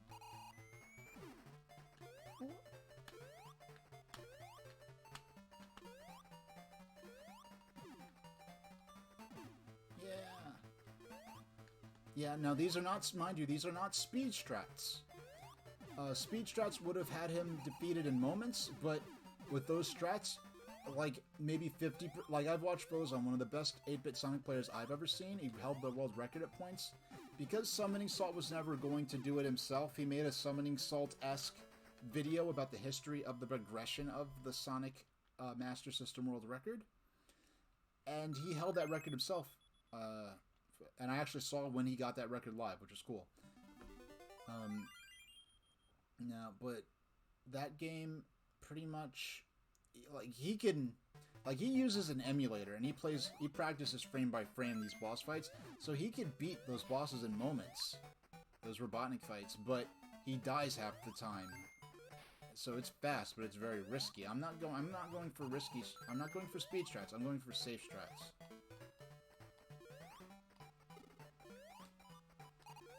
And really, because honestly, any speed run of this is going to be a single credit run. There was a point where you could actually take deaths in these and still improve, have a reasonable shot at getting world record. We're past that point now. I got the checkpoint block, even though, honestly, it's not necessary. I don't think you get points for the checkpoint block. Now, it'd be interesting to see what it would take to do, like, a high score run of this. You'd need max special bonus, which is, you know, getting all the Chaos Emeralds at the end, finish the game with all Chaos Emeralds, which is max special bonus, which is the category, the speedrun what they call the 100% category for speedrun purposes. Alright. I'm gonna intentionally, yeah, lose some... Wow, wait a second. Wait a second. Oh, please. Oh, please. Okay, good. No, that was... I have to pause. That was interesting. That was interesting. I took a hit on the spikes. The animation of the ring vanishing from Sonic played. And I didn't lose my rings. That was a glitch, I think. I think that was a glitch. Yeah, that was probably a unique occurrence. I'm gonna have to test that out. I don't want to test it out now. I'm pretty sure that was a unique occurrence. Alright. You know, I never had a high performance, I never used this laptop gets loud sometimes, especially when I'm exporting videos, but I'm very glad that it's not overheating. Because that's one thing, like a desktop, I mean, with a laptop, you're paying more for less, you know, to get those parts small and portable, parts that will keep cool. But with my form factor, like, basically, I'm using this thing almost like a Commodore 64 or an Apple II, particularly an Apple IIc, where it's basically, I'm using a keyboard form factor desktop computer that happens to have a LCD panel attached to it that I'm not using for anything. Like, if I could detach the screen from the keyboard part of this notebook and just put the screen away somewhere, I would do so. Because I'm not using the screen for anything. I'm just using the one or both monitors.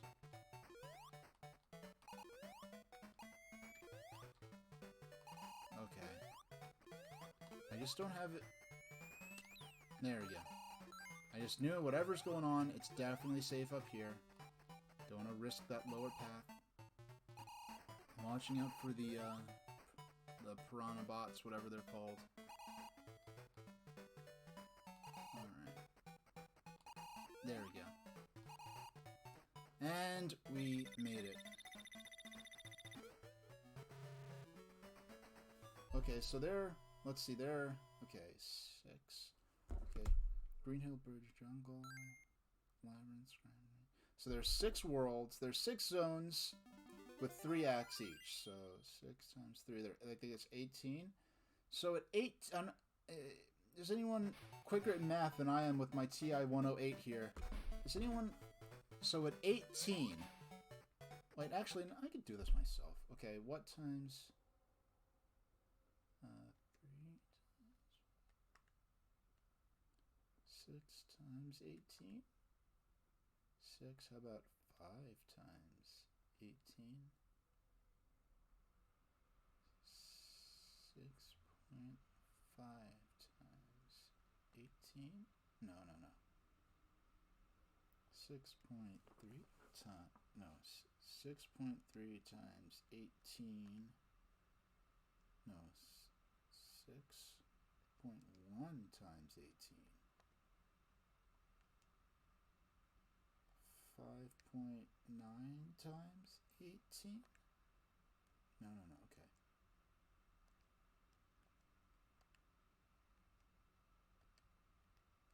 Five times 18?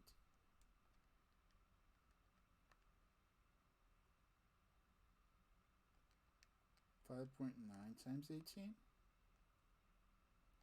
5.3 times 18. Yes, I'm trying to brute force to figure out. 5.9.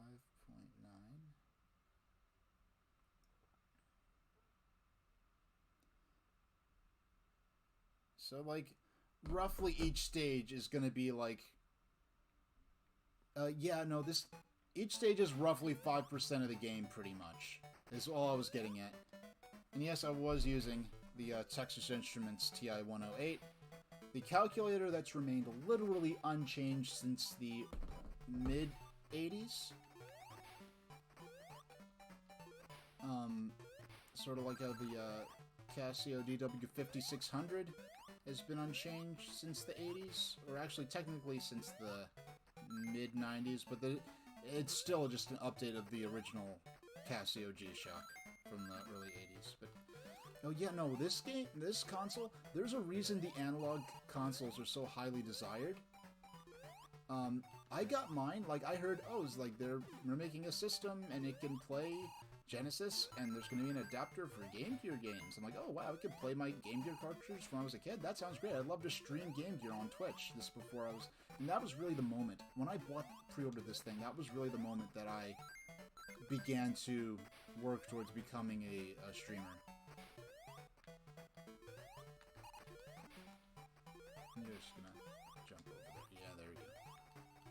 But now, it's like, when analog systems go on pre-order, it is a big event where it starts trending on Twitter, and people are like, no, they crashed while I was calculating shipping, and I got, yeah, getting your hands on an analog system now is a huge event. These are, like, extremely desirable, like, I really just got it. I got this just because it could play my cartridges without using emulation like the Retron systems. That's the main reason I wanted to do it. Because, yeah, I could pop my cartridge into a Retron, but it's ripping the ROM off the cartridge and then playing it on an emulator. Whereas this, it's playing in real time, running the code off the cartridge. You know, and being this is my own childhood copy of the game, it meant a lot to me to do that. But now it's like kind of a low-key a status thing, or like a high-end sort of way to play, and I never intended it to be that, or thought it would be that. And even before that, have I ever had a crumpet? Not even in England did I have a crumpet. I went on a fine dining train when I was on the steam railway in England. It was more of a it was fine dining type of thing. It wasn't like a afternoon tea type of thing where they'd serve crumpets. There was a tea train I could have boarded, but I was like, there were so many cool special... Okay, I gotta focus. This is the first serious danger of the game.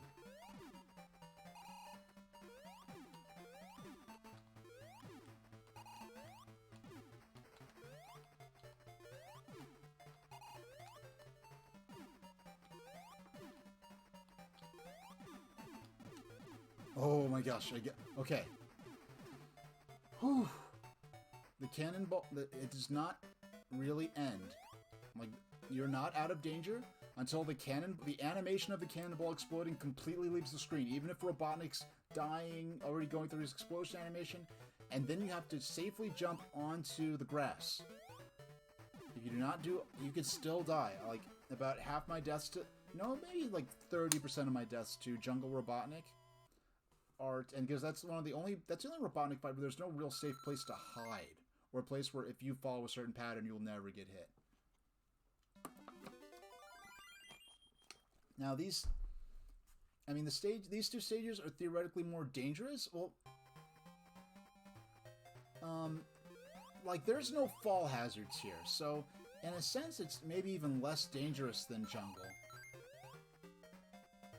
But there's a shield there, I do want that. I got through Labyrinth no problem, but maybe the most dangerous part of Labyrinth, I just have to keep calm and not do anything silly at certain points. Certain narrow passages where you have to wait out, you know, the fireball shooting gargoyle things. You have to outwait those, and you have to wait for air, and the spinning balls, spiked balls, we'll start seeing those soon.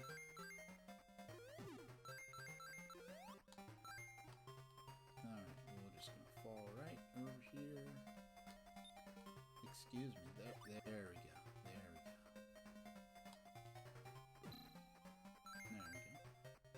Just gonna jump right over.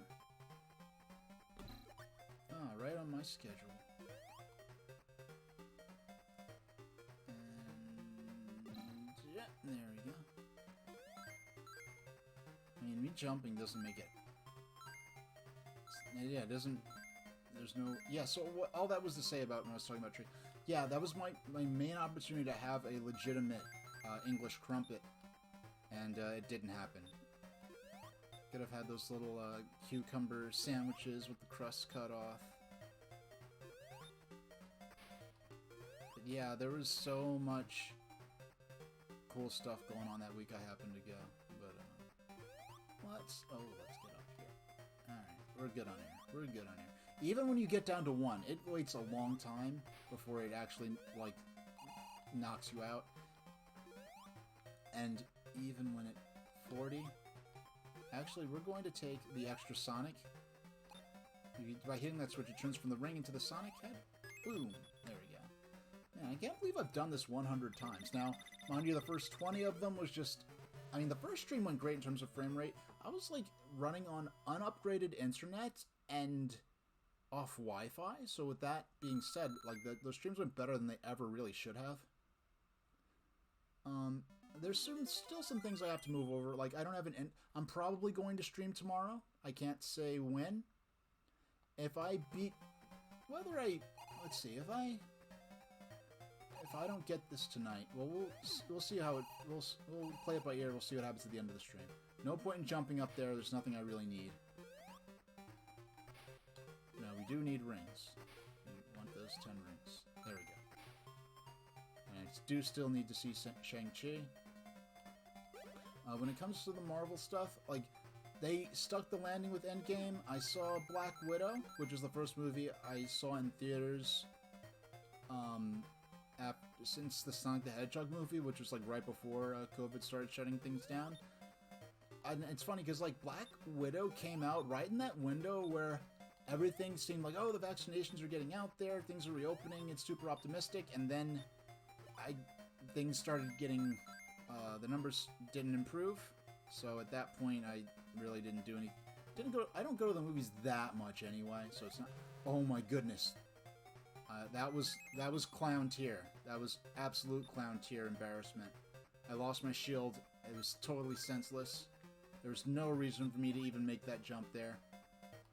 All for a 1-up that'll only be of any use if I die in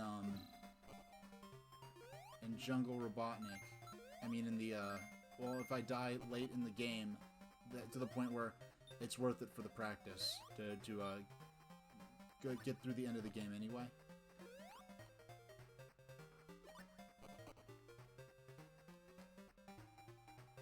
There we go. That was nice and smooth.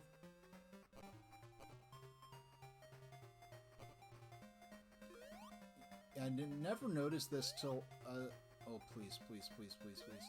Oh my. Okay, the reason, okay. Now these bubbles are like on a weird timer. How I put it, the last movie you saw in theaters was the Sonic movie. Now what I would have liked is if the first movie I saw in theaters after that was the Sonic the Hedgehog 2 movie, which they're already deep into filming for.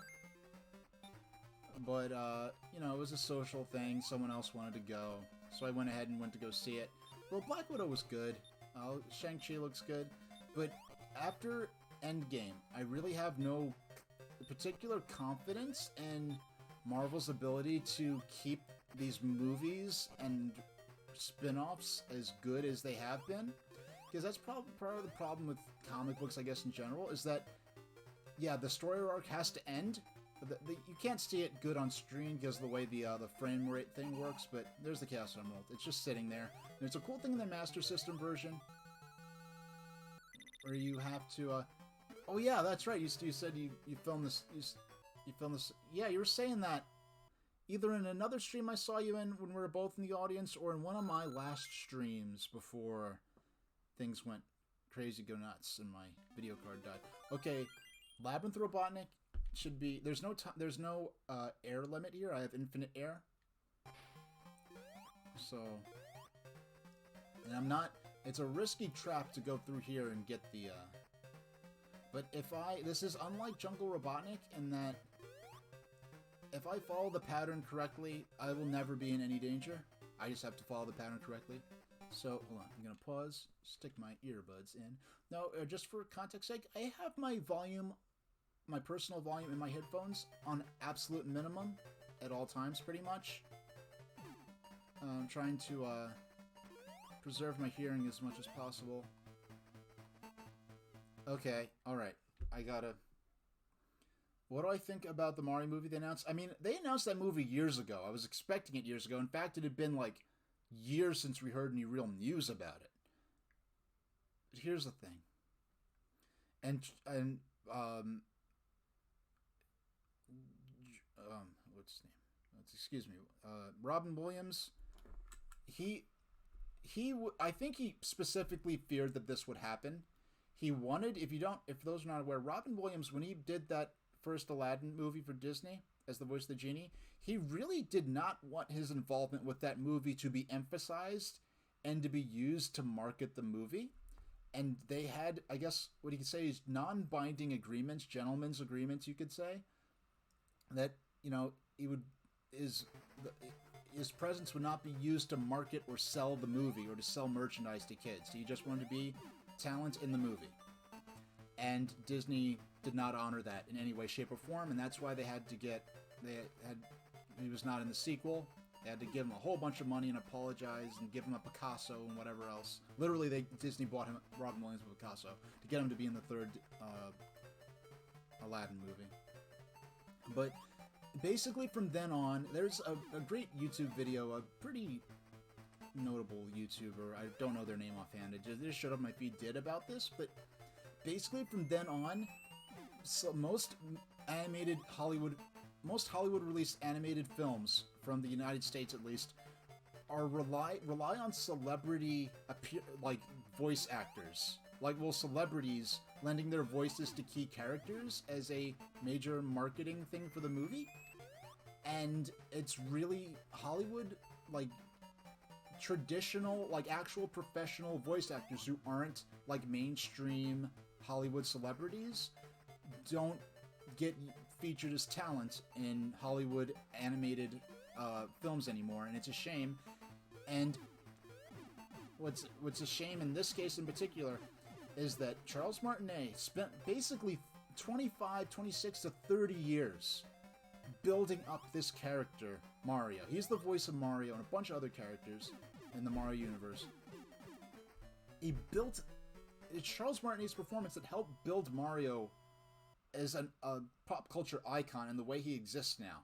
Spent almost 30 years, 25 years building this character with his performance, his unique performance. Nintendo wouldn't get anyone else. The second Hollywood gets involved, he gets tossed to the side. It's like, oh, we'll let you do some cameo voices, and now Chris Pratt gets to be the voice of Mario. It's sad. And I don't know. And people are like, oh well, Charles Martinet's still gonna be in the movie. Well, it's with his blessing. Charles Martinet is not in a position where he could, if I can't say how he feels. It's his right to feel however he wants. I'm gonna say how I feel. I won't say how he feels. But I'm saying if he was upset, he's not in a position to say that publicly or to act on it in any way. What can he possibly do? Nintendo's in charge of every aspect of it. And if he wants to, I mean, he's, I don't know his finances, I don't know his lifestyle, but he's probably, he probably doesn't need the money. He probably is doing it, if he wanted to retire, he probably could have done so a long time ago. But he loves the character and wants to keep doing the character, you know, and it's a shame, because, like, when they announced this movie, like, how could that not be, I mean, touring the country, doing autograph signings, conventions, press conferences, Mario in real time interactive experiences, all that, and it's just like, oh, we'll let you do some cameos, some cameo voices, while Chris Pratt gets to be the voice of Mario, and it wouldn't even let him do Luigi. Like, I mean, it wouldn't let him. I'm casting this in a certain way, but it's like, it's such a shame. I mean, let's say, like, Mario, if Mario was more like Sonic, where there are a few different personalities associated with him. Like, to me, the voice of Sonic is Jaleel White. But there are lots of other people who have had a significant role in how Sonic's performance and the emotional texture of his you know, how he's presented and everything. Do we know if Charlie wanted to do it? We don't know, and we never will know. Maybe years from now, after he retires, if he writes an autobiography, maybe he'll say something then after he's made his money and he doesn't have to worry about appeasing, you know, Nintendo or anything. And even so, I don't think I think he respects Miyamoto so much that he wouldn't want to put Miyamoto in a bad situation or do something that. Oh my gosh! Okay, we got the ring.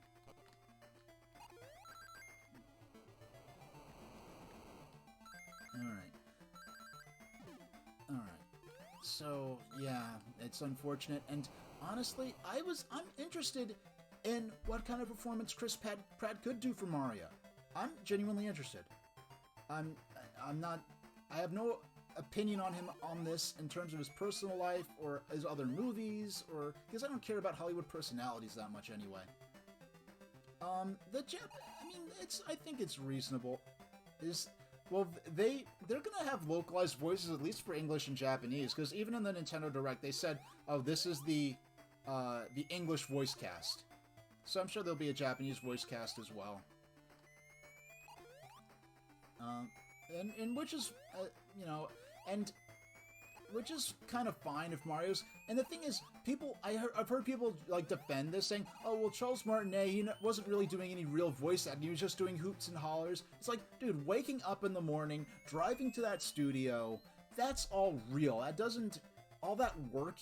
Like, I mean, even in the Giga leak, we found so much multiple minutes of unused Charles Martinet performances as Mario and Luigi. And other things, just for what you hear, it's not like Charles Martinet recorded like 10 minutes of hoops and hollers as Mario, and they've just been recycling that for 20 years. It's not like that. And then he's done extensive performances as Mario in Real Time for promotional videos for Nintendo and instructional videos and press conferences. So it's not like, oh, he wasn't really doing that much work. It wasn't a real voice performance. Like, I don't know. Do you think the motivation behind Nintendo going with Chris Pratt? No, it's just Hollywood. It's just Hollywood. They want the name recognition. Everyone knows what Mario sounds like. No one knows who Charles Martinet is. And no one who's not a hardcore fan of Mario. And that's what professional voice actors in animation have gone through in general. Like, they can't get mainstream Hollywood work. They don't. It goes straight to celebrities who don't. They might be professional actors, and if they are professional actors, they aren't professional voice actors.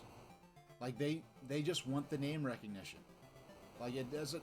I mean, the thing is, like, I mean, maybe I have a bit more of an opinion of Ellen DeGeneres compared to Hollywood people, but like her performance story in the Finding Nemo movies, I thought that was great. I thought she was well suited for the character. I mean, the character was written specifically for her anyway.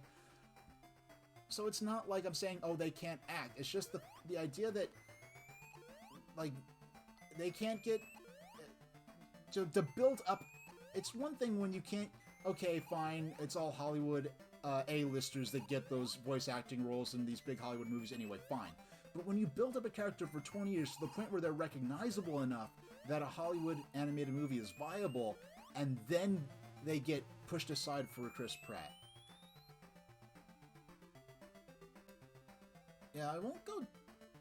Yeah, yeah, like, she can be funny sometimes, but I'm not a fan of her.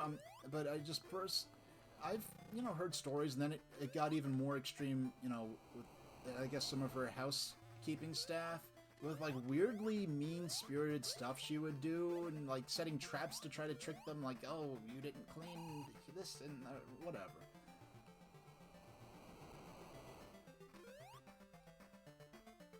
All I remember about Ellen DeGeneres as a kid was that I guess when she came out and it was a big deal, and I don't care. Because I was like a kid. Like, I don't care. It's like when, not that, I'm not equating these, because to a lot of people, it's easy to forget this now. That was like a scandal at the time when her sexual orientation became public information.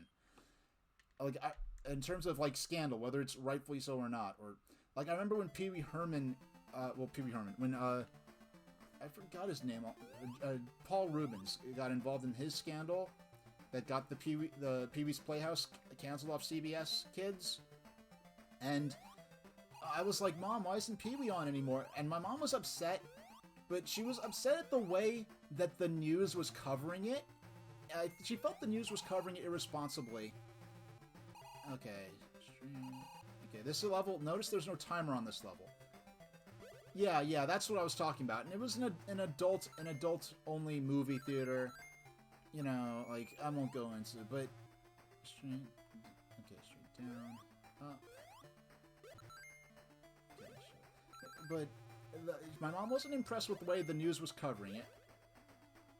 Okay, up, and then left, and we're good. It took me like 40 minutes to figure this out during my first stream, trying to get our way through here. And then she was upset that the show got canceled because it had nothing to do with... It didn't do anything inappropriate on the show itself. And looking back as an adult, I'm like, okay, who the heck watched the Pee-wee Herman show, stage show, which is intentionally a raunchy, suggestive parody of a children's program, and decided, hey, let's put this on TV in an actual... like, show marketed to kids. Whoever came up with that kind of deserved what they got anyway, in a sense. But I remember, like, my mom wouldn't say what happened, just said, oh, well, Pee-wee Herman got in trouble, and so his show got canceled, but they shouldn't have canceled it, but he got in trouble. And I'm like, what did he do? And my mom really wouldn't explain it to me, because I'm a little kid, right? And so I was in school talking, it was in elementary school talking about another kid. It's like, oh, why did Pee-wee get canceled? And he explained to me as the way that a 6-year-old would overhear some adults having an adult conversation and in a not-so-delicate manner about it. And I was like, I don't know what that is. I don't care. I just want to see Pee-wee. Like, I just, like, did not care. Okay. Gotta focus. This is the first genuine hazard. Outside of, after Jungle Robotnik. Yeah, those first two Scrap Brain levels were really more about learning how to navigate the stages more so than hazards from enemies and obstacles and traps. So I gotta be... Can't think about... Okay. Fortunately, the Orbinauts only move on the X-axis. Oh my gosh. Okay, we made it just in time. By the way, no joke, potential photosensitivity warning. We still have the heating, that massaging thing, that thing broke a while ago. fortunately, I didn't. It wasn't quite so severe. I mean, look at this. This is the longest I think I've ever. This is the longest in a long time that I've sat down. This is the man. We're gonna get what 4.5 hours, and I really haven't gotten up once. Okay, and I have been hydrating, so. Now after this attempt. Okay, alright. We made it. We made it. That was close. Yeah.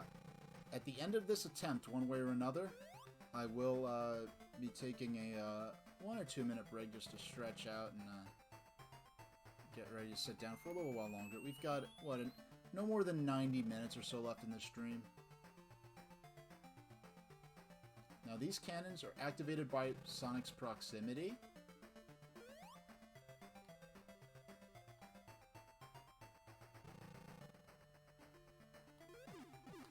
Doggone.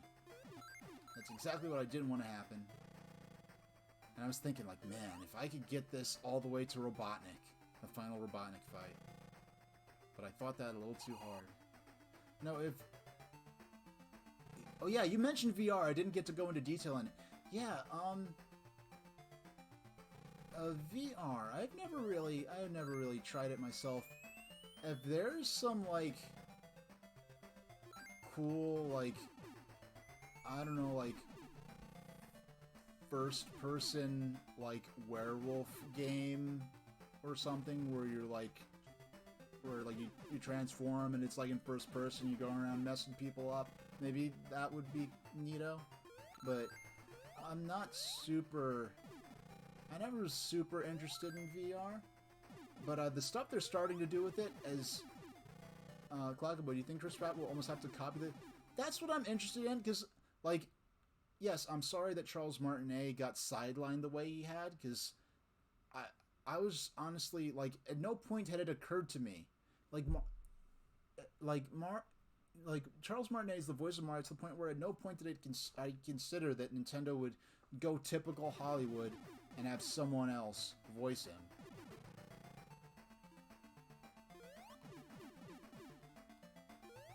Okay. Yeah, so I didn't even consider that, but I'm interested to see what kind of performance he goes for. Oh wow, those are usually really hard to dodge.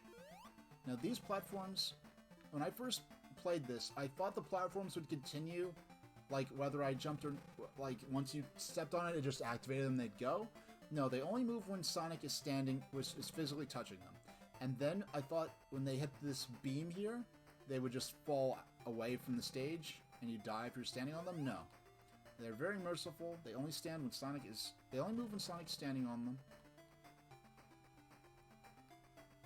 We are closing in on the end of the stage. Okay.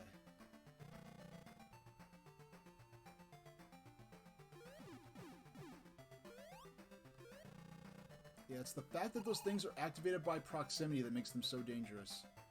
Okay, come on. Do you think Mario voice is kind of like Mickey Mouse with an Italian flavor? Perhaps. Perhaps. Okay, we made it. We made it. And we boarded the airship, which, as I mentioned before, this right here is actually the very first depiction of Robotnik having a flying base of some kind, whether that's a airship or a space station or a flying cruiser. This is kind of like a Zeppelin flying, like a Zeppelin pirate ship thing, which is a pretty cool concept. Okay, so what we want to do, this is an otherwise blind jump, but last time we learned, after I died, we used some of our remaining lives to gain some, now notice there's no ring counter here, so they're saying, hey, you're in this stage, no rings for you, perfect run only, unless you're smooth enough to abort a shield with you. We're gonna jump right between those two propellers, and, okay, well, I just barely made it that time, but, whew. Usually it's a much more solid, like, in the center of the platform kind of thing. Now, depending on what cycle we're aligned with. Now you notice the airship is moving. It's bobbing up and down relative to the home location of these platforms. And depending, you could get bad cycles where you are very, very close to gunfire. Oh my gosh. Okay. We dodged it. Okay. Oh man.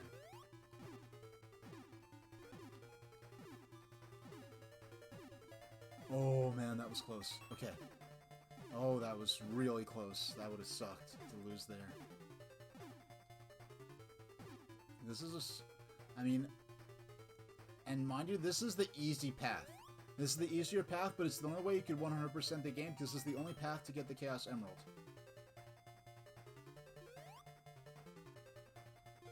Okay. You have to not die now. You cannot jump on the cannonballs here. You cannot.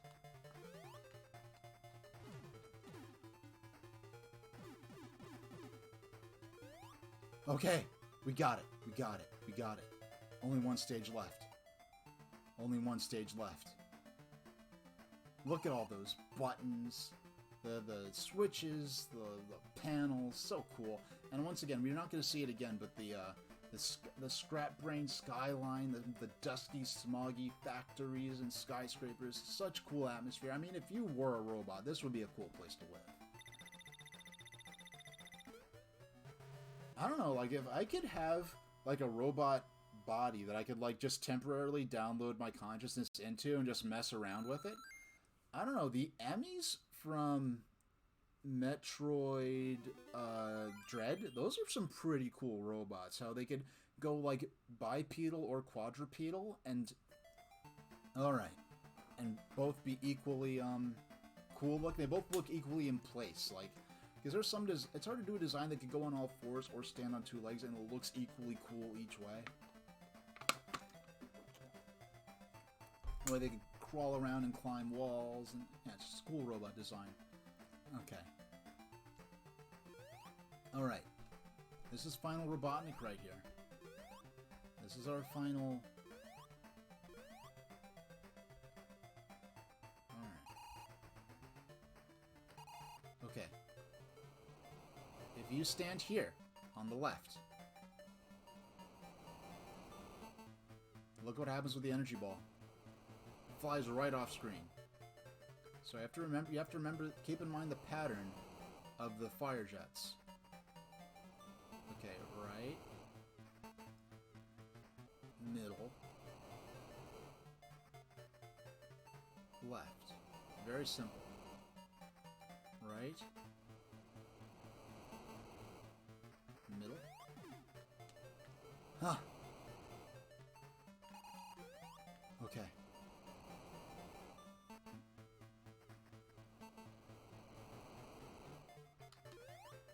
Okay. Okay. That was scary. Sometimes this happens in Master System too. Sometimes you accidentally start to like phase through the glass, but in a way where you can't actually hit him. Okay. Once that right fire jet goes away.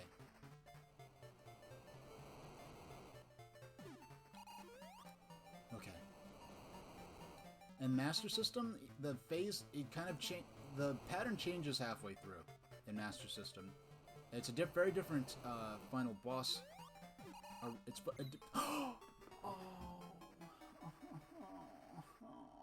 man.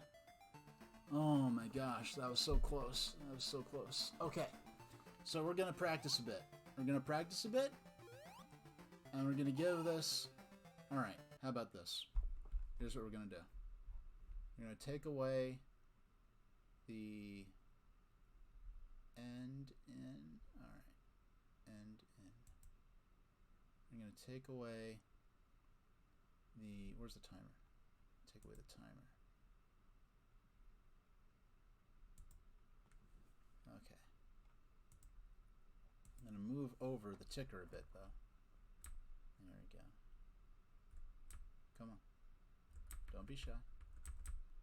taking forever to respond to me. It's a brand new computer. Shouldn't be taking so long to respond. It's a Streamlabs thing. I think it has something to do with it trying to like sync everything with the cloud so that, I mean, it was cool how when I switched the new computer, I was really dreading switching to the new computer just because, like, oh, I have to set up all my layouts again. But okay, let's practice. Let's practice. And I could, at this point, I'm guaranteed to show you the ending. We don't get we don't get Olive Garden this time because we didn't. You know, and it's funny, if I'd been more aggressive, I could have probably beat him. But I was playing it safe, because the safer you play it, yeah, the safer you are on each cycle. Okay, yeah, if I had been playing like that, yeah, it's a laptop. No, it was like... Hold on. I need to change my... I don't like that the ticker is this. Okay. Actually, no, I'll just move it over a bit by hand. Just the layering, it's not ideal.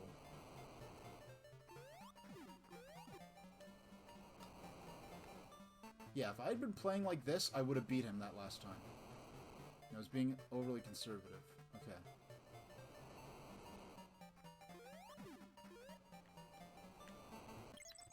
Yeah. Yeah, we're not going to Olive Garden this time because... Oh, yeah, I have to actually,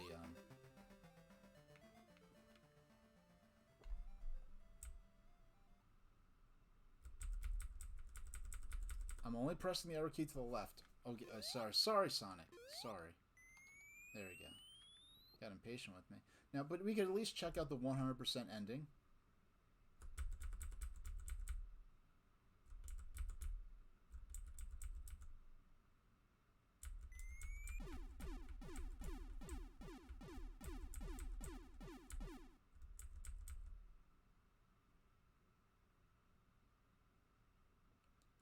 Yeah, so the cool thing about this, the 100% ending, is unlike the Genesis version, this one, if you have all the Chaos Emeralds, he uses the emeralds to cleanse the island of Robotnik's pollution, which, given the themes of Sonic, you know, forests versus factories, industrialism versus conservationism, that's the perfect ending. But in the, okay, I'm pressing the arrow key to the left. Why is the ticker moving to the right? It's still moving to the right. I just clicked and just dragged it to the right. It's highlighted and everything. Why? Okay. And the thing is, if I could just... Like, this is the main problem I've been having. And whenever I look online, when I tried to look online for, like, why is Streamlabs being slow? It's not about the program not responding when I want to switch layers or edit text or move an element of my layout. It's about why is my stream dropping frames. Okay. I'm just scrolling up and down in my sources, and it's like it's frozen. But everything... okay, let me go take a leak. And I'll be back. We're going to give this one more shot tonight. And if not, I'll probably be streaming tomorrow at maybe 1 or 2 p.m. Eastern Standard Time. But we'll see about that.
Alright. why I dragged the... I didn't turn off the mic, so you probably heard of all that, but whatever.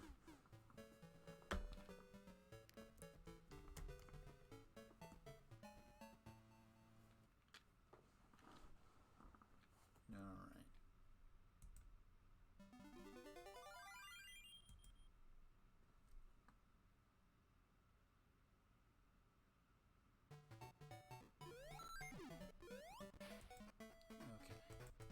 Like, it's just not... all I want to do. I can't move. Like, Streamlabs is running. My stream is up. It's not dropping any frames. But any attempt... Like, I can move up and down through... I can scroll up and down through the chat. But... And which I'm sorry I couldn't get to appear on screen this stream. But... Because we had a lot of great chat activity today. But thank you all. Whether you're lurking or being active in chat. But at any attempt at actually moving around elements of the layout just does not work, and it's embarrassing, and it's unfortunate. Okay. So I'll give this one more shot today. And if I can't get it to work, then we'll just have to come back for more tomorrow.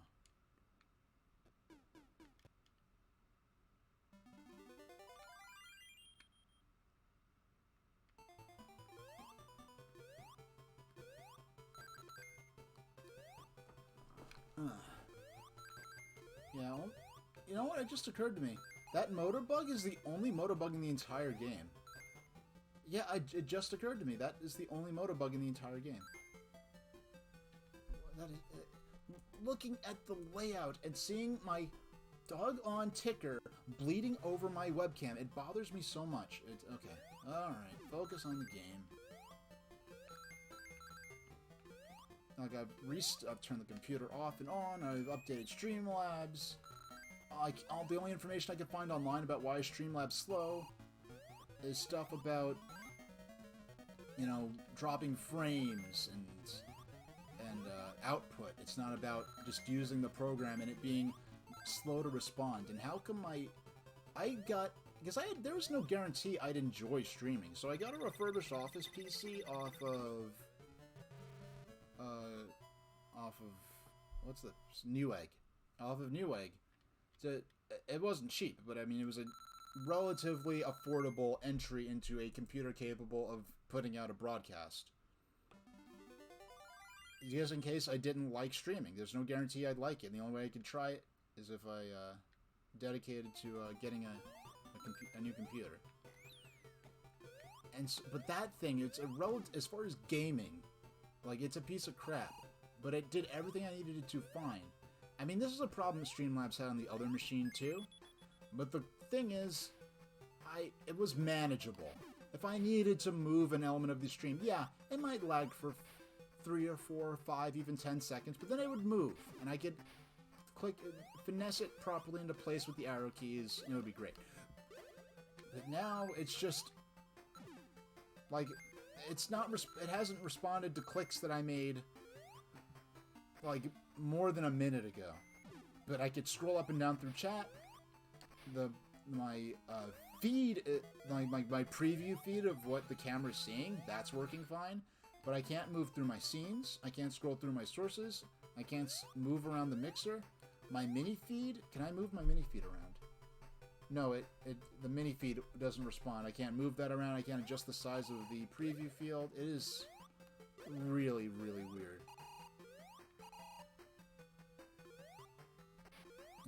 And the reason, and now that I've said all that, I have to explain, the reason I said all that is so that I could clip this into a YouTube video and maybe try to get some help for it, because I mean, I don't have video of the Streamlabs OBS window itself, but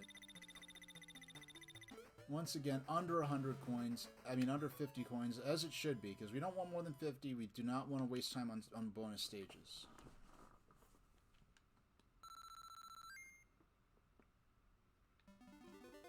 If we don't get this on this run, I'm gonna end this. Whether I get it on this run or not, I'm gonna end the stream. If I If I die prior to Jungle Robotnik... No, if I... Let's see. 1, 2, 3, bridge...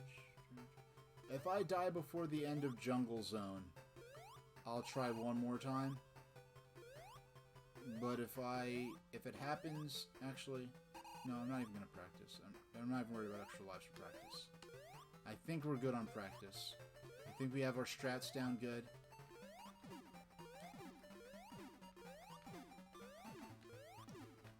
I can't believe there's a time in my life where this took me multiple attempts. Oh, wait. Okay, so just now, me trying to scroll through my sources, only just now did that register. But now I click on the scroll, on the text scroll, my ticker on the bottom, and it's not highlighting. Oh wait, oh. So I clicked it there, and let's see, in like 20 seconds it'll highlight. But the animation of, okay, so now it highlighted, but the animation on screen of the ticker running is in real time. It's not like that's lagging. I'm looking over at my third monitor. It makes it sound like I have the hottest setup ever, but it's just like an old monitor that just is running the web-based stream manager. So if I press, oh my goodness, we have a plot twist. I'm pressing right on the keyboard, and the text ticker box is actually moving to the right ever so slowly, like 1 pixel every 20 seconds. So let's, maybe by the end of the stream I could actually get the ticker to where I want it to be. And this is all just because I wanted to get rid of the timer and the end in text. I mean, come to think of it, I was surprised I was able to click off of that text as quickly as I did.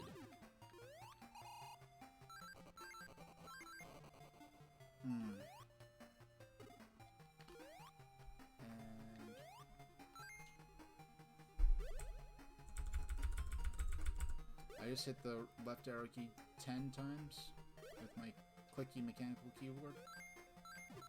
Oh man, I cannot wait to, I look forward so intensely to playing Commander Keen. Okay. On stream. Because, like, the way I was doing the Helios stream last year, like, that barely worked for Helios. It was really just my desire to get some content out for that game for Halloween season is the reason I put up with what I had to do to get Helios to work the way it did.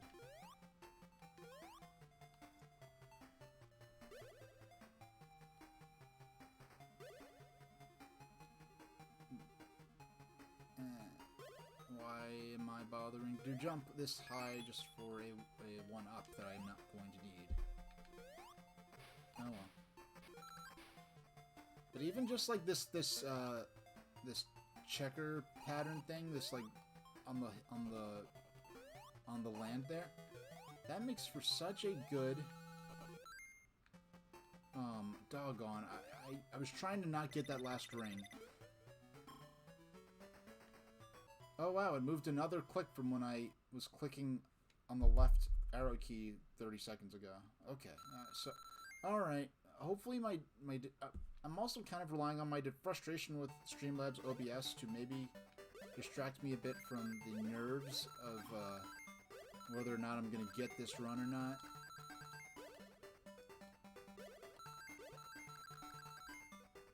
Fortunately, the first special stage is very quick to finish.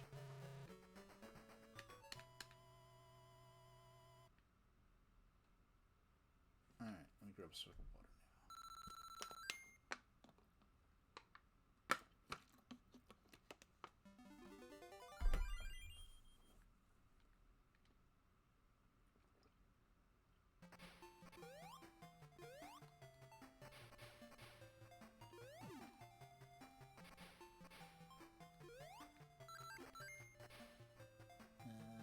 And yes, this, for those who are unfamiliar with this version of Sonic the Hedgehog, this is, in fact, a legit auto-scroller in an official Sonic the Hedgehog game.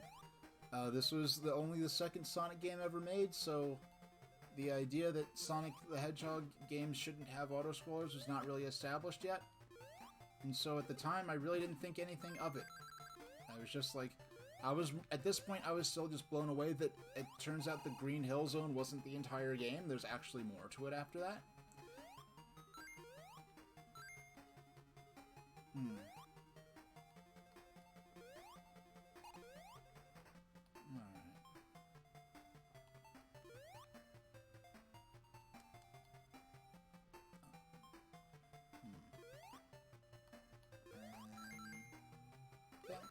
I do not need to try to get that one up, because this is single credit, so we don't need to worry too much about. Oink, oink, oink, oink. There we go. Yeah, if I don't, unless I clown around and mess up here, I really should be able to take. I mean, I have to get it. I can't not collect the one up. Oh my goodness, it is like an impulse. It's like putting a steak, a juicy steak in front of a hungry dog. They're just like I have to have it. I can't not have the steak. And you put a one-up box in front of a gamer, and it's just that easy to grab it. You know, I should go in GIMP and just like take some nice high-res screenshots of these mountains and just make a nice desktop for myself.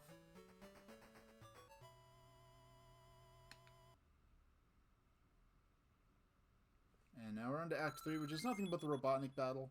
Like most of the Robotnik battles in this game, it is...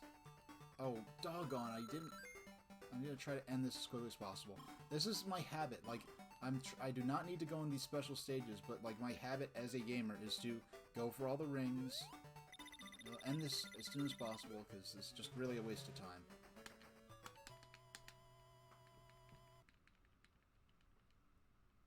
Now, I'm interested... I wonder what Fozon would say. I wonder what the strat would be for maximizing your high score, because I know there's a speedrun scene for this game.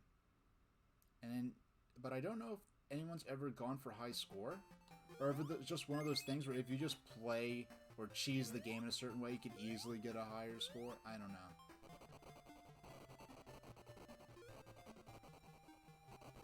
There we go. Now this Robotnik fight is very, very easy. Only somewhat easier. Now as a kid, of course, it was very tough. I was having a really good game if I got past him. It's not easy. But if you duck down here, or stand in the center here, the projectiles will always arc over you.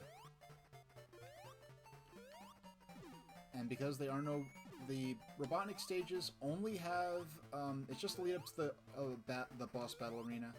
Unlike in the Genesis original, in which there are full-fledged stages with the boss at the end.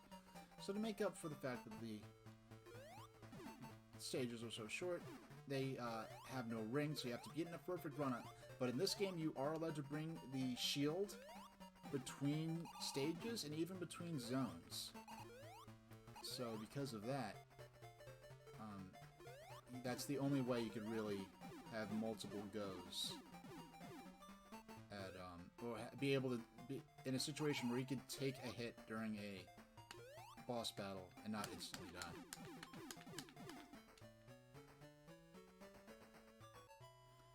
I remember being a kid. I just remember being surprised when a different set of animals came out of what I called the Roboticizer, based on the Saturday morning ABC Sonic cartoon. When a different set of animals came out that were different from the first one. Actually, if I only... Okay, I just tapped that like 7 times. Alright. I want to... Okay, there we go. Just want to turn down this audio a bit on my end. It doesn't need to be quite so loud. Because I already keep the volume down pretty quiet anyway. Alright.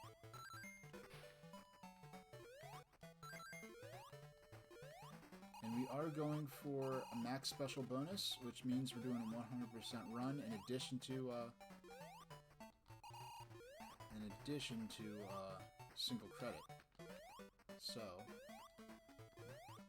that means means we gotta get the Chaos Emeralds, which are, unless you just walked in, are hidden within the stages themselves, not inside the bonus stages, which are just for collecting points, 1-ups. They're just for collecting points, 1-ups, and continues.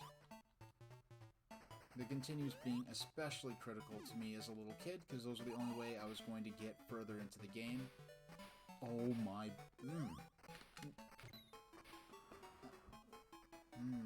that was bad. That was me being careless for a second, and then letting that let me... I got careless for a second, then I got frustrated, started just throwing myself at the game. Okay. This is the last run of tonight. Last run of the night. 8:55, so in my time zone. Almost exactly 9. So let's... Actually, do I have... no one's waiting on me, like, tomorrow, so...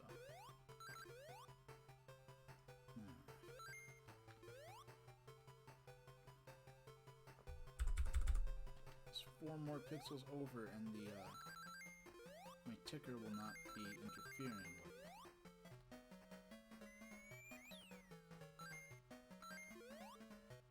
Yeah, you got a semblance of speedrun strat there for a second. I almost actually did the thing where I run through the stage before... Oh man, good thing I had the invincibility on. No, when you speedrun this, like, that's... Jumping through the stage, the first stage like that is pretty much standard. It is standard practice. I don't exactly know how to trigger it. I know I've done it from time to time. My frustration to get back to where I was quickly. But yes, this is absolutely big time for sure. My last run at this tonight.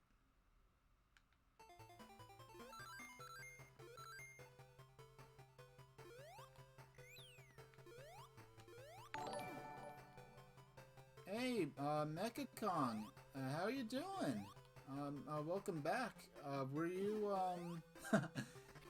I got to Jungle 1, I had a moment of carelessness, and all I did was lose the shield, but I let myself get frustrated after the carelessness, and then I ran straight into an enemy out of frustration.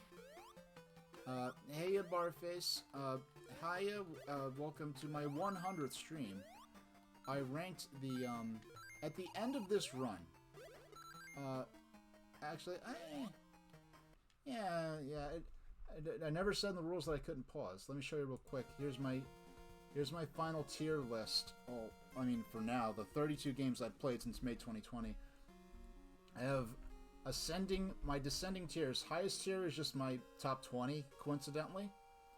Then the next few are great games that I likely won't go back to, due to hitting a skill ceiling, or, not being particularly good at it. And then, beneath that, what I call exhibition games. Games I play for discussion and playing them live, not really for my own enjoyment, and sort of demonstrating or talking about them. So, and I didn't rank them based on this, it's just that and then bottom, disappointing experience, good game. Those being Pokemon Sword and Klonoa Empire of Dreams. So, it's sort of funny how, as I go down the list, the sort of categories changed, because it's not like I categorized them into this and to that. It's just that as they sort of stratified, and these top ones are ones I'll likely to go back to, use as warm-up games, spend some time on in the future. From most interest and most favorite to least favorite, this is based on my interest in playing as well as my experience streaming it. Like, for instance, Klonoa Empire of Dreams, probably a good game, but I wasn't having fun streaming it. And that's at the bottom of the list. That's the game I had the least fun with. So, let's hop back into... Actually, it is 9. It is about... it's weird. I just looked at my software, and it looks like I'm reaching out and then over into the left. It looks like I'm doing some cartoon physics, like portable whole Acme invention thing. It happens to be 9 p.m., so why don't I start from scratch at And for those of you who may not... You're doing good. You'd be a dramatic, clickbaity stream. I'm doing good. I did a dramatic, clickbaity stream giving up on Twitch gaming, and then I read a magazine. Ooh, you read a magazine. I'll have to take a look at that. I would need to read some magazines myself. I only think I did one magazine stream, and I looked back at the stream, and I'm like, wow, like, even though some of this stuff, the magazines I read were, like, before my time, some of them, I was able to give a lot of good commentary that, you know, oh, come on. That was just, that I bumped. We gotta do that over. We gotta do that over. Yeah. Oh. Okay, not quite, but... Yeah, I'm trying to learn the screen sold. Yeah, tomorrow will be the 101st stream, which will probably be like 1 or 2 o'clock. Yeah. But yeah, it was amazing. I sat here for 5 hours and counting, and I didn't even get up for a break. Usually every 2 hours I need to... Can I read Nintendo Power on stream? I have to find... I only grabbed a few of those Nintendo Power PDFs off archive.org before dumb Nintendo made them take it down. I mean, I've gotten a lot of heat for not defending, but for, like, I guess relating to when it comes to, like, ROM sites and things like that. It's like, yeah, they should make the games more legitimately available, or whatever. Or when it comes to Nintendo being overly litigious about... But it's like, come on, Nintendo. You're never going to release those Nintendo Powers in full form again. Like, let's be real. And especially since they don't even have the rights to run those ads. They don't have the copyrights to the advertisements. They just had permission to run them for that particular ad. They don't want to... Like, it's a valuable, original resource. Like, it's... That's where it's like... Like, come on. With some of the stuff that Nintendo's let slide. I mean, come on. Nintendo let the Mother 3 fan translation, which was public knowledge. They didn't shut that down. Or enough people chose to ignore it or put it at the bottom of their list of things to do. I mean, come on. Some of the people working on that and known by Nintendo to be working on that were even invited to NOA headquarters to deliver Earthbound-related fan mail. Like, you can't get more, like, I mean, and Reggie later admitted that he knew that they were working on the fan translation project. They could have shut it down. They had every legal right to shut it down, and they chose not to. If you're not going to shut down the Mother 3 fan translation, which is more cooperation than you could ever realistically hope for from Nintendo when it comes to stuff like this, let them read a 34-year-old magazine that's never going to be reprinted in its, again. I know they've been like some NES like coffee table books where they've republished small sections of Nintendo Power, but they haven't reprinted those, and it's not the full magazine in its original context and form. Come on, Nintendo. Whoa. Normally I'd be very upset that I'd lost my rings, but here I don't care. I just want... But I will... I mean, I'm sure they're not hard to find. They're easy enough to find EGMs and stuff like that. And yeah, I just gotta find some place that has Nintendo Powers, and I'm sure it's like a 5-minute Google search away for some Nintendo Power PDFs. I just haven't bothered specifically looking yet, but I'd love to read some Nintendo Power on stream. I mean, I remember when I did the Mario Party Advance... No, Mario Party Advance. Super Mario Advance. We did like some magazine launch coverage of the GBA, including Nintendo Power Advance. Some Nintendo. Did I? So I think I have a couple and some GBA stuff. It's like Pocket Gamer Magazine. DM you after stream and I'll send you the source. You send me the sauce. Is it a Tabasco or Worcestershire sauce?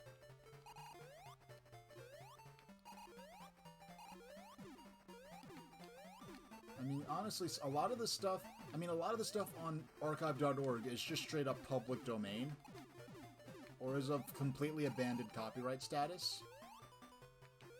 But, like, where there's no rights holder that cares about enforcing these copyrights.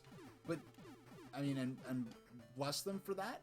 But also, but a lot of the stuff, a good deal of the stuff on there is just flat out, I cannot believe they're getting away with hosting this on their site. And bless them for that too. for the most part. So that's all I'll say about that. I really just wish that copyright holders would make stuff more available legitimately more often and more easily. Because I think the first time the first time I in any way, shape, or wait, I ignored the shield because I already had one at the time. Then I lost the shield, so then I could go back and grab it. That's why I don't just impulsively grab didn't impulsively grab the shield. That's the first time in like dozens and dozens of playthroughs, maybe a couple of dozen. How many times I beat this game on stream? I wonder. Boing. And that's one thing I could keep the older computer around for, is that now if I go to a site that's like probably okay but might have some weird pop-ups or something like that, I can just use that machine for it, and I don't have to worry if the computer gets sent to heck. You know what I mean? So it's another nice thing about having a older, lower spec computer that isn't useful for any heavy-duty work, but a test machine, you could say. Kind of like the PC equivalent of a burner account. And the only sites I ever use that I have to worry about things like that are like things for downloading YouTube videos. If I like want to comment on or make a parody of a video and I just need the footage, I can just grab it off there. You know, they tend to come and go, and even the reliable ones tend to have creepy ads on it. Or it's like, oh, you're the 10,000th winner. Click for prize time. Get good. Like, or it's your chance to be a big shot, or whatever weird attention-grabbing nonsense they want to have on there. If anyone got that reference.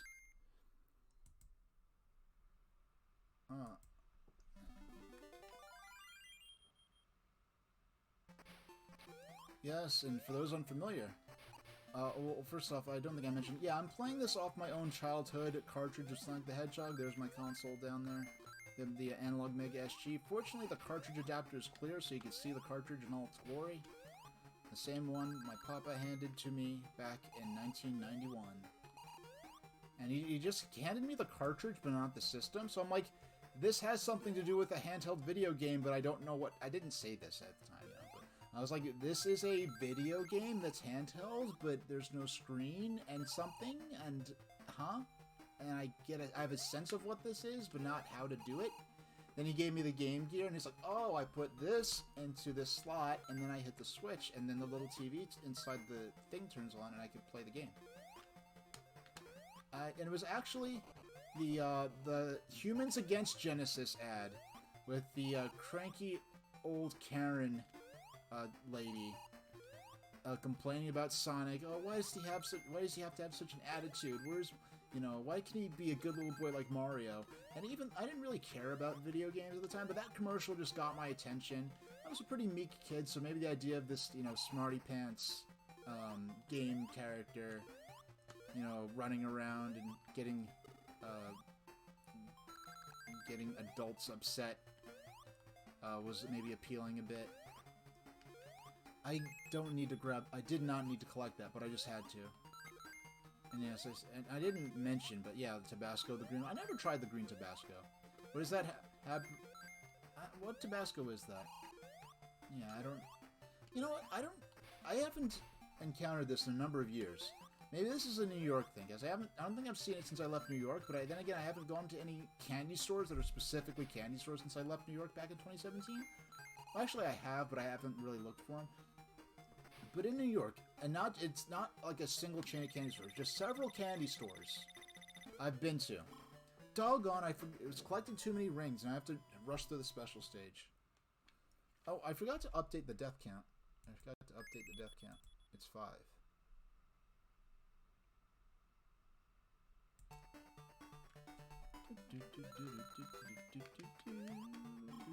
Oh, come on. I just want to end the level as quickly as possible. Whereas normally I'm trying everything I can to keep Sonic up in the air so he can grab those rings. Death count 5.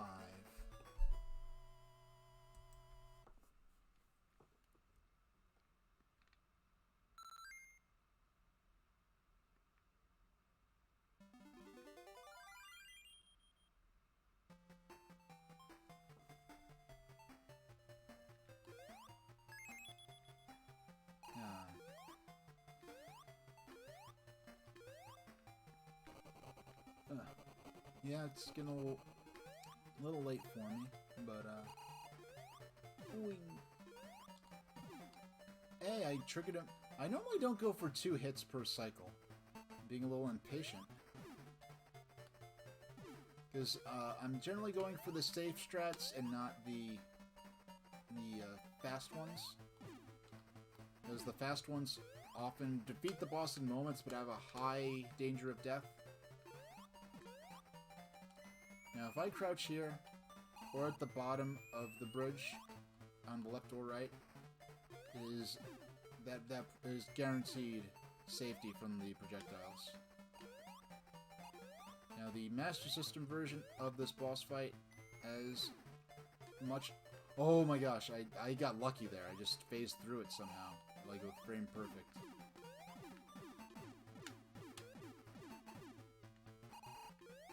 Yeah, if I played that final boss more aggressively 2 runs ago, I would have beaten the game. I would have gotten the single credit run. But if you look at my about page, I didn't update it yet. But typically, I announce my I typically stream maybe once or twice a week.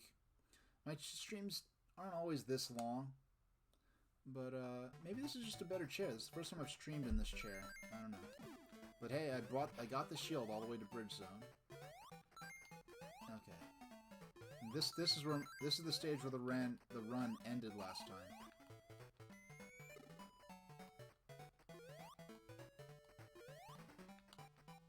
Okay.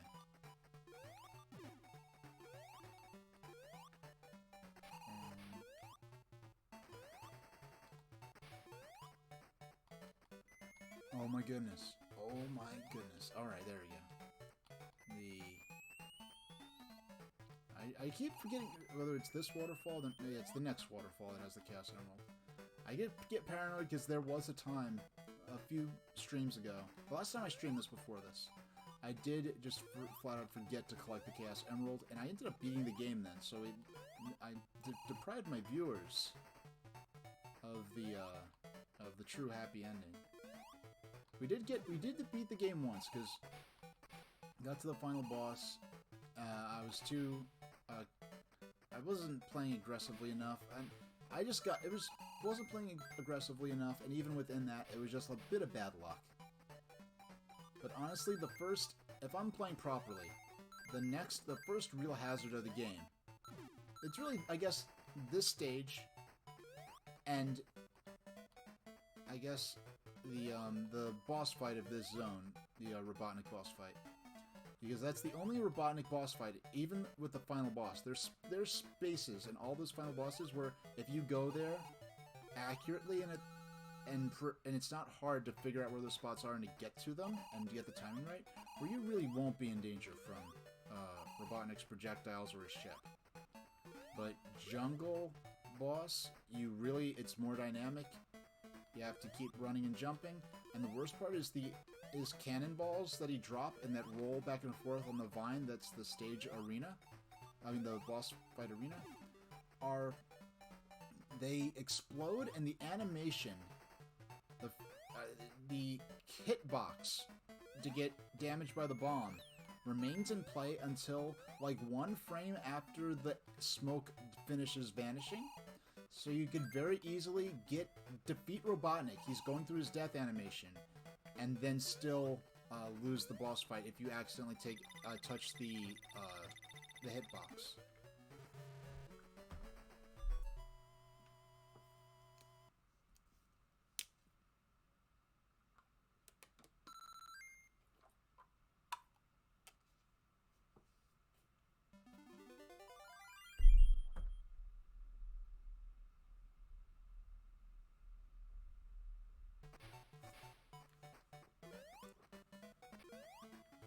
Oh my gosh, I almost died there, just carelessly. Just totally senselessly almost just died there. Now this version of the stage is much more forgiving. The Master System version has ratchet scrolling, where once a platform leaves the bottom of the screen, it no longer exists within the universe of Sonic the Hedgehog, and falling to, like, that grass, if I did that jump, this jump here, That would have counted as me falling to my death in the Master System version if I made the screen scroll up. And that's not fair. It doesn't make sense. Now, if there was like lava rising from the stage, I mean, that's a bit much to ask for an 8-bit console. But there are games that do something similar, like Mischief Makers has a stage, I think, in it that does something like that. We don't need... Why do I keep... Yeah, there we go. So, fortunately, when... Oh my goodness. Okay. No. Okay. Alright. Alright. That's what the shield was for. I should not have taken that hit, but we had the shield to protect us. Okay, we need to go... We need to go to the right here. Okay, and there might even be another shield I can collect.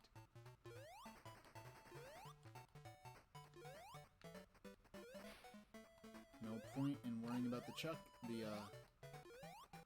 no point in collecting more rings, because in this game, if you get hit without a shield, you will lose all your rings instantly. You have no chance to recollect them no matter how many they are. So having one ring is as good as having 99 rings in regards to being protected from enemy damage. And, oh, there we go. And even, I mean, that spring down there is an especially insidious trap in the Master System version, which has the wretched scrolling, but I never got bounced by it, at least not in my adult life. I don't remember getting bounced by it as a kid. But then again, it was kind of an exceptional run to even get this far. I very seldom even made it to Labyrinth Zone as a kid. I don't know, I don't like the fact that I'm slightly, like, off-center on camera. That's more like it. I could just move the window. Okay. Now, here we go. We're jungle Robotnik fight. Now, for those watching, the hidden one-up is right there. We don't need it. We don't need it. No, yeah, we don't need it. Come on. Now, that is meant to look like a death area. Now, this area does have ratchet scrolling. Once you get up to the arena level on these vines, you cannot safely go back down. You will die. It counts as a void out. Now, this is the most dangerous Robotnik fight of the game. Except for the final boss. Look at how slow those... Okay. We have to avoid. We have to avoid. Okay. Okay. Now, we have to make this jump safely. It's easy to mess that jump up. I have, in all of these runs tonight, this is 5, this is really the 6th run. We have not died in Labyrinth yet. Labyrinth's been pretty safe. We've lost shields in Labyrinth, which sucks. But we have not taken a death in Labyrinth. Labyrinth is much more forgiving, and it has much cooler music, and is much fairer, and much better in every way than the Genesis version. But that's just my opinion. I might say this as someone who... no, look, there's a shield. So we got one ring.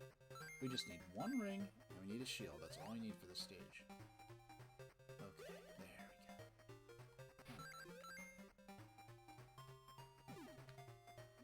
And boom, we got the shield. Just gotta fill up on air. We are filled up on air, and we head on into the stage.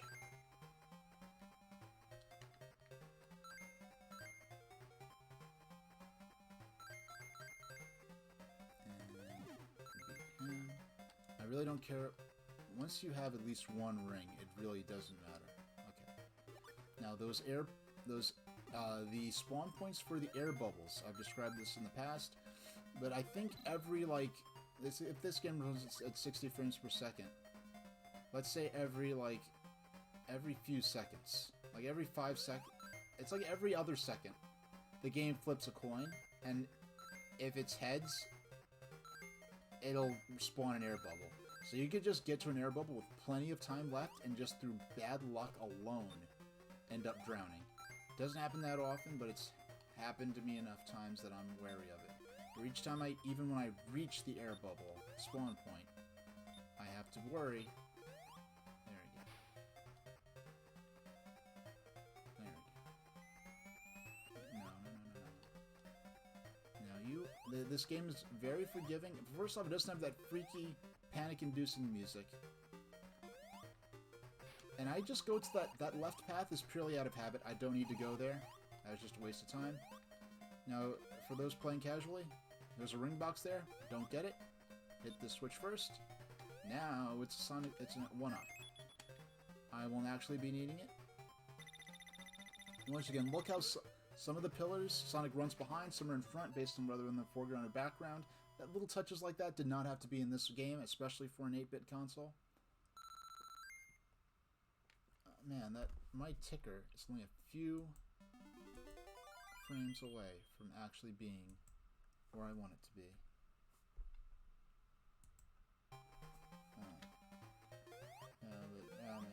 Interface still being slow. I don't need to go into that nook over there.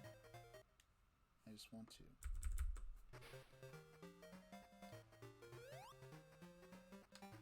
I just want to make sure. I don't know if that counts as collecting the air bubble. I just know I want to get some rings as soon as possible in case I lose the shield. Now, if I can get through, if I can be calm and collected and make it through,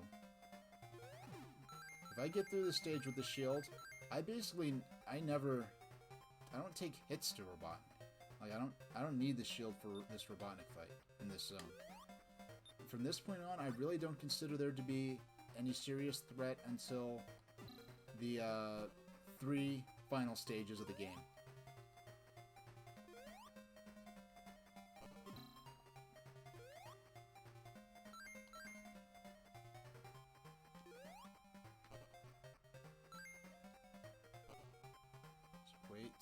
And yeah, there's not the freaky, panic-inducing music. And then the seconds, even when you hit second 1, it is very forgiving. Oh, yes. Good. Got it. We didn't get hit by the Lionhead's fireball. Underwater fireball. It must be Greek fire. It must be like that napalm that burns underwater.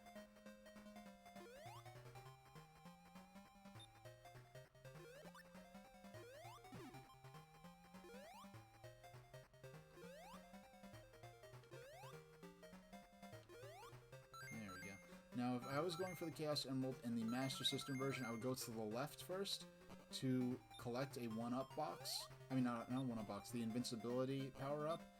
And then I'd have to run through here before the Invincibility power-up expired in order to run through a spike bed in which the Chaos Emerald is hidden, which is a cool little use of the Invincibility to solve a bit of a puzzle. It's not quite a puzzle, just sort of a situation you have to figure out. Well, I guess that's the definition of a puzzle. Anyway, but here, I guess they didn't feel confident pulling that off with the smaller screen real estate, so they just put the emerald in plain sight right here. Poor Gunstar Heroes, fantastic streamer. Did a lot of great Game Gear coverage when it was a lot harder to stream real Game Gear hardware than, well, real Game Gear cartridges at least, than what I'm doing right here. One of the inspirations for me starting streaming. Like, I went out of my way to find him, and then only later did he coincidentally find that he was in sort of the same circle. Now, look, I've got this. If I play this properly, I won't need the shield. I'm doing great right now. Like, this is easy. It's just a matter of not screwing it up. Like, if I screw this up, it's an embarrassment.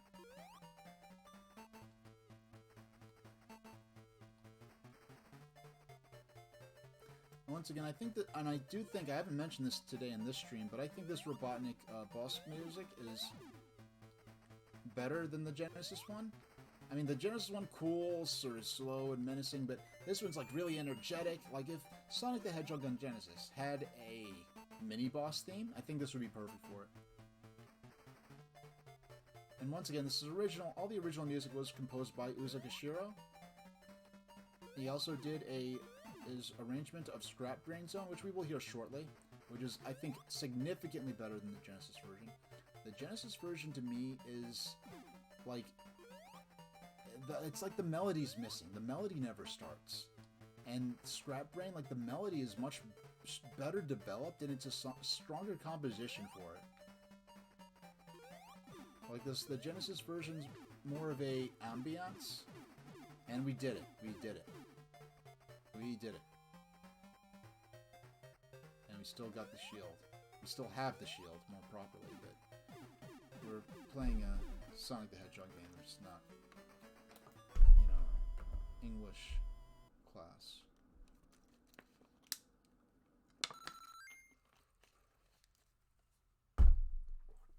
Alright, Scrap Brain. And once again, we are... And this is the last one for tonight. Of Scrap... Of, you know, if we die, we're just going to... We'll practice... But look at the sky here. Once again, the factories, the skyscrapers, the smoggy, dusky sky as the sun sets. And I said it once, I'll say it 100 times. It's always worth saying. If this was... If you were a robot, this would be a cool place to live.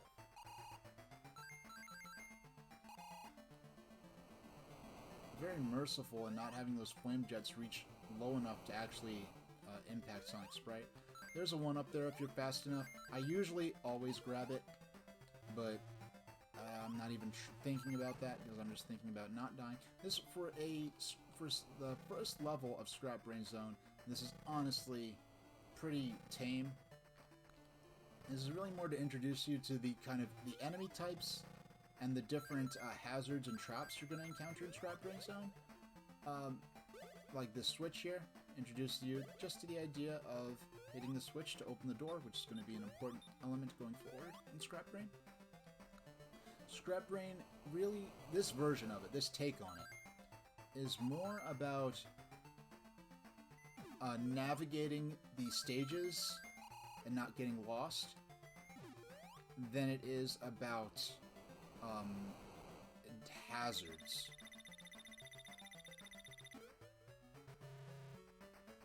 And I think that's... I like it, but I think the interesting part to me is the way they really did a great job in adapting this, playing to the strengths of this system. And, okay, we're in Act 2, Scrap Brain. I almost ran... It almost took the full 10 minutes to find my way out of here. The first time I played, I got this far on stream. Because this is the first game I played on stream, 100 streams ago. Now, if you look at these lights here, I didn't notice this till I was watching Gunstar play, but these lights indicate what level you're on. So we're on level 1 right now. I never knew that was a navigational aid. Oh my goodness. I have a shield. I do not want to lose it. Because honestly, that sucked.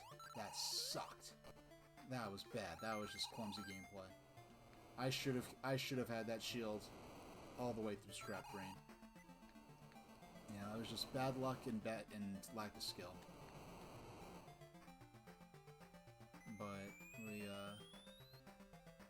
But we do have another opportunity to grab a shield, and it's right where we need it. See, look at this. Top light is green, so we're just gonna make our way down. And it's a good... I used to try to memorize how many ramps down I have to go before I make this next move you're gonna see me make. But it turns out there's a visual aid all the time. There's a shaft you could jump down, but if you jump down it, the way the game's... No! Doggone, I gotta do it again. The way the physics work, it's pretty much impossible to,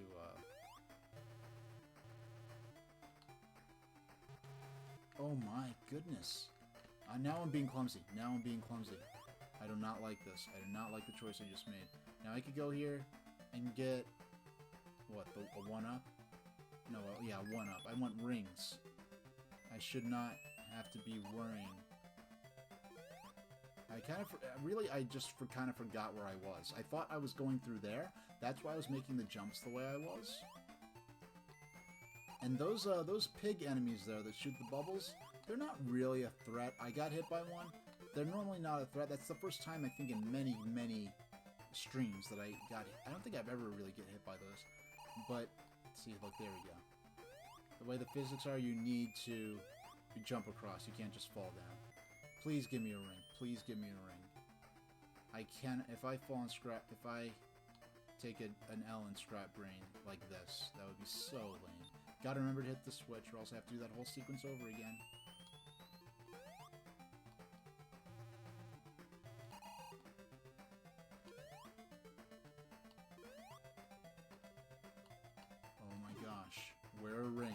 please give me a ring.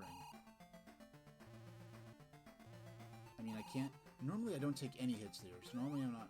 Just not having rings, it makes me nervous. Now, this is where the Chaos Emerald is. And not a... Come on, just give me one ring. Just one. Okay. Once I get through here, it's really the end of the stage, though. Unless I massively F up. I shouldn't have to... Okay. At this point, the stage is over. There are no more hazards, as far as I remember. But I'm being... Oh, wait. No, I have to... Okay, alright, I know what I have to do. Okay, I have to go through this again. I have to go through this again. I'm mixing two different stages in my head here. But okay.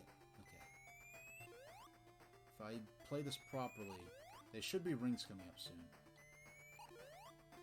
Oh, please. As you can see, this is more about knowing where to go and what to do than it is about the enemies and hazards being dangerous. Because I feel like Scrap Brain Genesis would have absolutely bamboozled me just with the enemy placement alone. I didn't really need to pause there. And it just makes me feel confident that nothing's going to swing out and hit me. Alright. Now, because I hit that switch there before, please rings. Please rings.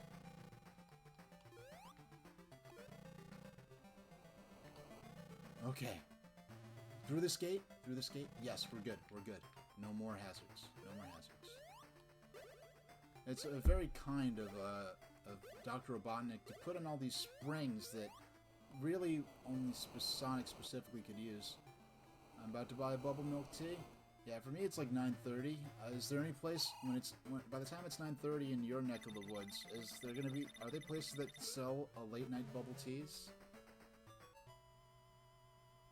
And you know, I've barely even really properly explored this area. I'm really just sort of going about my business. And plus, they would likely be closed. All right. Okay. Now this stage, I don't think there are any enemies in this stage. This stage took me like a half hour. Yes, yeah, because this stage took me like a half hour. I have to go straight here, though. Straight down. And this one's just for decoration. It doesn't even actually light up. There are no hazards to your health and to Sonic's safety here.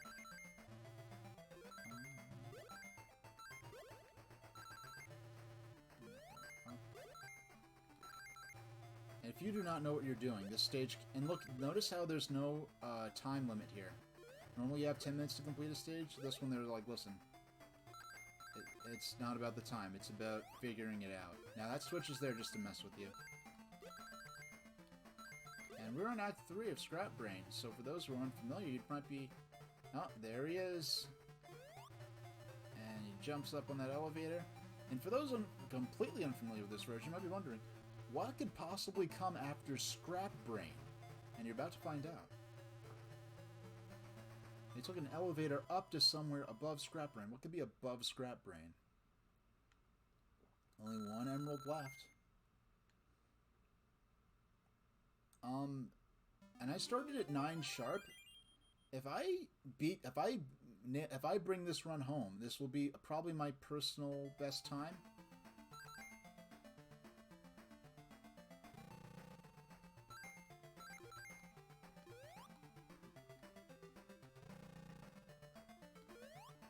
But yeah, no joke, photosensitivity epilepsy warning here. This is before they considered those sorts of conditions and disabilities in game design. And if they re-release this game, I'm sure they would probably adjust. Oh, this is going to be bad. This is going to suck. Okay, it missed us. Those bomb things are from Lucifer, those things cost me so many runs. Those bombs are very hard to avoid. And you can't roll into them. They're like electrified or something. You cannot roll into them to take them out before they explode. They're not like the bombs. The only way you get rid of them is to defeat them.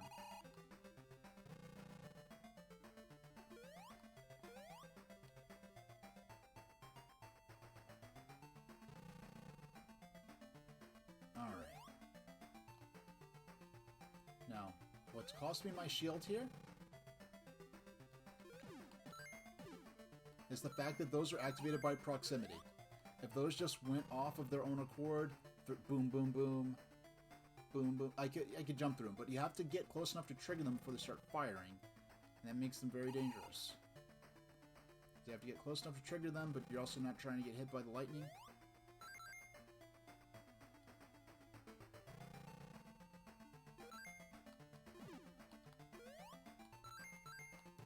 Now, they're very kind to put those rings there to indicate that this is a safe place that you are allowed to fall.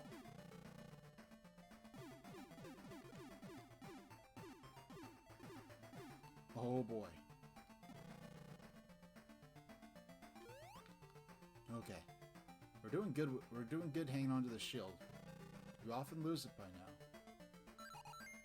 You can go to heck. Yeah, you dodged him. Fortunately, these... Oh, no! Oh, no, I got overconfident. He bamboozled me from off-screen. Oh, I got overconfident. Right at the end of the stage, too. Right at the end of this stage. We lost a run to... Takes such precise button pressing to jump, but not jump too high to... Okay. We've got it. We've got it. No more... Okay. No more lightning. Okay. We've got a blind jump to make at the beginning of this next stage for the only path that will allow us to collect the Chaos Emerald. But we have good visual aid to make that blind jump. It's successful last time, just barely. I don't know if it's a cycle-based thing. This cycles are important in this next stage. I haven't figured them out yet, though. So, okay, we got it. We got on it. We got that. You cannot see that platform in any way, shape, or form. And worst of all, the jumping is different between the Master System and Game Gear versions. This is the easier version. Now, this is the easier path on the stage. The other way is full of spinning propellers, batteries of mounted spinning guns, bomb type guys, and other wonders. But this path is safer in that there's fewer hazards, but they are, depending on the cycle, you could end up getting really close to some gun batteries that are very... Oh no. Yeah, alright, that's it for tonight's stream. Yeah, very difficult to dodge. Well, alright. Let's practice a little. Let's practice a bit. I'll be back tomorrow at Seg 2, but we made it this far. These are the two stages we need the most practice on. So let's see if we can at least bring home the,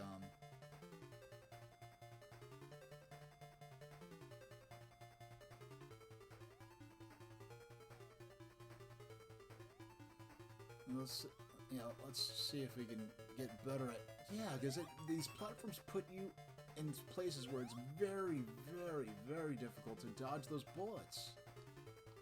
Because you could stand way at the edge if you need to, but it's lining yourself up in time. Oh, man.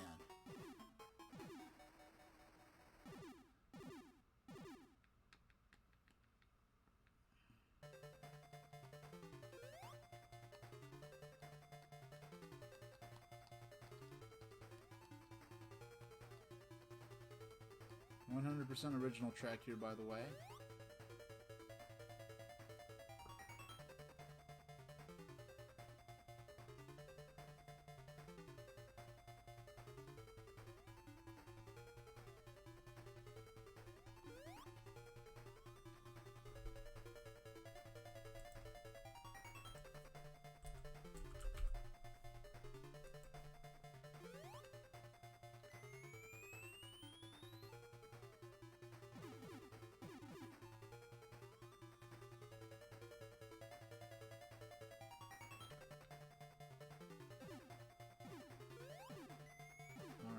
Yeah, it really is a matter of luck.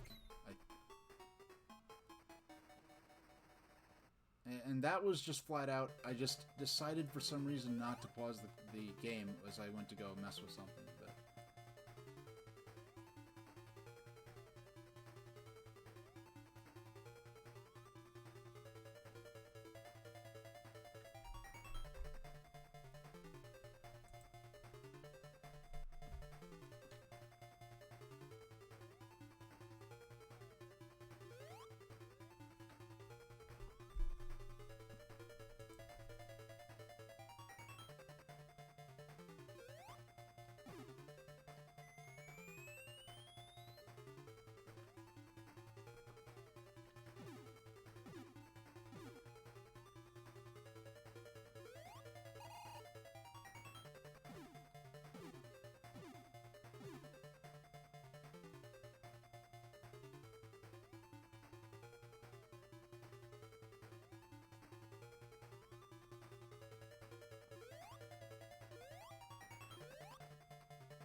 there we go. I don't know why it wasn't... Oh, you know what? It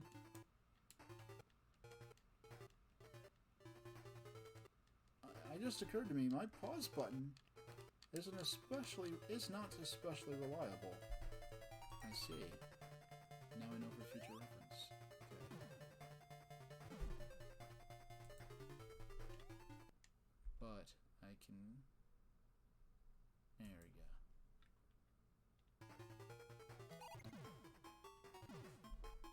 I'm just letting myself get distracted by stuff. I'm just trying to get my doggone stuff on Streamlabs to work the way you'd expect it to. But, okay. This time, now I'm paying full attention again. I'm just only a couple of pixels away from having my ticker be exactly where I want it to be.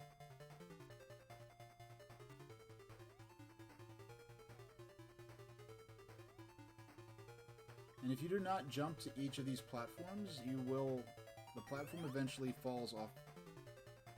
Like, you continue to stand on it, it eventually just falls away and you lose.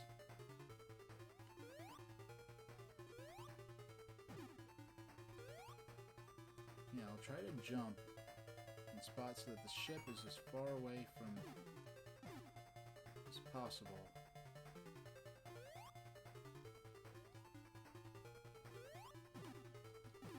Yeah, that gun is just unreasonable. You know, you love Sonic Sprite in this? Well, you know what? Once I played the Master System version of this game, I realized for the first time in my life that Sonic's sprite in this game has no nose. He has no nose in the Game Gear version. And now I can't unsee it. I don't know why they felt that the nose wasn't quite... I guess that it didn't have the... Alright, that's all I had to do. That's all I had to do, and I would have...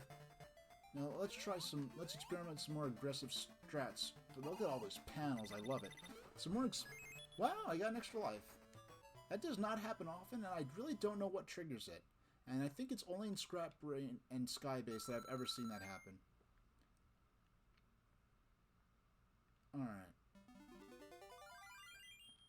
Alright, so we're gonna beat this and call it a night.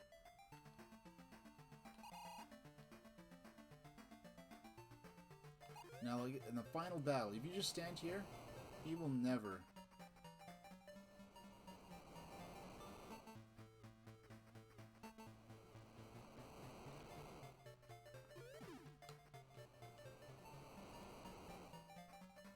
So, wait for the...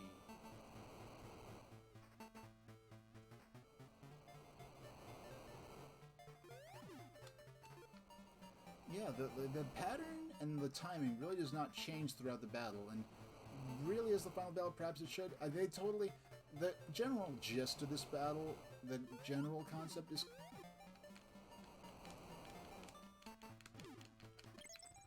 Wow, okay. I was playing with fire there a bit,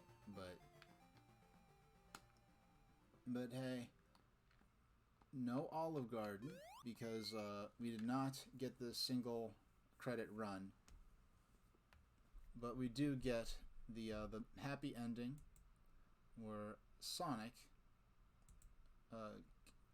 cleanses the island of Robotnik's pollution using the Chaos Emeralds.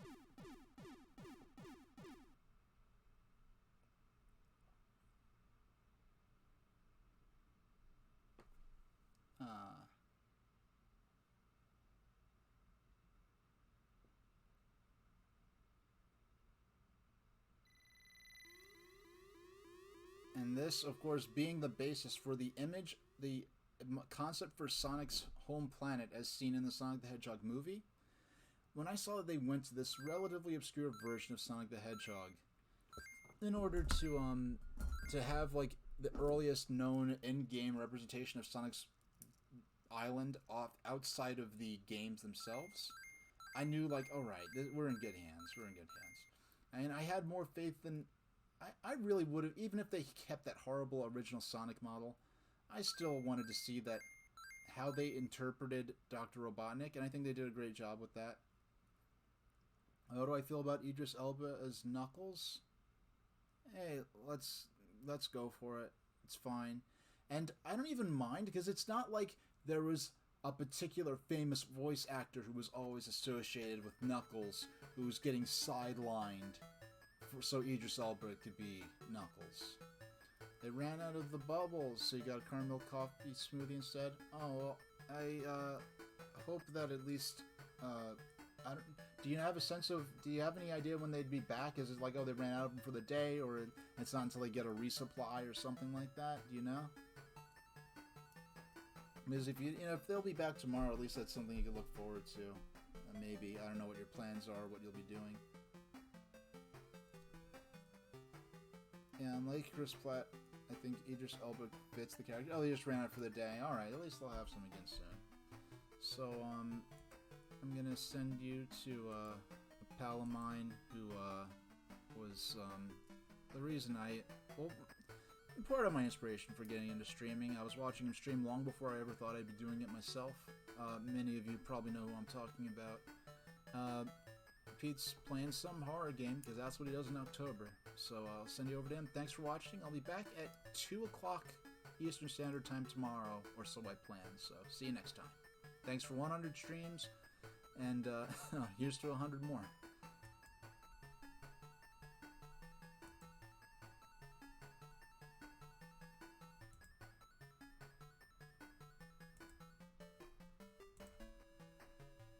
R1235 though didn't do anything. You think you H? Thank you for that raid. 1235. Shoot, I overshot it. Can't see what I'm doing. It's not opening. I'm missing an item. Okay. Just making sure. Don't want to go crazy here.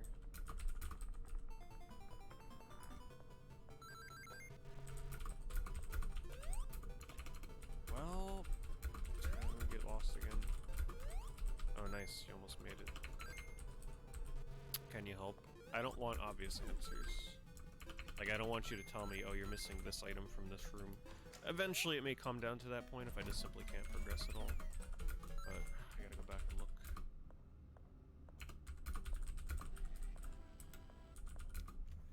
What was that? 1894. Maybe.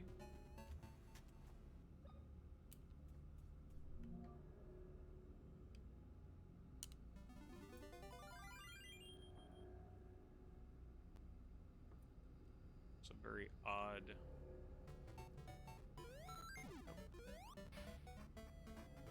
Why would they let me examine this? December 16th? 12/16? 1216? 1215?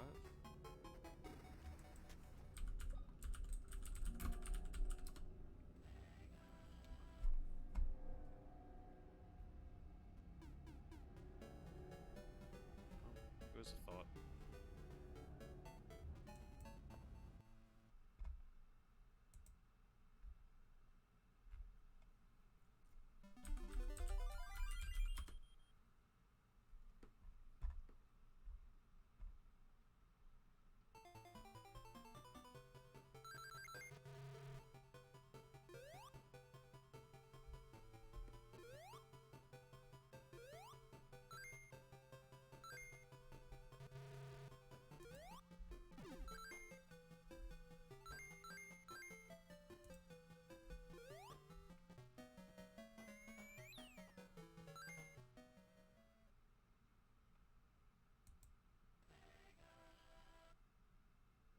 me, creativity starts with what ifs.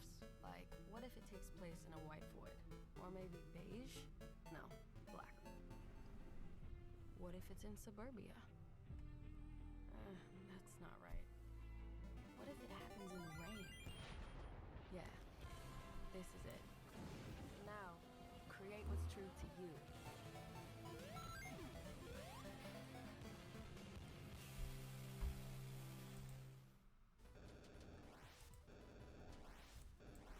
Holy shit, that was kind of cool. I'm not gonna lie.